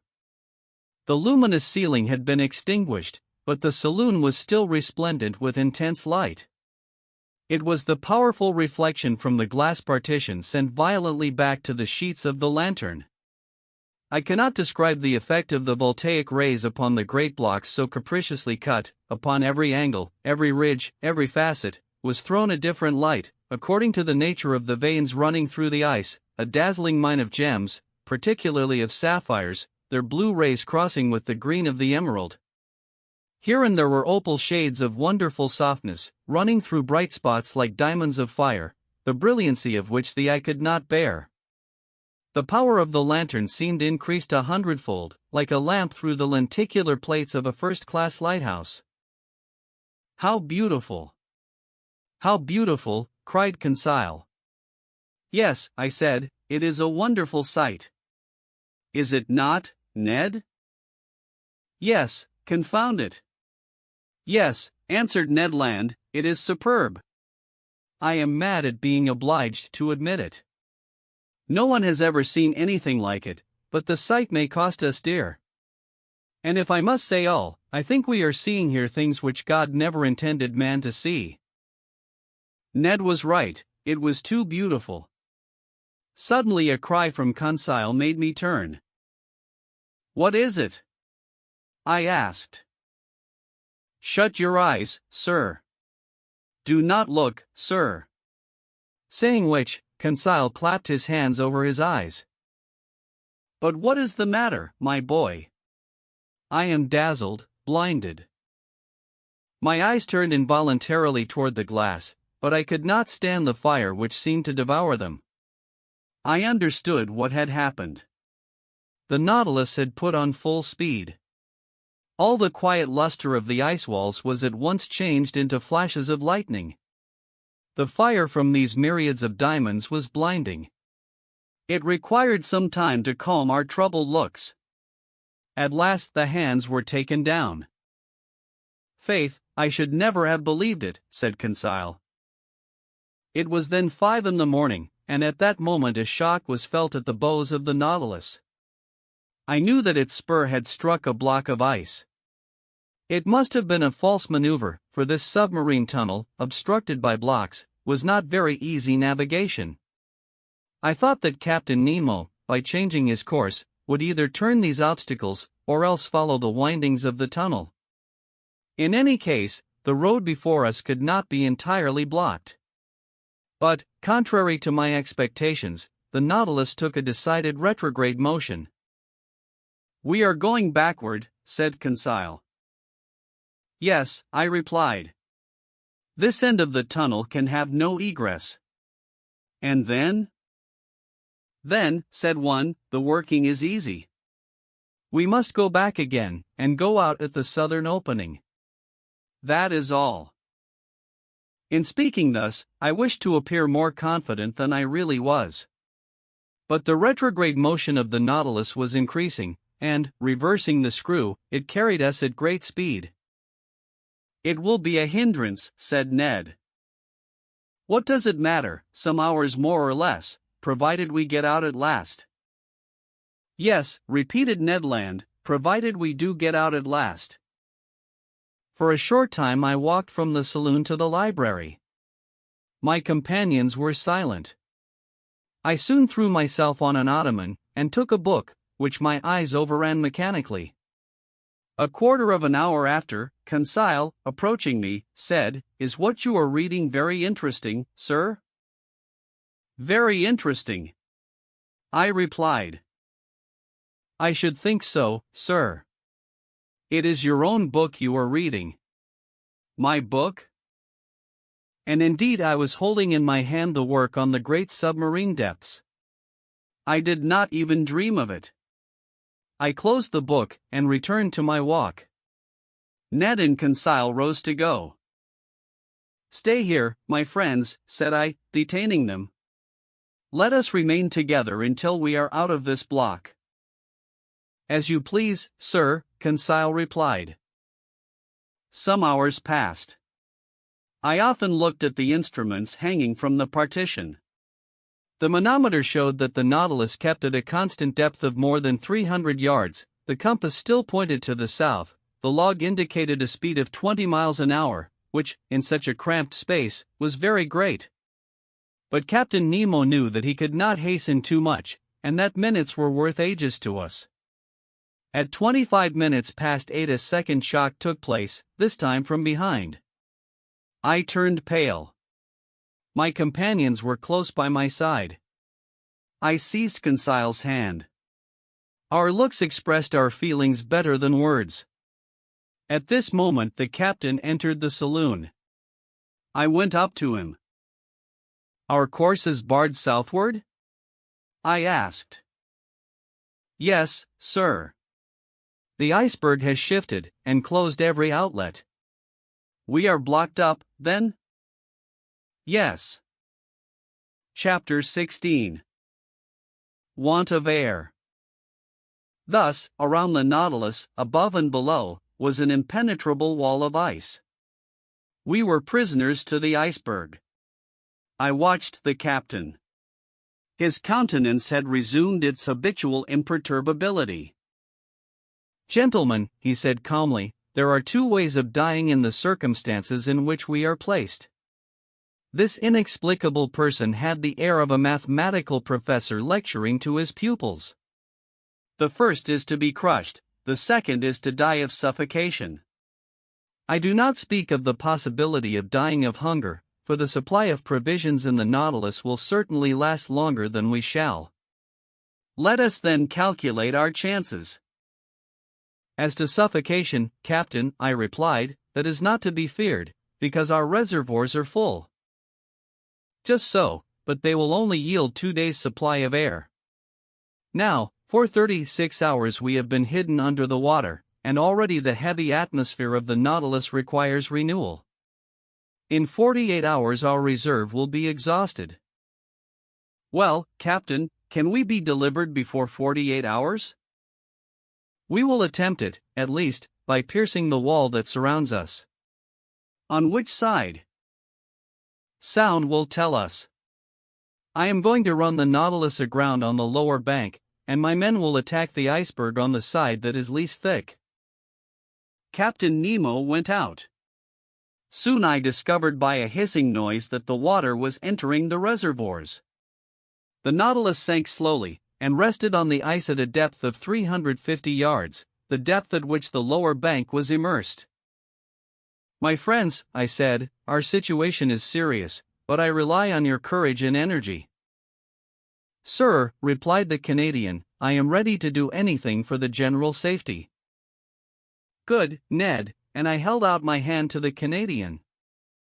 I will add, he continued, that being as handy with the pickaxe as with the harpoon, if I can be useful to the captain, he can command my services. He will not refuse your help. Come, Ned. I led him to the room where the crew of the Nautilus were putting on their cork jackets. I told the captain of Ned's proposal, which he accepted. The Canadian put on his sea costume, and was ready as soon as his companions. When Ned was dressed, I re-entered the drawing room, where the panes of glass were open, and, posted near Consile, I examined the ambient beds that supported the Nautilus. Some instants after, we saw a dozen of the crew set foot on the bank of ice, and among them Ned Land, easily known by his stature. Captain Nemo was with them. Before proceeding to dig the walls, he took the soundings, to be sure of working in the right direction. Long sounding lines were sunk in the side walls, but after 15 yards they were again stopped by the thick wall. It was useless to attack it on the ceiling-like surface, since the iceberg itself measured more than 400 yards in height. Captain Nemo then sounded the lower surface. Their 10 yards of wall separated us from the water, so great was the thickness of the ice field. It was necessary, therefore, to cut from it a piece equal in extent to the waterline of the Nautilus. There was about 6,000 cubic yards to detach, so as to dig a hole by which we could descend to the ice field. The work was begun immediately, and carried on with indefatigable energy. Instead of digging round the Nautilus, which would have involved greater difficulty, Captain Nemo had an immense trench made at 8 yards from the port quarter. Then the men set to work simultaneously with their screws on several points of its circumference. Presently the pickaxe attacked this compact matter vigorously, and large blocks were detached from the mass. By a curious effect of specific gravity, these blocks, lighter than water, fled, so to speak, to the vault of the tunnel, that increased in thickness at the top in proportion as it diminished at the base. But that mattered little, so long as the lower part grew thinner.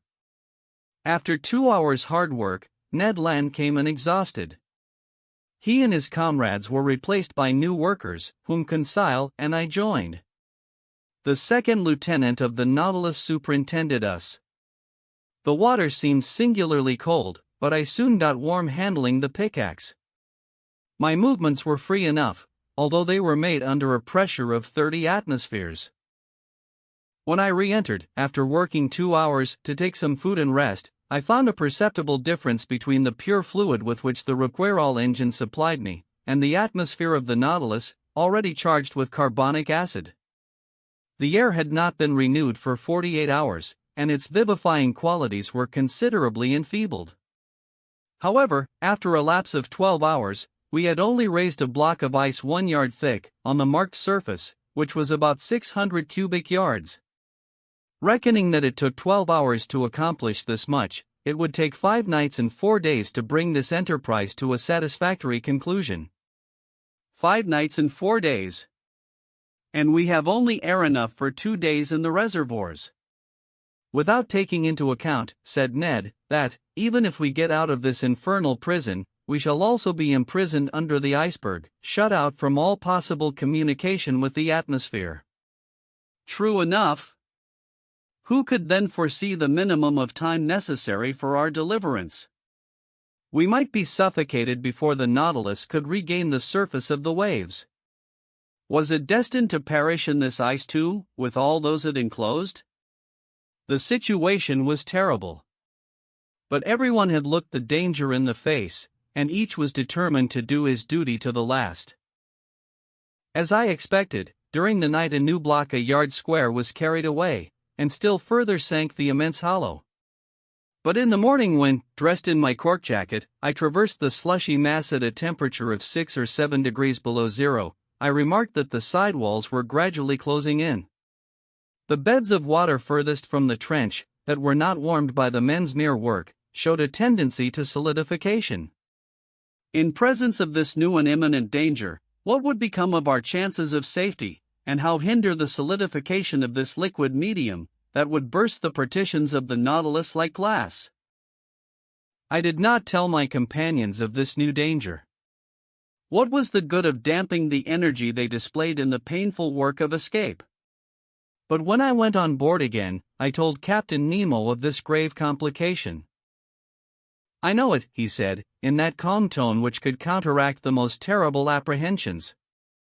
It is one danger more, but I see no way of escaping it. The only chance of safety is to go quicker than solidification.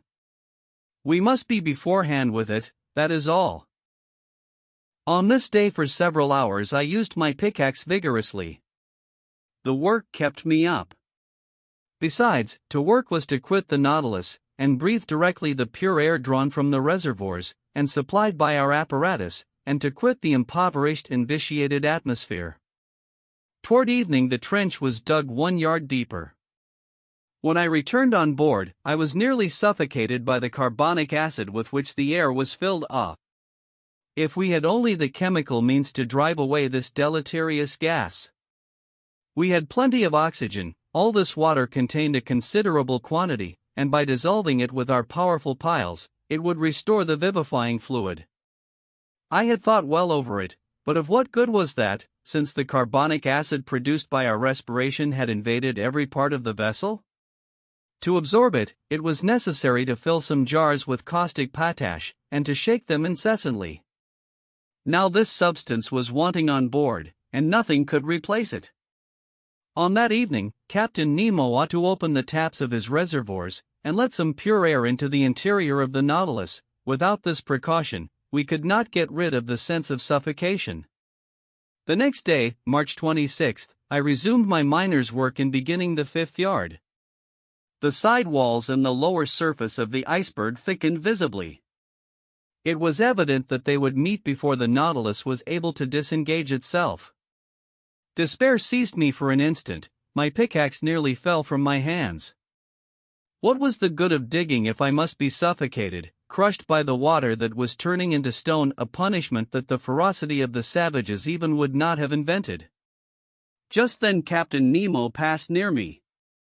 I touched his hand and showed him the walls of our prison.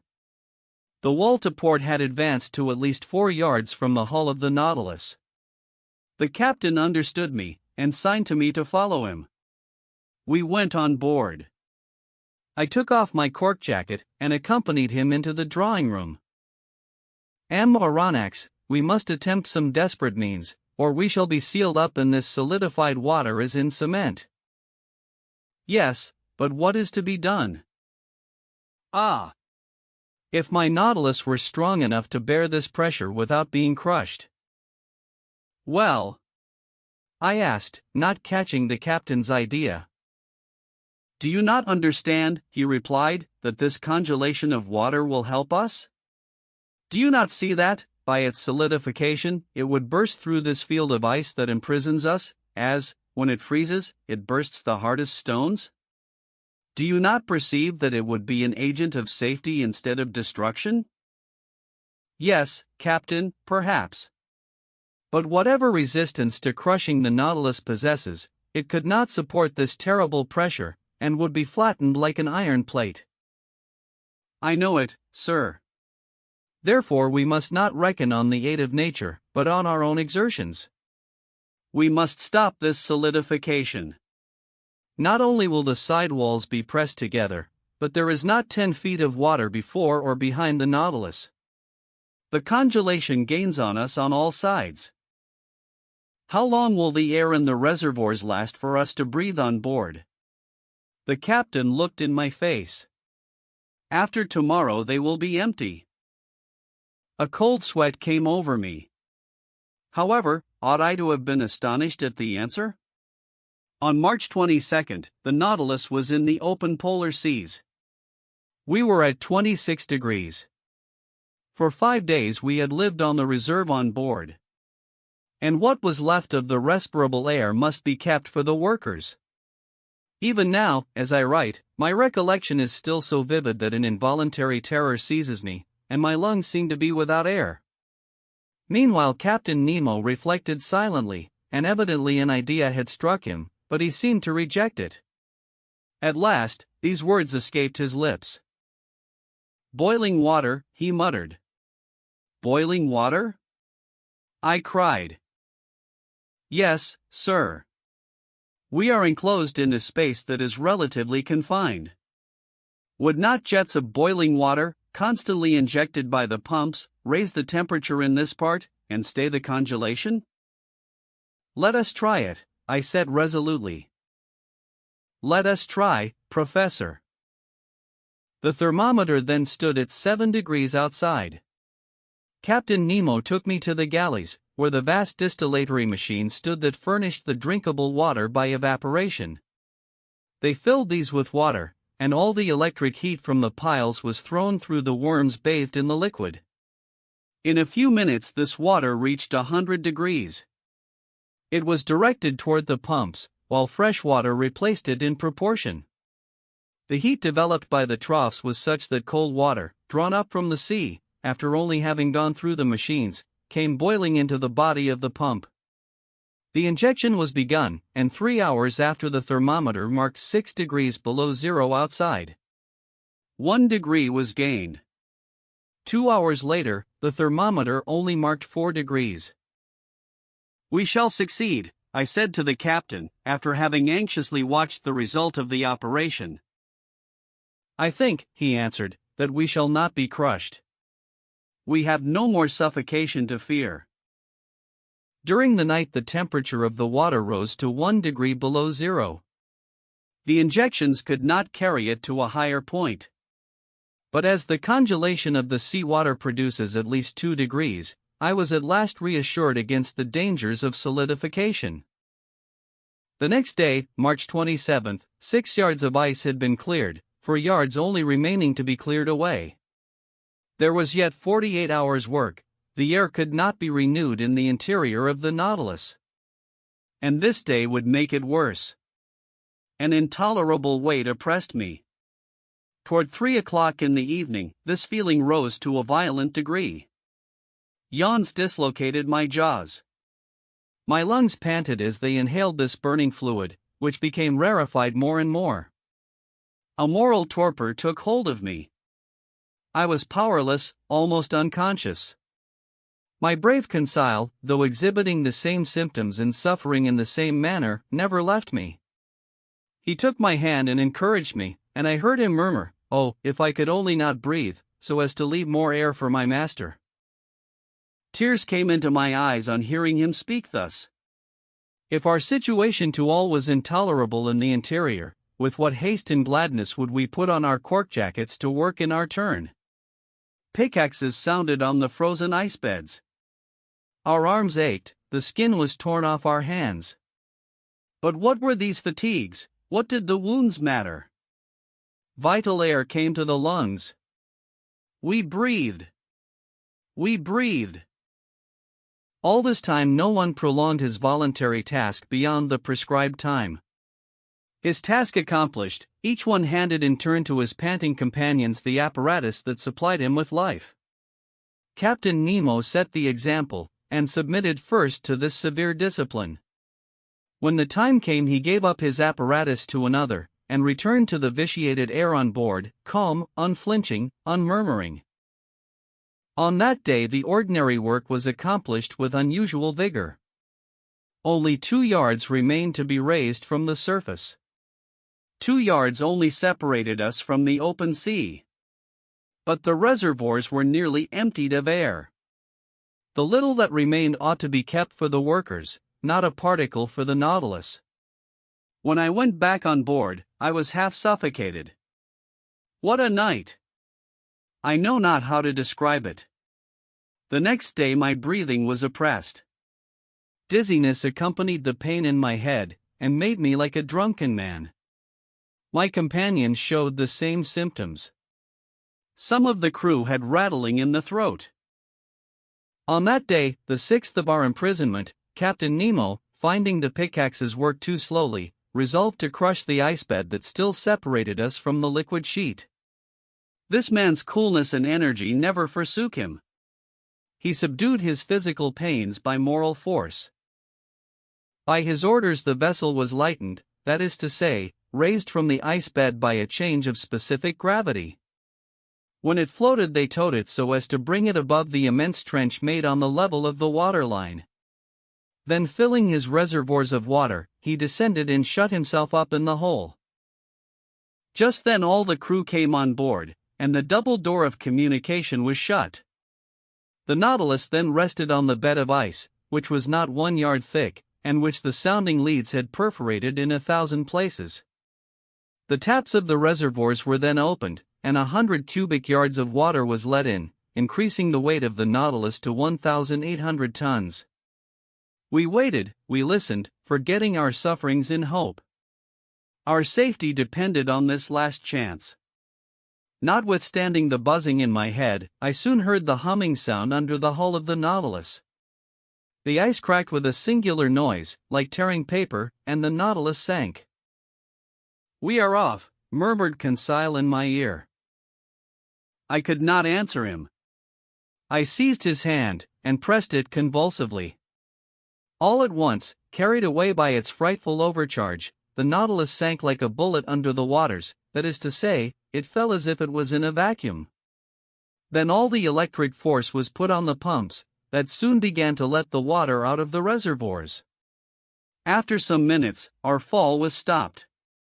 Soon, too, the manometer indicated an ascending movement. The screw, going at full speed, made the iron hull tremble to its very bolts, and drew us toward the north. But if this floating under the iceberg is to last another day before we reach the open sea, I shall be dead first. Half stretched upon a divan in the library, I was suffocating. My face was purple, my lips blue, my faculties suspended. I neither saw nor heard. All notion of time had gone from my mind. My muscles could not contract. I do not know how many hours passed thus, but I was conscious of the agony that was coming over me. I felt as if I was going to die. Suddenly I came to. Some breaths of air penetrated my lungs. Had we risen to the surface of the waves? Were we free of the iceberg? No, Ned and Conseil, my 2 brave friends, were sacrificing themselves to save me. Some particles of air still remained at the bottom of one apparatus. Instead of using it, they had kept it for me, and while they were being suffocated, they gave me life drop by drop. I wanted to push back the thing, they held my hands, and for some moments I breathed freely. I looked at the clock, it was 11 in the morning. It ought to be the 28th of March. The Nautilus went at a frightful pace, 40 miles an hour. It literally tore through the water. Where was Captain Nemo? Had he succumbed? Were his companions dead with him? At the moment, the manometer indicated that we were not more than 20 feet from the surface. A mere plate of ice separated us from the atmosphere. Could we not break it? Perhaps. In any case, the Nautilus was going to attempt it. I felt that it was in an oblique position, lowering the stern and raising the bows. The introduction of water had been the means of disturbing its equilibrium. Then, impelled by its powerful screw, it attacked the ice field from beneath like a formidable battering ram. It broke it by backing and then rushing forward against the field, which gradually gave way, and at last, dashing suddenly against it, shot forward on the icy field that crushed beneath its weight. The panel was opened, one might say torn off, and the pure air came in abundance to all parts of the Nautilus. Chapter 17. From Cape Horn to the Amazon. How I got onto the platform, I have no idea. Perhaps the Canadian had carried me there. But I breathed, I inhaled the vivifying sea air. My two companions were getting drunk with the fresh particles. The other unhappy men had been so long without food that they could not with impunity indulge in the simplest aliments that were given them. We, on the contrary, had no need to restrain ourselves. We could draw this air freely into our lungs, and it was the breeze alone, that filled us with this keen enjoyment. "Ah," said Conseil, "how delightful this oxygen is! Master need not fear to breathe it.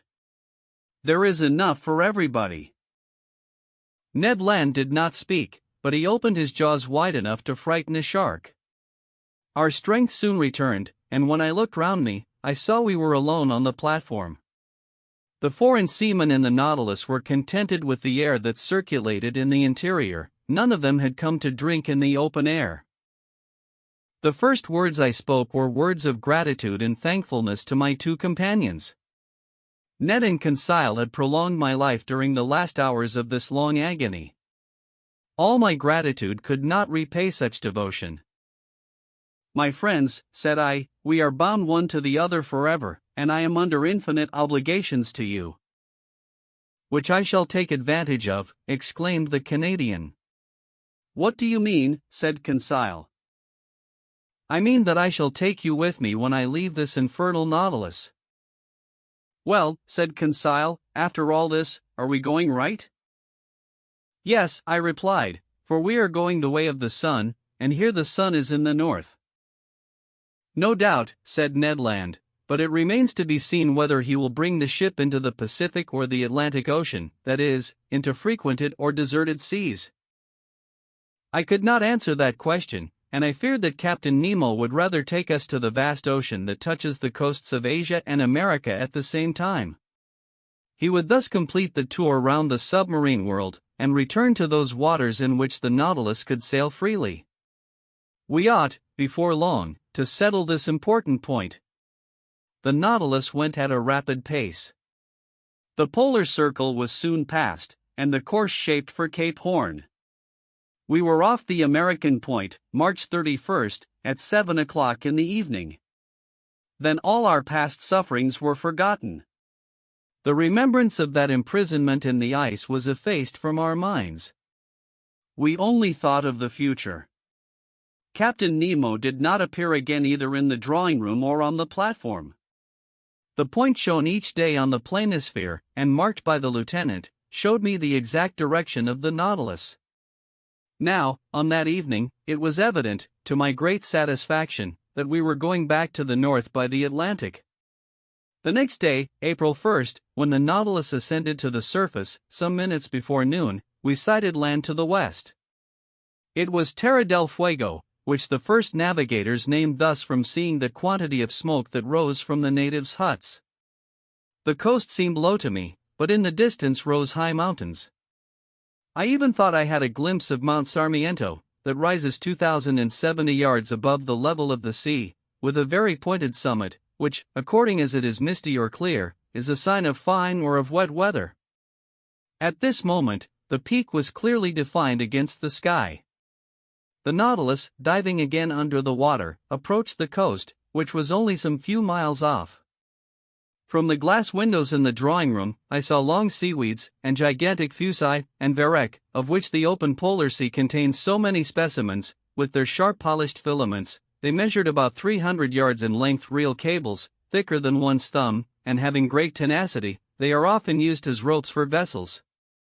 Another weed known as velp, with leaves 4 feet long, buried in the coral concretions, hung at the bottom. It served as nest and food for myriads of crustacea and mollusks, crabs and cuttlefish. Their seals and otters had splendid repasts, eating the flesh of fish with sea vegetables, according to the English fashion.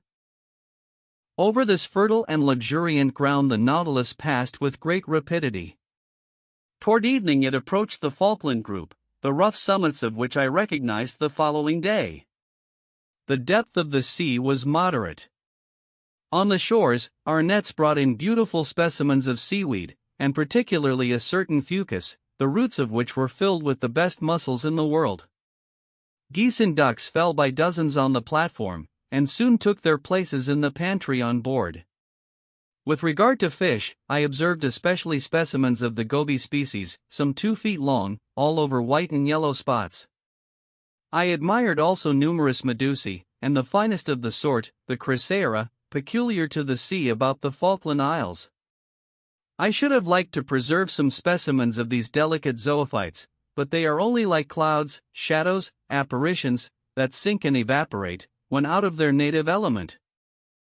When the last heights of the Falklands had disappeared from the horizon, the Nautilus sank to between 20 and 25 yards, and followed the American coast. Captain Nemo did not show himself. Until the 3d of April we did not quit the shores of Patagonia, sometimes under the ocean, sometimes at the surface. The Nautilus passed beyond the large estuary formed by the mouth of the Plata, and was, on the 4th of April, 56 miles off Uruguay. Its direction was northward, and followed the long windings of the coast of South America. We had then made 16,000 miles since our embarkation in the seas of Japan. About 11 o'clock in the morning the Tropic of Capricorn was crossed on the 37th meridian, and we passed Cape Frio standing out to sea. Captain Nemo, to Ned Land's great displeasure, did not like the neighborhood of the inhabited coasts of Brazil, for we went at a giddy speed. Not a fish, not a bird of the swiftest kind could follow us, and the natural curiosities of these seas escaped all observation. This speed was kept up for several days, and in the evening of the 9th of April we sighted the most easterly point of South America that forms Cape San Roque. But then the Nautilus swerved again, and sought the lowest depth of a submarine valley, which is between this cape and Sierra Leone on the African coast. This valley bifurcates to the parallel of the Antilles, and terminates at the north by the enormous depression of 9,000 yards. In this place, the geological basin of the ocean forms, as far as the Lesser Antilles, a cliff of 3.5 miles perpendicular in height, and at the parallel of the Cape Verde Islands, another wall not less considerable, that encloses thus all the sunk continent of the Atlantic. The bottom of this immense valley is dotted with some mountains, that give to these submarine places a picturesque aspect. I speak, moreover, from the manuscript charts that were in the library of the Nautilus, charts evidently due to Captain Nemo's hand, and made after his personal observations. For 2 days the desert and deep waters were visited by means of the inclined planes. The Nautilus was furnished with long diagonal broadsides, which carried it to all elevations. But, on the 11th of April, it rose suddenly, and land appeared at the mouth of the Amazon River, a vast estuary, the embouchure of which is so considerable that it freshens the seawater for the distance of several leagues. The equator was crossed. 20 miles to the west were the Guianas, a French territory, on which we could have found an easy refuge, but a stiff breeze was blowing, and the furious waves would not have allowed a single boat to face them. Ned Land understood that, no doubt, for he spoke not a word about it.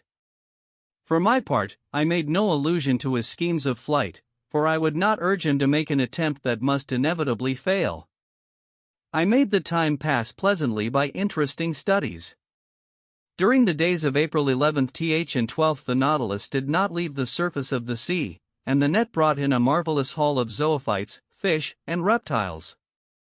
Some zoophytes had been fished up by the chain of the nets. They were for the most part beautiful fictulans, belonging to the actinidian family, and among other species the Fictulus praetexta, peculiar to that part of the ocean, with a little cylindrical trunk, ornamented with vertical lines, speckled with red dots, crowning a marvelous blossoming of tentacles. As to the mollusks, they consisted of some I had already observed, turritellas, olive porphyras, with regular lines intercrossed, with red spots standing out plainly against the flesh, odd pteroceras, like petrified scorpions, translucid hyalias, argonauts, cuttlefish, excellent eating, and certain species of calmars that naturalists of antiquity have classed among the flying fish, and that serve principally for bait for cod fishing. I had not an opportunity of studying several species of fish on these shores.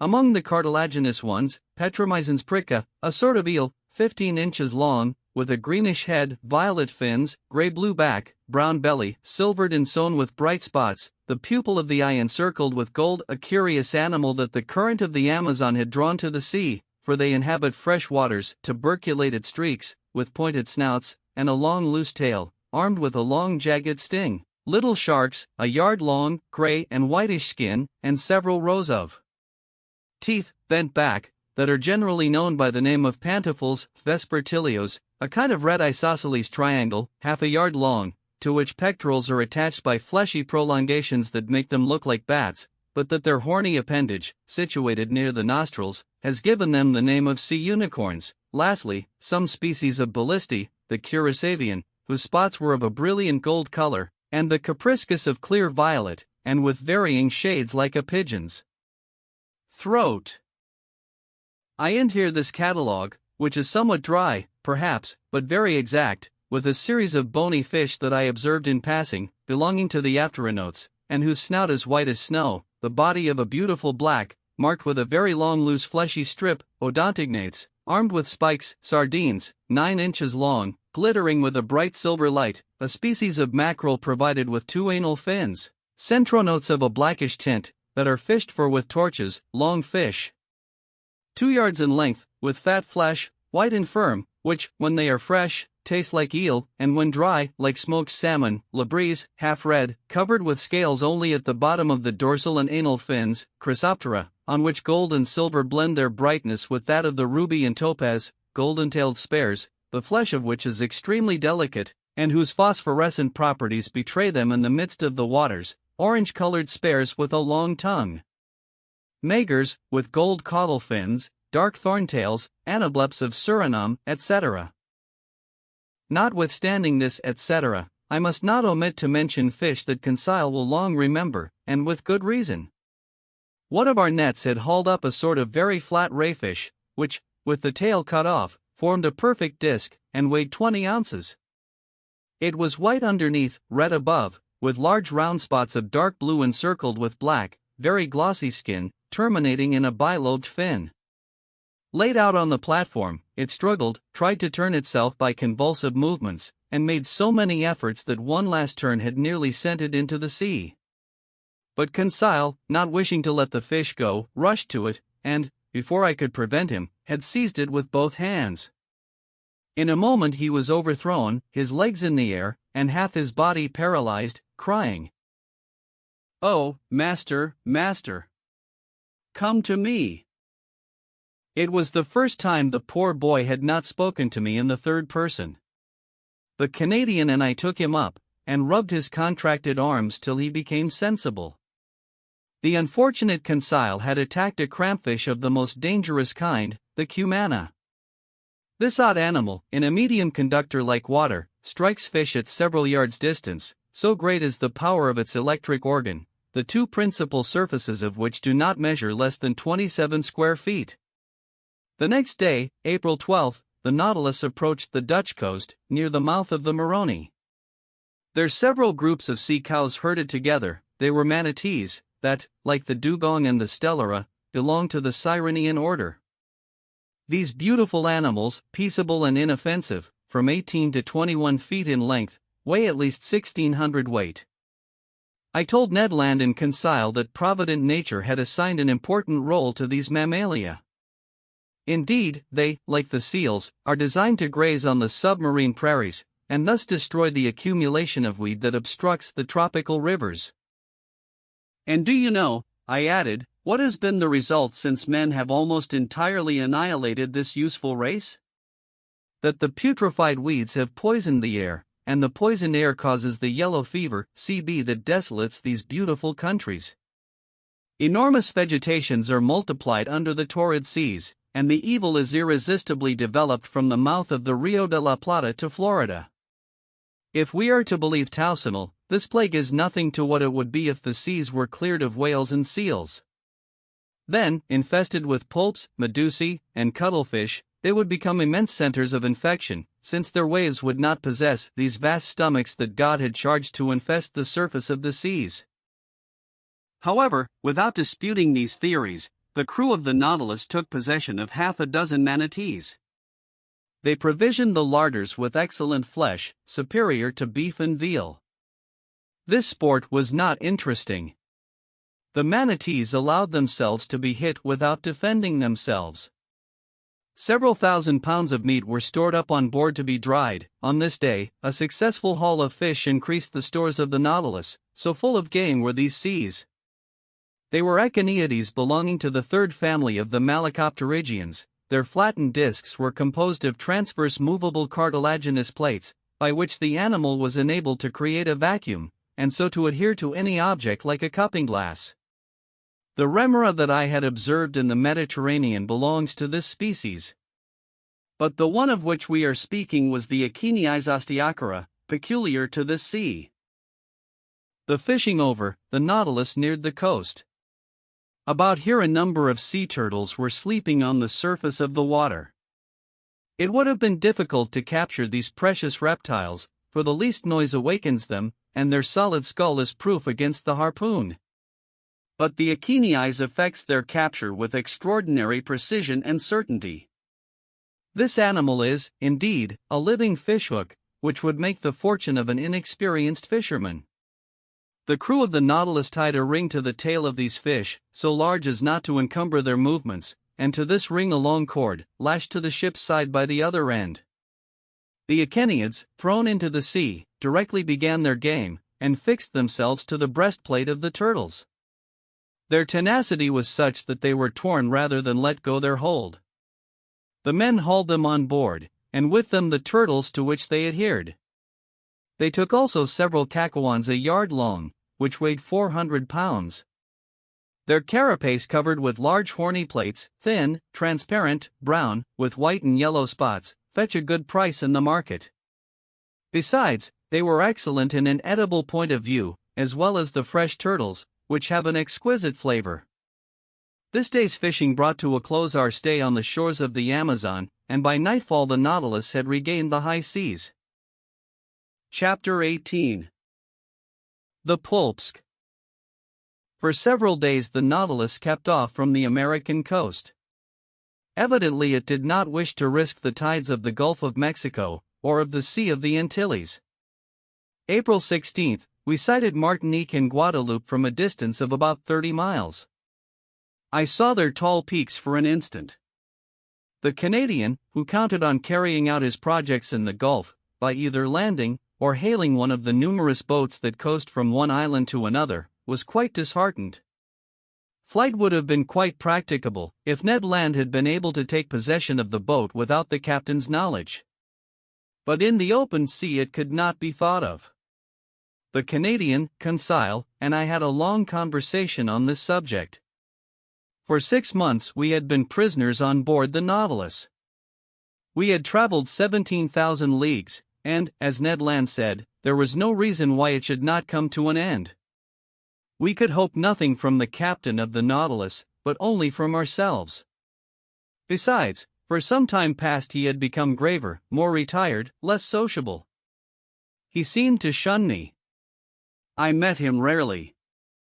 Formerly, he was pleased to explain the submarine marvels to me. Now, he left me to my studies, and came no more to the saloon. What change had come over him? For what cause? For my part, I did not wish to bury with me my curious and novel studies. I had now the power to write the true book of the sea, and this book, sooner or later, I wished to see daylight. Then again, in the water by the Antilles, 10 yards below the surface of the waters, by the open panels, what interesting products I had to enter on my daily notes.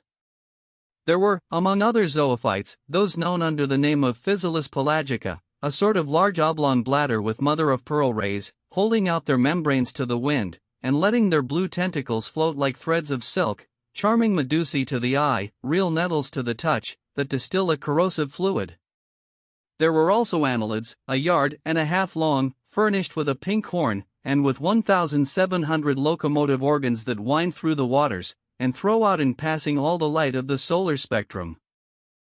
There were, in the fish category, some Malabar rays, enormous gristly things, 10 feet long, weighing 600 pounds, the pectoral fin triangular in the midst of a slightly humped back, the eyes fixed in the extremities of the face, beyond the head, and which floated like weft, and looked sometimes like an opaque shutter on our glass window. There were American ballistae, which nature has only dressed in black and white gobies, with yellow fins and prominent jaw, mackerel 16 feet long, with short pointed teeth, covered with small scales, belonging to the albacore species. Then, in swarms, appeared grey mullet, covered with stripes of gold from the head to the tail, beating their resplendent fins, like masterpieces of jewelry, consecrated formerly to Diana, particularly sought after by rich Romans, and of which the proverb says, "Whoever takes them does not eat them." Lastly, Pomacanth dorés, ornamented with emerald bands, dressed in velvet and silk, passed before our eyes like Veronese lords. Spurred spari passed with their pectoral fins, Clepanodons, 15 inches long, enveloped in their phosphorescent light. Mullet beat the sea with their large jagged tails. Red Venduses seemed to mow the waves with their showy pectoral fins, and silvery Salines, worthy of their name, rose on the horizon of the waters like so many moons with whitish rays. April 20th, we had risen to a mean height of 1,500 yards.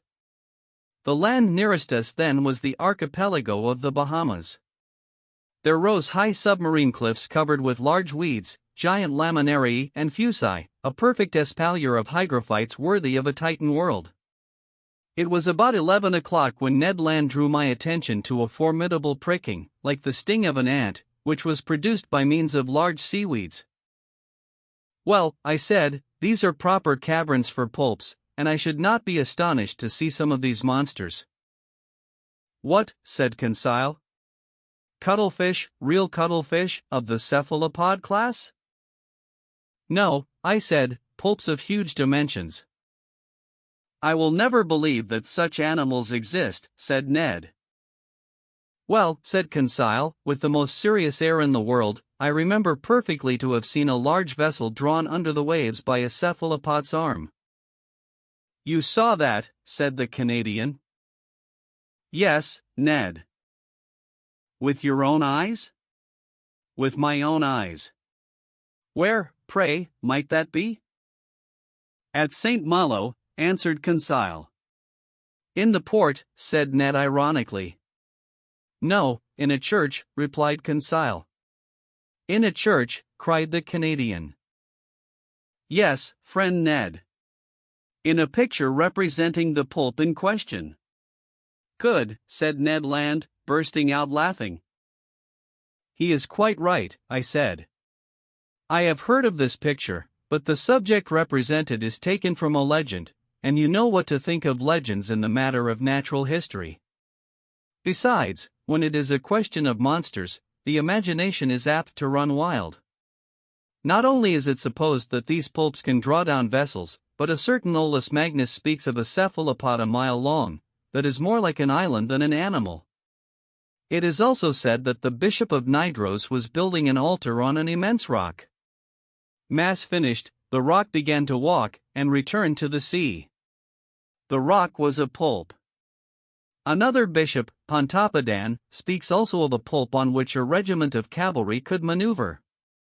Lastly, the ancient naturalists speak of monsters whose mouths were like gulfs, and which were too large to pass through the Straits of Gibraltar. But how much is true of these stories? Asked Conseil. Nothing, my friends, at least of that which passes the limit of truth to get to fable or legend. Nevertheless, there must be some ground for the imagination of the storytellers. One cannot deny that poulps and cuttlefish exist of a large species, inferior, however, to the cetaceans. Aristotle has stated the dimensions of a cuttlefish as 5 cubits, or 9 feet 2 inches. Our fishermen frequently see some that are more than 4 feet long. Some skeletons of poulps are preserved in the museums of Trieste and Montpellier, that measure 2 yards in length. Besides, according to the calculations of some naturalists, one of these animals, only 6 feet long, would have tentacles 27 feet long. That would suffice to make a formidable monster. Do they fish for them in these days? Asked Ned. If they do not fish for them, sailors see them at least. One of my friends, Captain Paul Boss of Havre, has often affirmed that he met one of these monsters, of colossal dimensions, in the Indian seas. But the most astonishing fact, and which does not permit of the denial of the existence of these gigantic animals, happened some years ago, in 1861. What is the fact? Asked Ned Land. This is it. In 1861, to the northeast of Tenerife, very nearly in the same latitude we are in now, the crew of the dispatch boat Elector perceived a monstrous cuttlefish swimming in the waters. Captain Booger went near to the animal, and attacked it with harpoons and guns, without much success, for balls and harpoons glided over the soft flesh. After several fruitless attempts, the crew tried to pass a slipknot round the body of the mollusk. The noose slipped as far as the caudal fins, and there stopped. They tried then to haul it on board, but its weight was so considerable that the tightness of the cord separated the tail from the body, and, deprived of this ornament, he disappeared under the water. Indeed. Is that a fact? An indisputable fact, my good Ned. They proposed to name this poulp Booger's cuttlefish. What length was it? Asked the Canadian. Did it not measure about 6 yards? Said Conseil, who, posted at the window, was examining again the irregular windings of the cliff. Precisely, I replied. Its head, rejoined Conseil, was it not crowned with 8 tentacles, that beat the water like a nest of serpents? Precisely. Had not its eyes, placed at the back of its head, considerable development? Yes, Conseil. And was not its mouth like a parrot's beak? Exactly, Conseil. Very well. No offense to master, he replied quietly, if this is not Booger's cuttlefish, it is, at least, one of its brothers. I looked at Conseil. Ned Land hurried to the window. What a horrible beast, he cried. I looked in my turn, and could not repress a gesture of disgust. Before my eyes was a horrible monster, worthy to figure in the legends of the marvelous. It was an immense cuttlefish, being 8 yards long. It swam crossways in the direction of the Nautilus with great speed, watching us with its enormous staring green eyes. Its 8 arms, or rather feet, fixed to its head, that have given the name of cephalopod to these animals, were twice as long as its body, and were twisted like the Fury's hair. One could see the 250 air holes on the inner side of the tentacles. The monster's mouth, a horned beak like a parrot's, opened and shut vertically. Its tongue, a horned substance, furnished with several rows of pointed teeth, came out quivering from this veritable pair of shears. What a freak of nature, a bird's beak on a mollusk! Its spindle-like body formed a fleshy mass that might weigh 4,000 to 5,000 pounds, the varying color changing with great rapidity, according to the irritation of the animal, passed successively from livid gray to reddish-brown. What irritated this mollusk? No doubt the presence of the Nautilus, more formidable than itself, and on which its suckers or its jaws had no hold. Yet, what monsters these poulps are! What vitality the Creator has given them! What vigor in their movements! And they possess 3 hearts. Chance had brought us in presence of this cuttlefish, and I did not wish to lose the opportunity of carefully studying this specimen of cephalopods. I overcame the horror that inspired me, and, taking a pencil, began to draw it. "Perhaps this is the same which the elector saw," said Conseil. "No," replied the Canadian, "for this is whole, and the other had lost its tail." "That is no reason," I replied. "The arms and tails of these animals are reformed by red integration, and, in 7 years, the tail of Booger's cuttlefish has no doubt had time to grow." By this time other poulps appeared at the port light. I counted 7. They formed a procession after the Nautilus, and I heard their beaks gnashing against the iron hull. I continued my work. These monsters kept in the water with such precision that they seemed immovable. Suddenly the Nautilus stopped. A shock made it tremble in every plate. "Have we struck anything?" I asked. "In any case," replied the Canadian, "we shall be free, for we are floating." The Nautilus was floating, no doubt, but it did not move. A minute passed. Captain Nemo, followed by his lieutenant, entered the drawing room. I had not seen him for some time. He seemed dull. Without noticing or speaking to us, he went to the panel, looked at the pulps, and said something to his lieutenant. The latter went out. Soon the panels were shut. The ceiling was lighted. I went toward the captain. "A curious collection of pulps?" I said. "Yes, indeed, Mr. Naturalist," he replied, "and we are going to fight them, man to beast." I looked at him. I thought I had not heard aright. "Man to beast?" I repeated. "Yes, sir. The screw is stopped. I think that the horny jaw of one of the cuttlefish is entangled in the blades. That is what prevents our moving." "What are you going to do?" "Rise to the surface and slaughter this vermin." "A difficult enterprise." "Yes, indeed. The electric bullets are powerless against the soft flesh, or they do not find resistance enough to go off. But we shall attack them with the hatchet." "And the harpoon, sir," said the Canadian, "if you do not refuse my help." "I will accept it, Master Land." "We will follow you," I said, and following Captain Nemo, we went toward the central staircase. There, about 10 men with boarding hatchets were ready for the attack. Conseil and I took 2 hatchets, Ned Land seized a harpoon. The Nautilus had then risen to the surface. One of the sailors, posted on the top ladder step, unscrewed the bolts of the panels. But hardly were the screws loosed, when the panel rose with great violence, evidently drawn by the suckers of a pulp's arm. Immediately one of these arms slid like a serpent down the opening, and 20 others were above. With one blow of the axe, Captain Nemo cut this formidable tentacle, that slid wriggling down the ladder. Just as we're pressing one on the other to reach the platform, 2 other arms, lashing the air, came down on the seaman placed before Captain Nemo and lifted him up with irresistible power. Captain Nemo uttered a cry, and rushed out. We hurried after him. What a scene! The unhappy man, seized by the tentacle, and fixed to the suckers, was balanced in the air at the caprice of this enormous trunk. He rattled in his throat, he was stifled, he cried, "Help! Help!" These words, spoken in French, startled me. I had a fellow countryman on board, perhaps several. That heartrending cry! I shall hear it all my life. The unfortunate man was lost. Who could rescue him from that powerful pressure? However, Captain Nemo had rushed to the pulp, and with one blow of the axe had cut through one arm.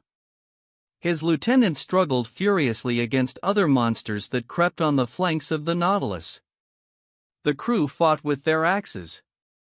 The Canadian, Conseil, and I buried our weapons in the fleshy masses. A strong smell of musk penetrated the atmosphere. It was horrible. For one instant, I thought the unhappy man entangled with the pulp would be torn from its powerful suction. 7 of the 8 arms had been cut off. One only wriggled in the air, brandishing the victim like a feather. But just as Captain Nemo and his lieutenant threw themselves on it, the animal ejected a stream of black liquid. We were blinded with it. When the cloud dispersed, the cuttlefish had disappeared, and my unfortunate countryman with it. 10 or 12 pulps now invaded the platform and sides of the Nautilus. We rolled pell-mell into the midst of this nest of serpents, that wriggled on the platform in the waves of blood and ink. It seemed as though these slimy tentacles sprang up like the Hydra's heads. Ned Land's harpoon, at each stroke, was plunged into the staring eyes of the cuttlefish. But my bold companion was suddenly overturned by the tentacles of a monster he had not been able to avoid. Ah! How my heart beat with emotion and horror. The formidable beak of a cuttlefish was open over Ned Land. The unhappy man would be cut in two. I rushed to his succor.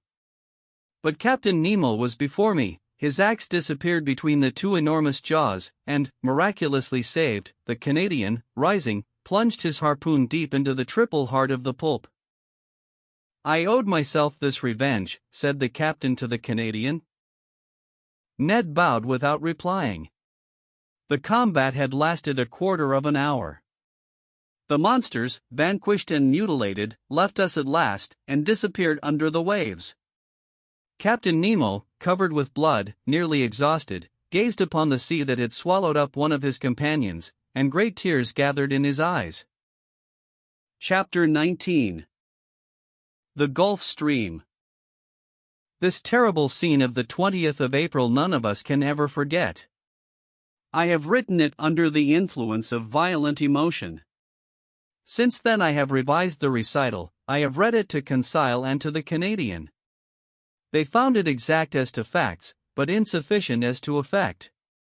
To paint such pictures, one must have the pen of the most illustrious of our poets, the author of The Toilers of the Deep, 39. I have said that Captain Nemo wept while watching the waves. His grief was great.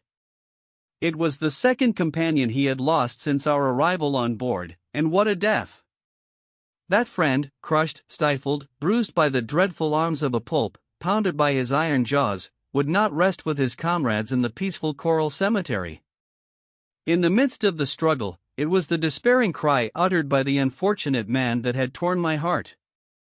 The poor Frenchman, forgetting his conventional language, had taken to his own mother tongue, to utter a last appeal. Among the crew of the Nautilus, associated with the body and soul of the captain, recoiling like him from all contact with men, I had a fellow countryman. Did he alone represent France in this mysterious association, evidently composed of individuals of diverse nationalities? It was one of these insoluble problems that rose up unceasingly before my mind. Captain Nemo entered his room, and I saw him no more for some time. But that he was sad and irresolute I could see by the vessel, of which he was the soul, and which received all his impressions. The Nautilus did not keep on in its settled course. It floated about like a corpse at the will of the waves. It went at random. He could not tear himself away from the scene of the last struggle, from this sea that had devoured one of his men. 10 days passed thus. It was not till the 1st of May that the Nautilus resumed its northerly course, after having sighted the Bahamas at the mouth of the Bahama Canal. We were then following the current from the largest river to the sea, that has its banks, its fish, and its proper temperatures. I mean the Gulf Stream. It is really a river, that flows freely to the middle of the Atlantic, and whose waters do not mix with the ocean waters. It is a salt river, saltier than the surrounding sea. Its mean depth is 1,500 fathoms, its mean breadth 10 miles. In certain places the current flows with the speed of 2 miles and a half an hour. The body of its waters is more considerable than that of all the rivers on the globe. It was on this ocean river that the Nautilus then sailed. This current carried with it all kinds of living things. Argonauts, so common in the Mediterranean, were there in quantities. Of the gristly sort, the most remarkable were the turbot, whose slender tails formed nearly the third part of the body, and that looked like large lozenges 25 feet long, also, small sharks a yard long, with large heads, short rounded muzzles, pointed teeth in several rows, and whose bodies seemed covered with scales. Among the bony fish I noticed some gray gobies, peculiar to these waters, black giltheads, whose iris shone like fire, sirens a yard long, with large snouts thickly set with little teeth, that uttered little cries, blue coryphenes, in gold and silver, parrots, like the rainbows of the ocean, that could rival in color the most beautiful tropical birds, blennies with triangular heads, bluish rams destitute of scales, batrachoids covered with yellow transversal bands like a Greek tau, heaps of little gobies spotted with yellow, dipterodons with silvery heads and yellow tails, several specimens of salmon, mugilla more slender in shape, shining with a soft light that Lacipede consecrated to the service of his wife, and lastly, a beautiful fish, the American knight, that, decorated with all the orders and ribbons, frequents the shores of this great nation that esteems orders and ribbons so little. I must add that, during the night, the phosphorescent waters of the Gulf Stream rivaled the electric power of our watchlight, especially in the stormy weather that threatened us so frequently. May 8, we were still crossing Cape Hatteras, at the height of North Carolina. The width of the Gulf Stream there is 75 miles, and its depth 210 yards. The Nautilus still went at random, all supervision seemed abandoned. I thought that, under these circumstances, escape would be possible. Indeed, the inhabited shores offered anywhere an easy refuge. The sea was incessantly plowed by the steamers that ply between New York or Boston and the Gulf of Mexico, and overrun day and night by the little schooners coasting about the several parts of the American coast. We could hope to be picked up. It was a favorable opportunity, notwithstanding the 30 miles that separated the Nautilus from the coasts of the Union. One unfortunate circumstance thwarted the Canadians' plans. The weather was very bad. We were nearing those shores where tempests are so frequent, that country of waterspouts and cyclones actually engendered by the current of the Gulf Stream. To tempt the sea in a frail boat was certain destruction. Ned Land owned this himself. He fretted, seized with nostalgia that flight only could cure. "Master," he said that day to me, "this must come to an end. I must make a clean breast of it. This Nemo is leaving land and going up to the north. But I declare to you, I have had enough of the South Pole, and I will not follow him to the north." "What is to be done, Ned, since flight is impracticable just now?" "We must speak to the captain," said he. "You said nothing when we were in your native seas." "I will speak, now we are in mine. When I think that before long the Nautilus will be by Nova Scotia, and that there near Newfoundland is a large bay, and into that bay the St. Lawrence empties itself, and that the St. Lawrence is my river, the river by Quebec, my native town, when I think of this I feel furious, it makes my hair stand on end. Sir, I would rather throw myself into the sea. I will not stay here. I am stifled." The Canadian was evidently losing all patience. His vigorous nature could not stand this prolonged imprisonment. His face altered daily, his temper became more surly. I knew what he must suffer, for I was seized with nostalgia myself. Nearly 7 months had passed without our having had any news from land. Captain Nemo's isolation, his altered spirits, especially since the fight with the Pulps, his taciturnity, all made me view things in a different light. "Well, sir," said Ned, seeing I did not reply. "Well, Ned. Do you wish me to ask Captain Nemo his intentions concerning us?" "Yes, sir." "Although he has already made them known?" "Yes, I wish it settled finally. Speak for me, in my name only, if you like. But I so seldom meet him. He avoids me. That is all the more reason for you to go to see him." I went to my room. From thence I meant to go to Captain Nemo's. It would not do to let this opportunity of meeting him slip. I knocked at the door. No answer. I knocked again, then turned the handle. The door opened, I went in. The captain was there. Bending over his work table, he had not heard me. Resolved not to go without having spoken, I approached him. He raised his head quickly, frowned, and said roughly, "You here? What do you want?" "To speak to you, Captain." "But I am busy, sir, I am working." "I leave you at liberty to shut yourself up. Cannot I be allowed the same?" This reception was not encouraging, but I was determined to hear and answer everything. "Sir," I said coldly, "I have to speak to you on a matter that admits of no delay." "What is that, sir?" he replied ironically. "Have you discovered something that has escaped me, or has the sea delivered up any new secrets?" We were at cross purposes. But before I could reply, he showed me an open manuscript on his table, and said, in a more serious tone, "Here, Aronnax, is a manuscript written in several languages. It contains the sum of my studies of the sea, and, if it please God, it shall not perish with me. This manuscript, signed with my name, completed with the history of my life, will be shut up in a little insubmersible case. The last survivor of all of us on board the Nautilus will throw this case into the sea, and it will go whither it is borne by the waves. This man's name. His history written by himself. His mystery would then be revealed some day." "Captain," I said, "I can but approve of the idea that makes you act thus. The result of your studies must not be lost. But the means you employ seem to me to be primitive. Who knows where the winds will carry this case, and in whose hands it will fall? Could you not use some other means? Could not you, or one of yours?"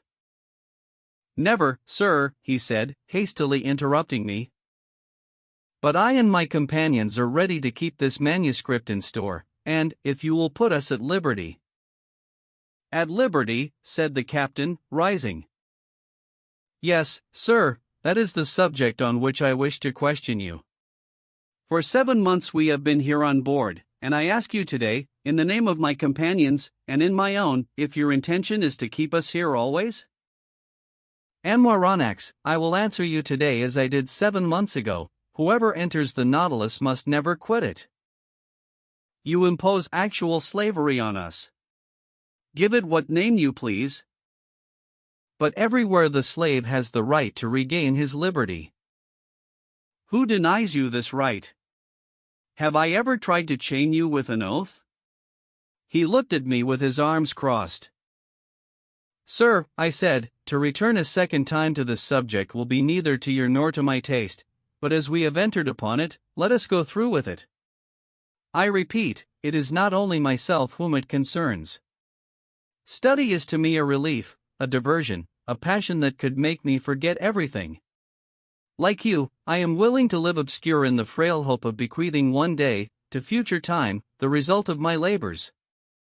But it is otherwise with Ned Land. Every man, worthy of the name, deserves some consideration. Have you thought that love of liberty, hatred of slavery, can give rise to schemes of revenge in a nature like the Canadian's, that he could think, attempt, and try?" I was silenced. Captain Nemo rose. "Whatever Ned Land thinks of, attempts, or tries, what does it matter to me? I did not seek him. It is not for my pleasure that I keep him on board. As for you, Aronnax, you are one of those who can understand everything, even silence. I have nothing more to say to you. Let this first time you have come to treat of this subject be the last. For a second time I will not listen to you." I retired. Our situation was critical. I related my conversation to my 2 companions. "We know now," said Ned, "that we can expect nothing from this man. The Nautilus is nearing Long Island. We will escape, whatever the weather may be." But the sky became more and more threatening. symptoms of a hurricane became manifest. The atmosphere was becoming white and misty. On the horizon, fine streaks of cirrus clouds were succeeded by masses of cumuli. Other low clouds passed swiftly by. The swollen sea rose in huge billows. The birds disappeared, with the exception of the petrels, those friends of the storm. The barometer fell sensibly, and indicated an extreme tension of the vapors. The mixture of the storm blasts was decomposed under the influence of the electricity that pervaded the atmosphere. The tempest burst on the 18th of May, just as the Nautilus was floating off Long Island, some miles from the port of New York. I can describe this strife of the elements. For, instead of fleeing to the depths of the sea, Captain Nemo, by an unaccountable caprice, would brave it at the surface. The wind blew from the southwest at first. Captain Nemo, during the squalls, had taken his place on the platform. He had made himself fast, to prevent being washed overboard by the monstrous waves. I had hoisted myself up, and made myself fast also, dividing my admiration between the tempest and this extraordinary man who was coping with it. The raging sea was swept by huge cloud drifts, which were actually saturated with the waves. The Nautilus, sometimes lying on its side, sometimes standing up like a mast, rolled and pitched terribly. About 5 o'clock a torrent of rain fell, that lulled neither sea nor wind. The hurricane blew nearly 40 leagues an hour. It is under these conditions that it overturns houses, breaks iron gates, displaces 24-pounders. However, the Nautilus, in the midst of the tempest, confirmed the words of a clever engineer: there is no well-constructed hull that cannot defy the sea. This was not a resisting rock, it was a steel spindle, obedient and movable, without rigging or masts, that braved its fury with impunity. However, I watched these raging waves attentively. They measured 15 feet in height, and 150 to 175 yards long, and their speed of propagation was 30 feet per second. Their bulk and power increased with the depth of the water. Such waves as these at the Hebrides have displaced a mass weighing 8,400 pounds. They are they which, in the tempest of December 23, 1864, after destroying the town of Yedo, in Japan, broke the same day on the shores of America. CD. The intensity of the tempest increased with the night. The barometer, as in 1860 at Reunion during a cyclone, fell 7/10 at the close of day. I saw a large vessel pass the horizon struggling painfully. She was trying to lie to under half steam, to keep up above the waves. It was probably one of the steamers of the line from New York to Liverpool or Havre. It soon disappeared in the gloom. At 10 o'clock in the evening the sky was on fire. The atmosphere was streaked with vivid lightning. I could not bear the brightness of it, while the captain, looking at it, seemed to envy the spirit of the tempest. A terrible noise filled the air, a complex noise, made up of the howls of the crushed waves, the roaring of the wind, and the claps of thunder. The wind veered suddenly to all points of the horizon, and the cyclone, rising in the east, returned after passing by the north, west, and south, in the inverse course pursued by the circular storms of the southern hemisphere. Ah, that Gulf Stream! It deserves its name of the king of tempests. It is that which causes those formidable cyclones, by the difference of temperature between its air and its currents. A shower of fire had succeeded the rain.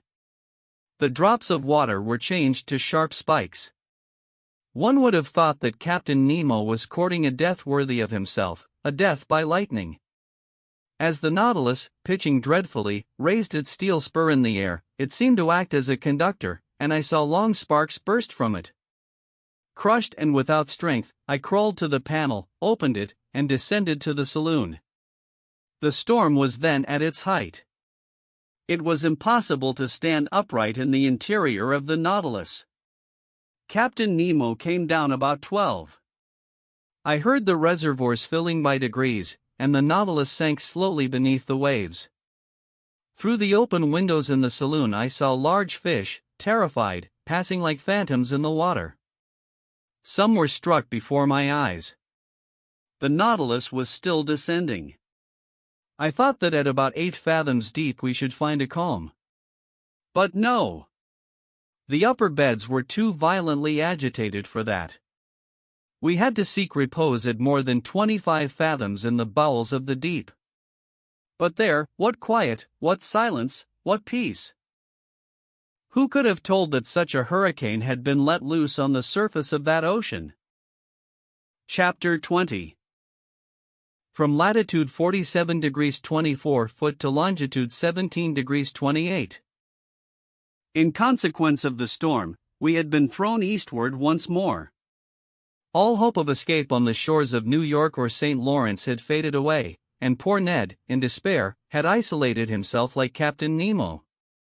Conseil and I, however, never left each other. I said that the Nautilus had gone aside to the east. I should have said, to be more exact, the northeast. For some days it wandered, first on the surface and then beneath it, amid those fogs so dreaded by sailors. What accidents are due to these thick fogs? What shocks upon these reefs when the wind drowns the breaking of the waves? What collisions between vessels, in spite of their warning lights, whistles, and alarm bells?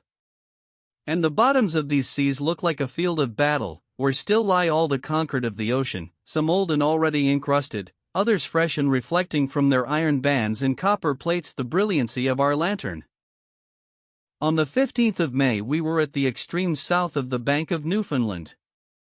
This bank consists of alluvia, or large heaps of organic matter, brought either from the equator by the Gulf Stream, or from the North Pole by the counter-current of cold water which skirts the American coast.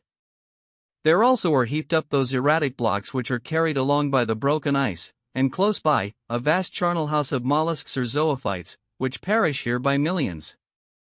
The depth of the sea is not great at Newfoundland, not more than some hundreds of fathoms, but toward the south is a depression of 1,500 fathoms.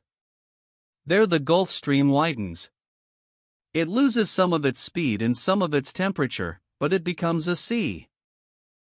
It was on the 17th of May, about 500 miles from Heart's Content, at a depth of more than 1,400 fathoms, that I saw the electric cable lying on the bottom. Conseil, to whom I had not mentioned it, thought at first that it was a gigantic sea serpent. But I undeceived the worthy fellow, and by way of consolation related several particulars in the laying of this cable. The first one was laid in the years 1857 and 1858, but after transmitting about 400 telegrams, would not act any longer. In 1863, the engineers constructed another one, measuring 2,000 miles in length, and weighing 4,500 tons, which was embarked on the Great Eastern Point 40. This attempt also failed.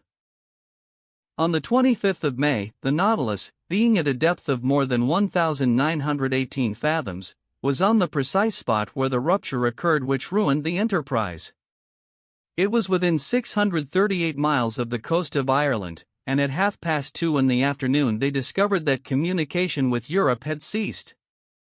The electricians on board resolved to cut the cable before fishing it up, and at 11 o'clock at night they had recovered the damaged part.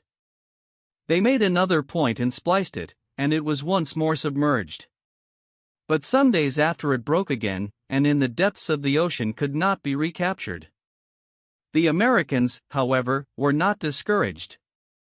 Cyrus Field, the bold promoter of the enterprise, as he had sunk all his own fortune, set a new subscription on foot, which was at once answered, and another cable was constructed on better principles. The bundles of conducting wires were each enveloped in gutta percha, and protected by a wadding of hemp, contained in a metallic covering. The Great Eastern sailed on the 13th of July, 1866. The operation worked well. But one incident occurred. Several times in unrolling the cable they observed that nails had been recently forced into it, evidently with the motive of destroying it. Captain Anderson, the officers and engineers, consulted together, and had it posted up that if the offender was surprised on board, he would be thrown without further trial into the sea. From that time the criminal attempt was never repeated. On the 23rd of July, the Great Eastern was not more than 500 miles from Newfoundland, when they telegraphed from Ireland news of the armistice concluded between Prussia and Austria after Zadova. On the 27th, in the midst of heavy fogs, they reached the port of Heart's Content. The enterprise was successfully terminated, and for its first dispatch young America addressed old Europe in these words of wisdom so rarely understood: "Glory to God in the highest, and on earth peace, goodwill toward men." I did not expect to find the electric cable in its primitive state, such as it was on leaving the manufactory. The long serpent, covered with the remains of shells, bristling with foraminiferæ, was encrusted with a strong coating which served as a protection against all boring mollusks. It lay quietly sheltered from the motions of the sea, and under a favorable pressure for the transmission of the electric spark which passes from Europe to America in 0.32 of a second. Doubtless this cable will last for a great length of time, for they find that the gutta percha covering is improved by the seawater. Besides, on this level, so well chosen, the cable is never so deeply submerged as to cause it to break. The Nautilus followed it to the lowest depth, which was more than 2,212 fathoms, and there it lay without any anchorage, and then we reached the spot where the accident had taken place in 1863. The bottom of the ocean then formed a valley about 100 miles broad, in which Mont Blanc might have been placed without its summit appearing above the waves. This valley is closed at the east by a perpendicular wall more than 2,000 yards high. We arrived there on the 28th of May, and the Nautilus was then not more than 120 miles from Ireland. Was Captain Nemo going to land on the British Isles? No. To my great surprise, he made for the south, once more coming back toward European seas. In rounding the Emerald Isle, for one instant I caught sight of Cape Clear, and the light which guides the thousands of vessels leaving Glasgow or Liverpool. An important question then arose in my mind. Did the Nautilus dare entangle itself in the Mauch? Ned Land, who had reappeared since we had been nearing land, did not cease to question me. How could I answer? Captain Nemo remained invisible. After having shown the Canadian a glimpse of American shores, was he going to show me the coast of France? But the Nautilus was still going southward. On the 30th of May, it passed in sight of Land's End, between the extreme point of England and the Scilly Isles, which were left to starboard. If he wished to enter the Mauch, he must go straight to the east. He did not do so. During the whole of the 31st of May, the Nautilus described a series of circles on the water, which greatly interested me. It seemed to be seeking a spot it had some trouble in finding. At noon, Captain Nemo himself came to work the ship's log. He spoke no word to me, but seemed gloomier than ever. What could sadden him thus? Was it his proximity to European shores? Had he some recollections of his abandoned country? If not, what did he feel? Remorse or regret? For a long while this thought haunted my mind, and I had a kind of presentiment that before long chance would betray the captain's secrets. The next day, the 1st of June, the Nautilus continued the same process. It was evidently seeking some particular spot in the ocean. Captain Nemo took the sun's altitude as he had done the day before. The sea was beautiful, the sky clear. About 8 miles to the east, a large steam vessel could be discerned on the horizon. No flag fluttered from its mast, and I could not discover its nationality. Some minutes before the sun passed the meridian, Captain Nemo took his sextant, and watched with great attention. The perfect rest of the water greatly helped the operation. The Nautilus was motionless, it neither rolled nor pitched. I was on the platform when the altitude was taken, and the captain pronounced these words, "It is here." He turned and went below. Had he seen the vessel which was changing its course and seemed to be nearing us? I could not tell. I returned to the saloon. The panels closed, I heard the hissing of the water in the reservoirs.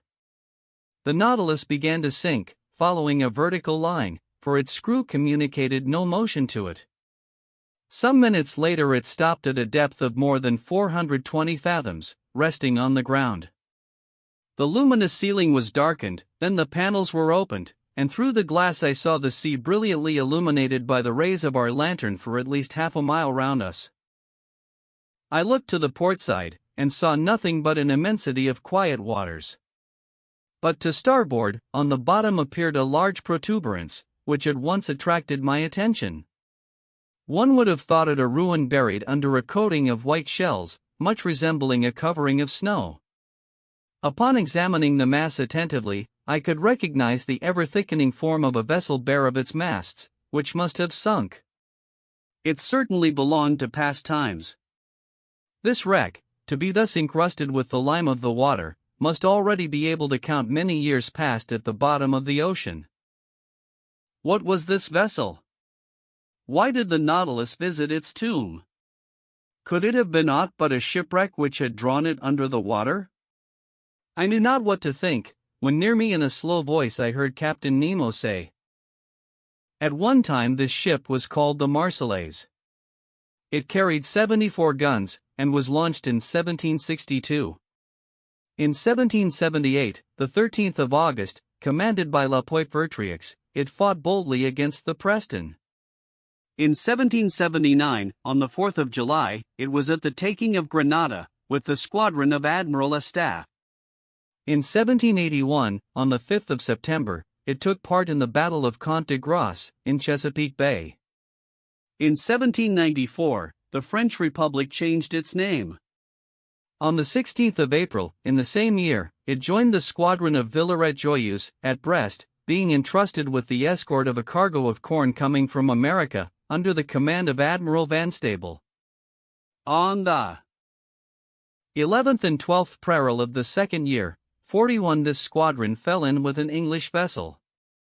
Sir, today is the 13th peril, the 1st of June, 1868. It is now 74 years ago, day for day, on this very spot, in latitude 47 degrees 24 foot, longitude 17 degrees 28, that this vessel, after fighting heroically, losing its 3 masts, with the water in its hold, and the third of its crew disabled, preferred sinking with its 356 sailors to surrendering, and nailing its colors to the poop, disappeared under the waves to the cry of "Long live the Republic!" "The Avenger," CFI exclaimed. "Yes, sir, the Avenger." "A good name," muttered Captain Nemo, crossing his arms. Chapter 21. A Hecatomb.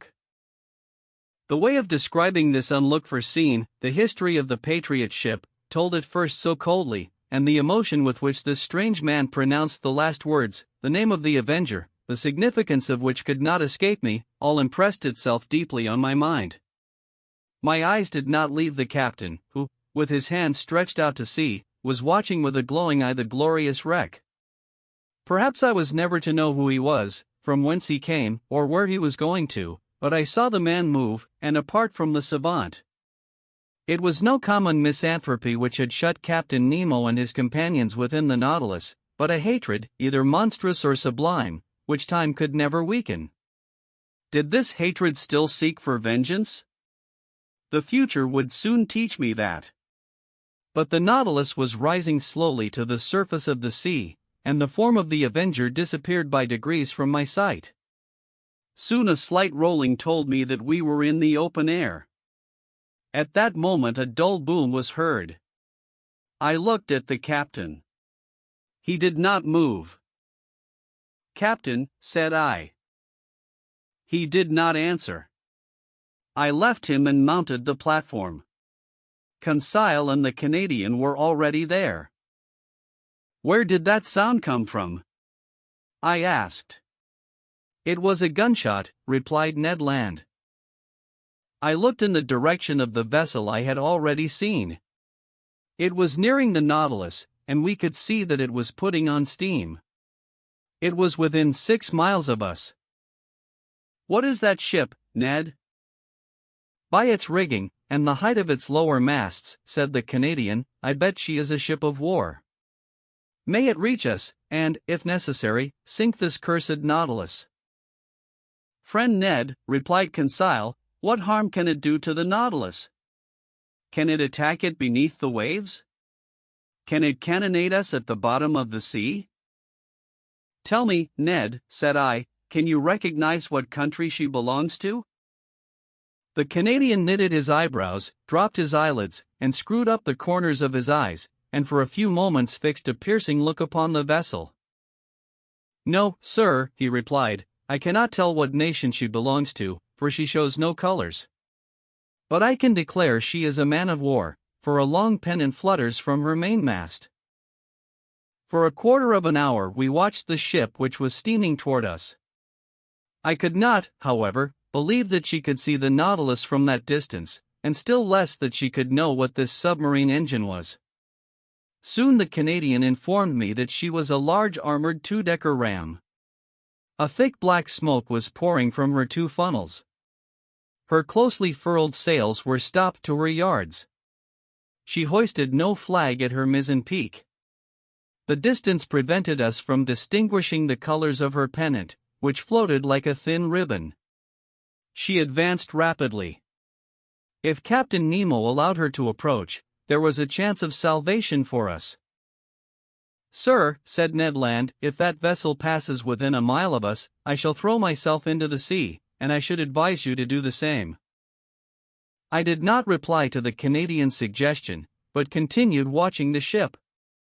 Whether English, French, American, or Russian, she would be sure to take us in if we could only reach her. Presently a white smoke burst from the forepart of the vessel, some seconds after the water, agitated by the fall of a heavy body, splashed the stern of the Nautilus, and shortly afterward a loud explosion struck my ear. What? They are firing at us! I exclaimed. So please you, sir, said Ned, they have recognized the Unicorn CH and they are firing at us. But, I exclaimed, surely they can see that there are men in the case? It is, perhaps, because of that, replied Ned Land, looking at me. A whole flood of light burst upon my mind. Doubtless they knew now how to believe the stories of the pretended monster. No doubt, on board the Abraham Lincoln, when the Canadian struck it with the harpoon, Commander Farragut had recognized in the supposed narwhal a submarine vessel, more dangerous than a supernatural cetacean. Yes, it must have been so, and on every sea they were now seeking this engine of destruction. Terrible indeed if, as we supposed, Captain Nemo employed the Nautilus in works of vengeance. On the night when we were imprisoned in that cell, in the midst of the Indian Ocean, had he not attacked some vessel? The man buried in the coral cemetery, had he not been a victim to the shock caused by the Nautilus?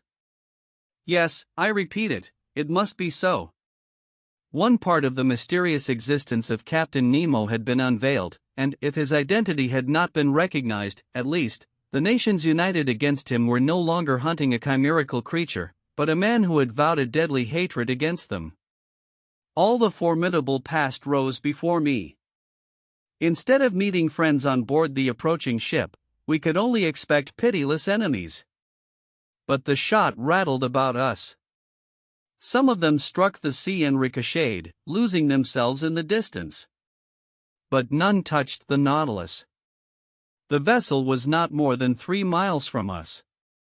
In spite of the serious cannonade, Captain Nemo did not appear on the platform, but, if one of the conical projectiles had struck the shell of the Nautilus, it would have been fatal. The Canadian then said, Sir, we must do all we can to get out of this dilemma. Let us signal them.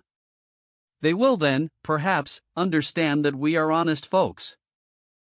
Ned Land took his handkerchief to wave in the air, but he had scarcely displayed it, when he was struck down by an iron hand, and fell, in spite of his great strength, upon the deck. Fool, exclaimed the captain. Do you wish to be pierced by the spur of the Nautilus before it is hurled at this vessel? Captain Nemo was terrible to hear, he was still more terrible to see. His face was deadly pale, with a spasm at his heart. For an instant it must have ceased to beat. His pupils were fearfully contracted. He did not speak, he roared, as, with his body thrown forward, he wrung the Canadian's shoulders. Then, leaving him, and turning to the ship of war, whose shot was still raining around him, he exclaimed, with a powerful voice, "Ship of an accursed nation, you know who I am. I do not want your colors to know you by. Look and I will show you mine."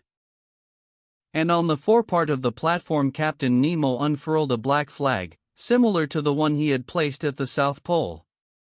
At that moment a shot struck the shell of the Nautilus obliquely, without piercing it, and, rebounding near the captain, was lost in the sea. He shrugged his shoulders, and addressing me, said shortly, "Go down, you and your companions, go down." "Sir," I exclaimed, "are you going to attack this vessel?" "Sir, I am going to sink it." "You will not do that?" "I shall do it," he replied coldly. "And I advise you not to judge me, sir. Fate has shown you what you ought not to have seen. The attack has begun, go down." "What is this vessel?" "You do not know? Very well. So much the better. Its nationality to you, at least, will be a secret. Go down." We could but obey. About 15 of the sailors surrounded the captain, looking with implacable hatred at the vessel nearing them. One could feel that the same desire of vengeance animated every soul. I went down at the moment another projectile struck the Nautilus, and I heard the captain exclaim, "Strike, mad vessel! Shower your useless shot! And then, you will not escape the spur of the Nautilus. But it is not here that you shall perish. I would not have your ruins mingle with those of the Avenger." I reached my room. The captain and his second had remained on the platform. The screw was set in motion, and the Nautilus, moving with speed, was soon beyond the reach of the ship's guns.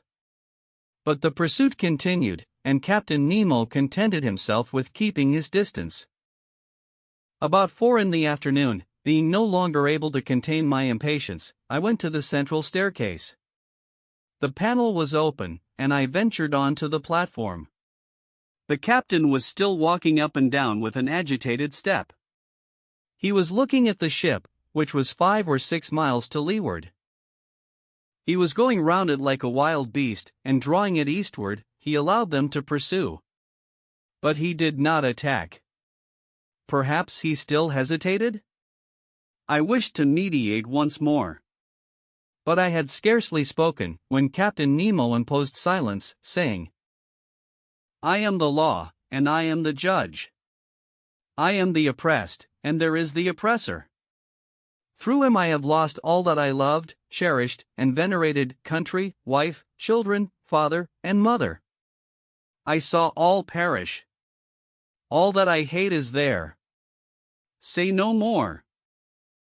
I cast a last look at the man-of-war, which was putting on steam, and rejoined Ned and Conseil. "We will fly," I exclaimed.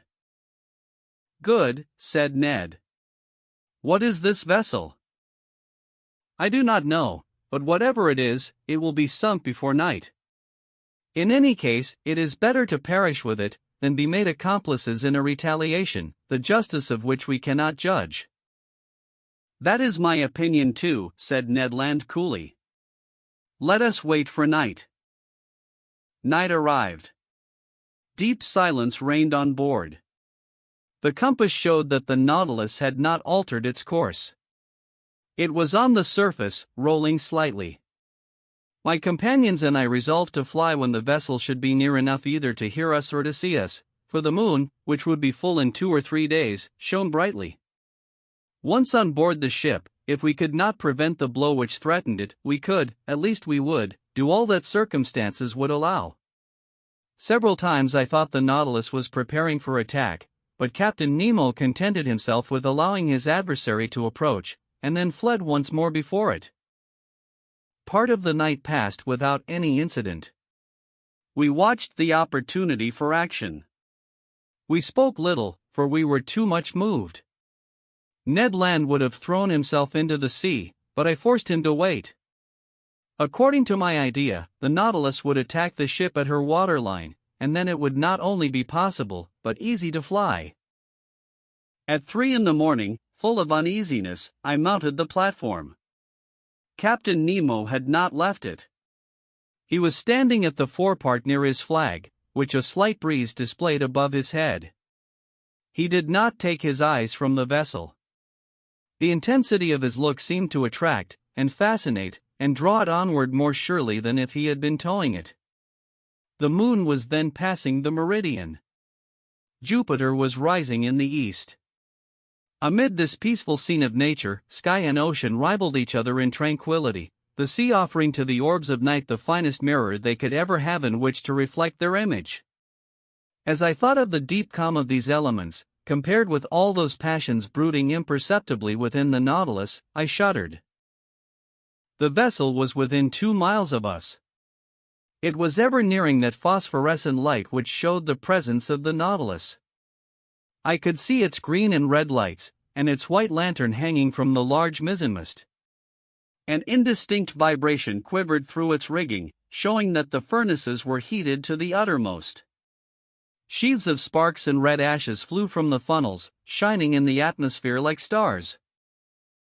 I remained thus until 6 in the morning, without Captain Nemo noticing me. The ship stood about 1.5 miles from us, and with the first dawn of day the firing began afresh. The moment could not be far off when, the Nautilus attacking its adversary, my companions and myself should forever leave this man. I was preparing to go down to remind them when the second mounted the platform, accompanied by several sailors. Captain Nemo either did not or would not see them. Some steps were taken which might be called the signal for action. They were very simple. The iron balustrade around the platform was lowered, and the lantern and pilot cages were pushed within the shell until they were flush with the deck. The long surface of the steel cigar no longer offered a single point to check its maneuvers. I returned to the saloon. The Nautilus still floated, some streaks of light were filtering through the liquid beds. With the undulations of the waves the windows were brightened by the red streaks of the rising sun, and this dreadful day of the 2d of June had dawned. At 5 o'clock, the log showed that the speed of the Nautilus was slackening, and I knew that it was allowing them to draw nearer. Besides, the reports were heard more distinctly, and the projectiles, laboring through the ambient water, were extinguished with a strange hissing noise. "My friends," said I, "the moment is come. One grasp of the hand, and may God protect us." Ned Land was resolute, Conseil calm, myself so nervous that I knew not how to contain myself. We all passed into the library, but the moment I pushed the door opening on the central staircase, I heard the upper panel close sharply. The Canadian rushed onto the stairs, but I stopped him. A well-known hissing noise told me that the water was running into the reservoirs, and in a few minutes the Nautilus was some yards beneath the surface of the waves. I understood the maneuver. It was too late to act. The Nautilus did not wish to strike at the impenetrable cuirass, but below the waterline, where the metallic covering no longer protected it. We were again imprisoned, unwilling witnesses of the dreadful drama that was preparing. We had scarcely time to reflect. Taking refuge in my room, we looked at each other without speaking. A deep stupor had taken hold of my mind, thought seemed to stand still. I was in that painful state of expectation preceding a dreadful report. I waited, I listened, every sense was merged in that of hearing. The speed of the Nautilus was accelerated. It was preparing to rush. The whole ship trembled. Suddenly I screamed. I felt the shock, but comparatively light. I felt the penetrating power of the steel spur. I heard rattlings and scrapings. But the Nautilus, carried along by its propelling power, passed through the mass of the vessel, like a needle through sailcloth. I could stand it no longer. Mad, out of my mind, I rushed from my room into the saloon. Captain Nemo was there, mute, gloomy, implacable. He was looking through the port panel. A large mass cast a shadow on the water, and that it might lose nothing of her agony, the Nautilus was going down into the abyss with her. 10 yards from me I saw the open shell through which the water was rushing with the noise of thunder, then the double line of guns in the netting. The bridge was covered with black agitated shadows. The water was rising. The poor creatures were crowding the ratlings, clinging to the masts, struggling underwater. It was a human ant-heap overtaken by the sea. Paralyzed, stiffened with anguish, my hair standing on end, with eyes wide open, panting, without breath and without voice, I too was watching. An irresistible attraction glued me to the glass. Suddenly an explosion took place. The compressed air blew up her decks, as if the magazines had caught fire. Then the unfortunate vessel sank more rapidly. Her topmast, laden with victims, now appeared, then her spars, bending under the weight of men, and last of all, the top of her mainmast. Then the dark mass disappeared, and with it the dead crew, drawn down by the strong eddy. I turned to Captain Nemo. That terrible avenger, a perfect archangel of hatred, was still looking. When all was over, he turned to his room, opened the door, and entered. I followed him with my eyes. On the end wall beneath his heroes, I saw the portrait of a woman still young, and 2 little children. Captain Nemo looked at them for some moments, stretched his arms toward them, and kneeling down burst into deep sobs. Chapter 22. The last words of Captain Nemo. The panels had closed on this dreadful vision, but light had not returned to the saloon. All was silence and darkness within the Nautilus. At wonderful speed, 100 feet beneath the water, it was leaving this desolate spot. Whither was it going? To the north or south? Where was the man flying to after such dreadful retaliation? I had returned to my room, where Ned and Conseil had remained silent enough. I felt an insurmountable horror for Captain Nemo. Whatever he had suffered at the hands of these men, he had no right to punish thus.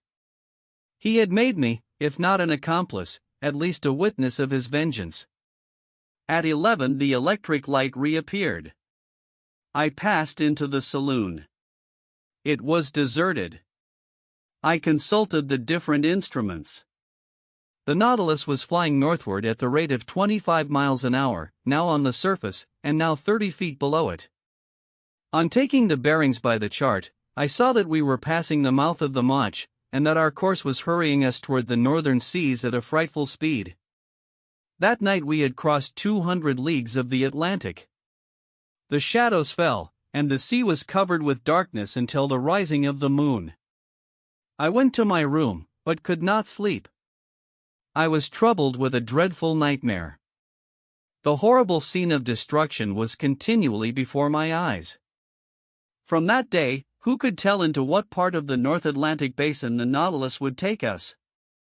Still with unaccountable speed, still in the midst of these northern fogs, would it touch at Spitzbergen, or on the shores of Nova Zembla? Should we explore those unknown seas, the White Sea, the Sea of Kara, the Gulf of Obi, the archipelago of Lyarov, and the unknown coast of Asia? I could not say. I could no longer judge of the time that was passing. The clocks had been stopped on board. It seemed, as in polar countries, that night and day no longer followed their regular course. I felt myself being drawn into that strange region where the foundered imagination of Edgar Poe roamed at will. Like the fabulous Gordon Pym, at every moment I expected to see that veiled human figure, of larger proportions than those of any inhabitant of the earth, thrown across the cataract which defends the approach to the pole. 42 I estimated, though perhaps I may be mistaken, I estimated this adventurous course of the Nautilus to have lasted 15 or 20 days. And I know not how much longer it might have lasted, had it not been for the catastrophe which ended this voyage. Of Captain Nemo I saw nothing whatever now, nor of his second. Not a man of the crew was visible for an instant. The Nautilus was almost incessantly underwater. When we came to the surface to renew the air, the panels opened and shut mechanically. There were no more marks on the planisphere. I knew not where we were. And the Canadian, too, his strength and patience at an end, appeared no more. Conseil could not draw a word from him, and fearing that, in a dreadful fit of madness, he might kill himself, watched him with constant devotion. One morning, what date it was I could not say, I had fallen into a heavy sleep toward the early hours, a sleep both painful and unhealthy, when I suddenly awoke. Ned Land was leaning over me, saying in a low voice, "We are going to fly." I sat up. "When shall we go?" I asked. "Tonight." All inspection on board the Nautilus seems to have ceased. All appear to be stupefied. "You will be ready, sir?" "Yes, where are we?" "In sight of land. I took the reckoning this morning in the fog, 20 miles to the east." "What country is it?" "I do not know, but whatever it is we will take refuge there." "Yes, Ned, yes. We will fly tonight, even if the sea should swallow us up." "The sea is bad, the wind violent, but 20 miles in that light boat of the Nautilus does not frighten me. Unknown to the crew, I have been able to procure food in some bottles of water." "I will follow you." "But," continued the Canadian, "if I am surprised, I will defend myself. I will force them to kill me." "We will die together, friend Ned." I had made up my mind to all. The Canadian left me. I reached the platform, on which I could with difficulty support myself against the shock of the waves. The sky was threatening, but as land was in those thick brown shadows, we must fly. I returned to the saloon, fearing and yet hoping to see Captain Nemo, wishing and yet not wishing to see him.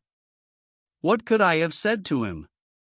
Could I hide the involuntary horror with which he inspired me? No.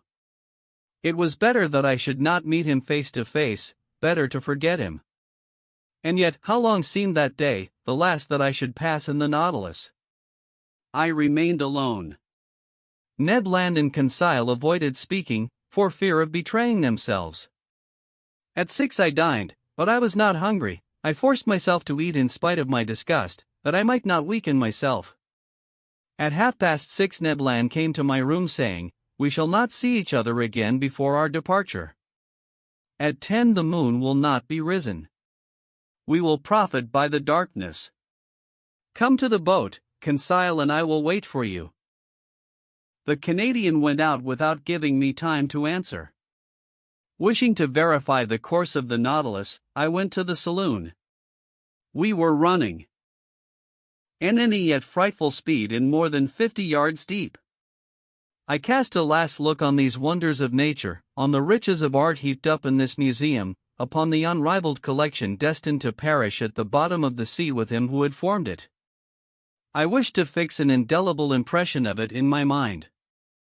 I remained an hour thus, bathed in the light of that luminous ceiling, and passing in review those treasures shining under their glasses.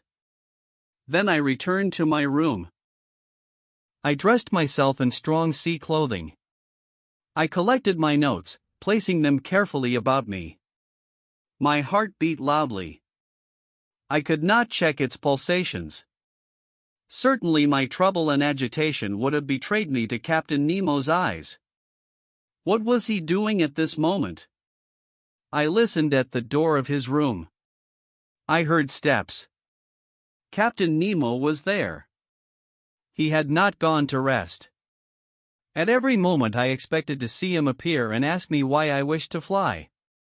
I was constantly on the alert. My imagination magnified everything. The impression became at last so poignant that I asked myself if it would not be better to go to the captain's room, see him face to face, and brave him with look and gesture. It was the inspiration of a madman. Fortunately I resisted the desire, and stretched myself on my bed to quiet my bodily agitation. My nerves were somewhat calmer, but in my excited brain I saw over again all my existence on board the Nautilus, every incident, either happy or unfortunate, which had happened since my disappearance from the Abraham Lincoln, the submarine hunt, the Torres Straits, the savages of Papua, the running ashore, the Coral Cemetery, the passage of Suez, the island of Santorin, the Cretan diver, Vigo Bay, Atlantis, the iceberg, the South Pole, the imprisonment in the ice, the fight among the pulps, the storm in the Gulf Stream, the Avenger, and the horrible scene of the vessel sunk with all her crew. All these events passed before my eyes like scenes in a drama.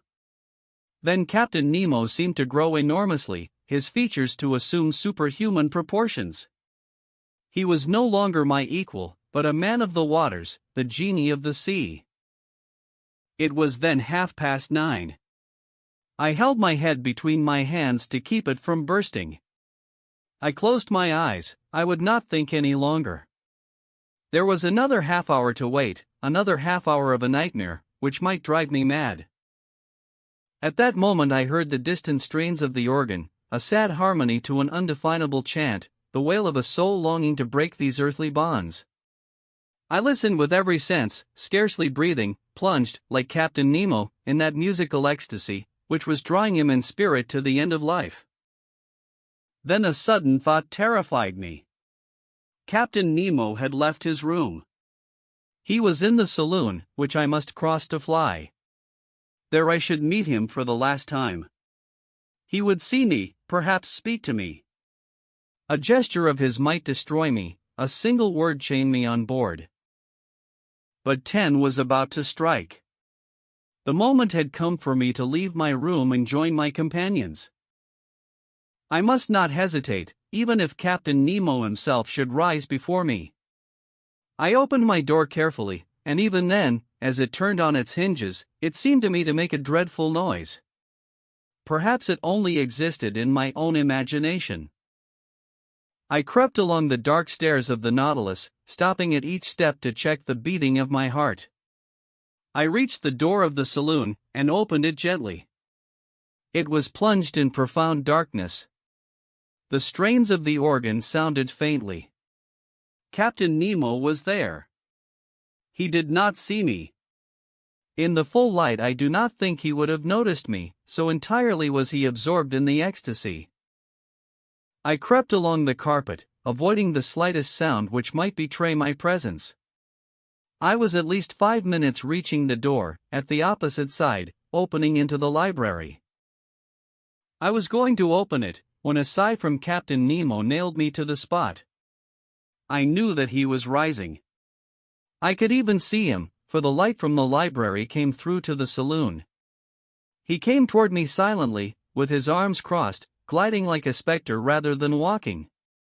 His breast was swelling with sobs, and I heard him murmur these words, the last which ever struck my ear. Almighty God! Enough! Enough! Was it a confession of remorse which thus escaped from this man's conscience? In desperation I rushed through the library, mounted the central staircase, and following the upper flight reached the boat. I crept through the opening, which had already admitted my 2 companions. "Let us go! Let us go!" I exclaimed. "Directly," replied the Canadian. The orifice in the plates of the Nautilus was first closed, and fastened down by means of a false key, with which Ned Land had provided himself. The opening in the boat was also closed. The Canadian began to loosen the bolts which still held us to the submarine boat. Suddenly a noise within was heard. Voices were answering each other loudly. What was the matter? Had they discovered our flight? I felt Ned Land slipping a dagger into my hand. "Yes," I murmured, "we know how to die." The Canadian had stopped in his work. But one word many times repeated, a dreadful word, revealed the cause of the agitation spreading on board the Nautilus. It was not we the crew were looking after. "The maelstrom! The maelstrom!" I exclaimed. The maelstrom! Could a more dreadful word in a more dreadful situation have sounded in our ears? We were then upon the dangerous coast of Norway. Was the Nautilus being drawn into this gulf at the moment our boat was going to leave its sides? We knew that at the tide the pent-up waters between the islands of Faroe and Lofoten rush with irresistible violence, forming a whirlpool from which no vessel ever escapes. From every point of the horizon enormous waves were meeting, forming a gulf justly called the navel of the ocean, whose power of attraction extends to a distance of 12 miles. There, not only vessels, but whales, are sacrificed, as well as white bears from the northern regions. It is thither that the Nautilus, voluntarily or involuntarily, had been run by the captain. It was describing a spiral, the circumference of which was lessening by degrees, and the boat, which was still fastened to its side, was carried along with giddy speed. I felt that sickly giddiness which arises from long-continued whirling round. We were in dread. Our horror was at its height, circulation had stopped, all nervous influence was annihilated, and we were covered with cold sweat, like a sweat of agony. And what noise around our frail bark! What roarings repeated by the echo miles away! What an uproar was that of the waters broken on the sharp rocks at the bottom, where the hardest bodies are crushed, and trees worn away, with all the fur rubbed off, according to the Norwegian phrase. What a situation to be in! We rocked frightfully. The Nautilus defended itself like a human being. Its steel muscles cracked. Sometimes it seemed to stand upright, and we with it. "We must hold on," said Ned, "and look after the bolts. We may still be saved if we stick to the Nautilus."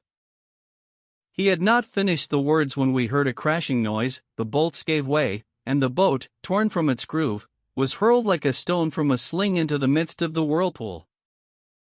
My head struck on a piece of iron, and with the violent shock I lost all consciousness. Chapter 23. Conclusion. Thus ends the voyage under the seas.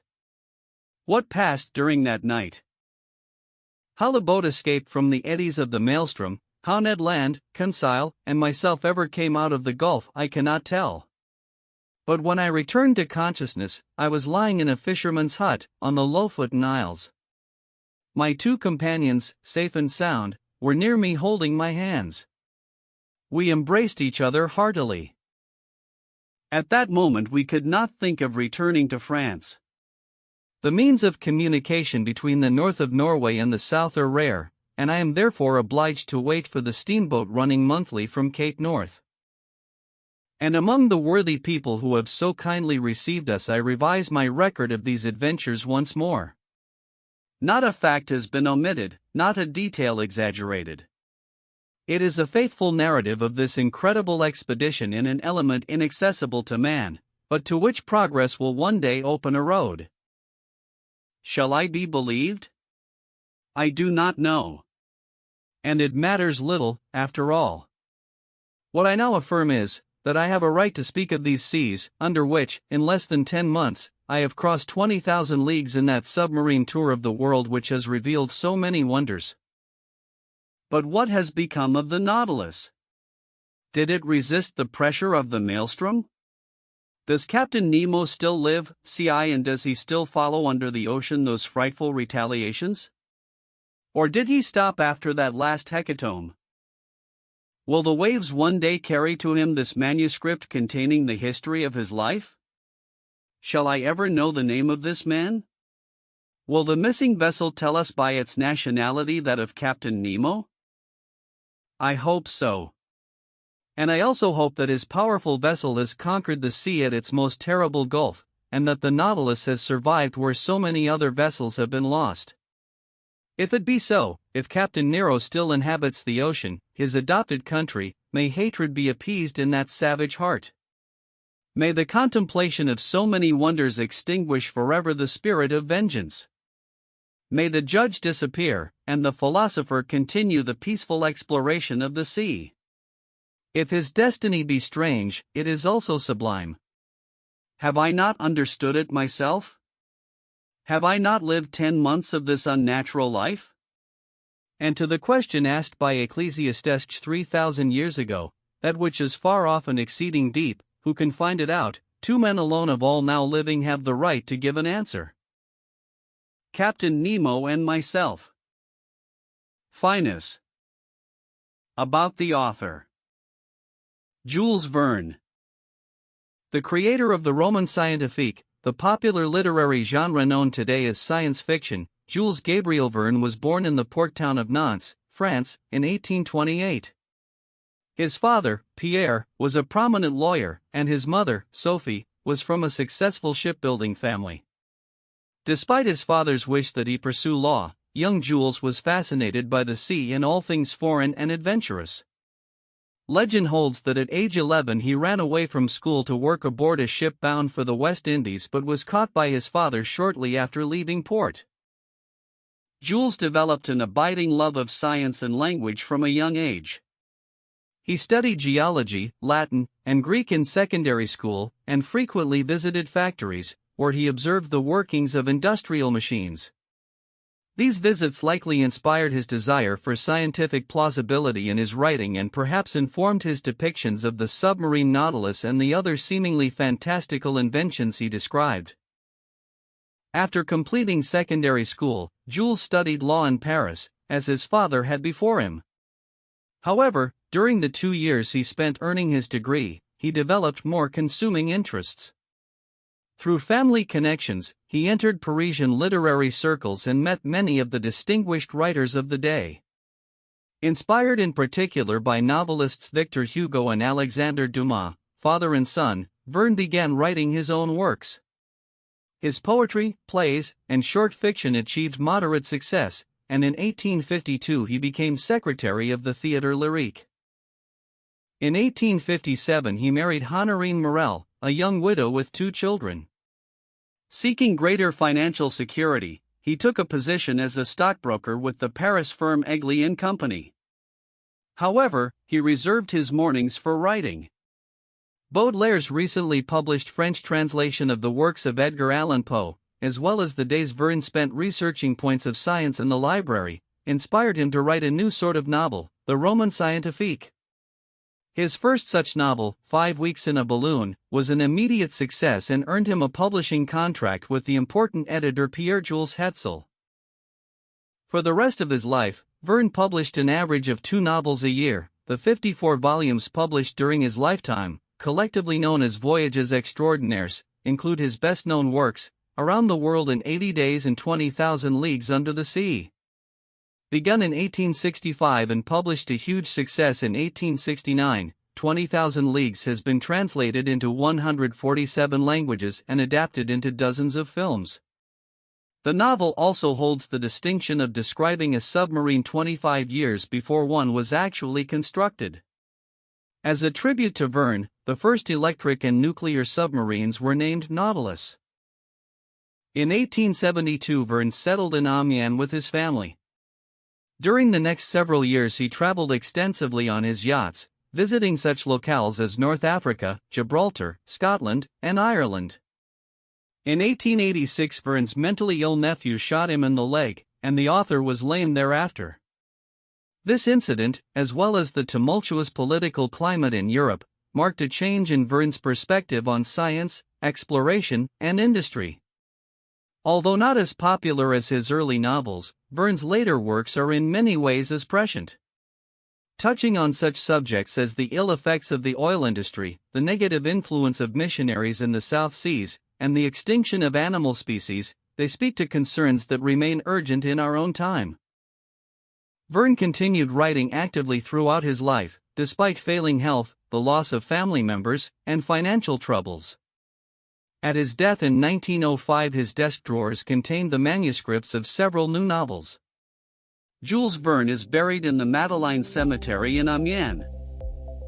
Pigeon, Publishing House, presented 20,000 Leagues Under the Sea. Author, Jules Verne. Thank you for listening to this audiobook. We hope you enjoyed it.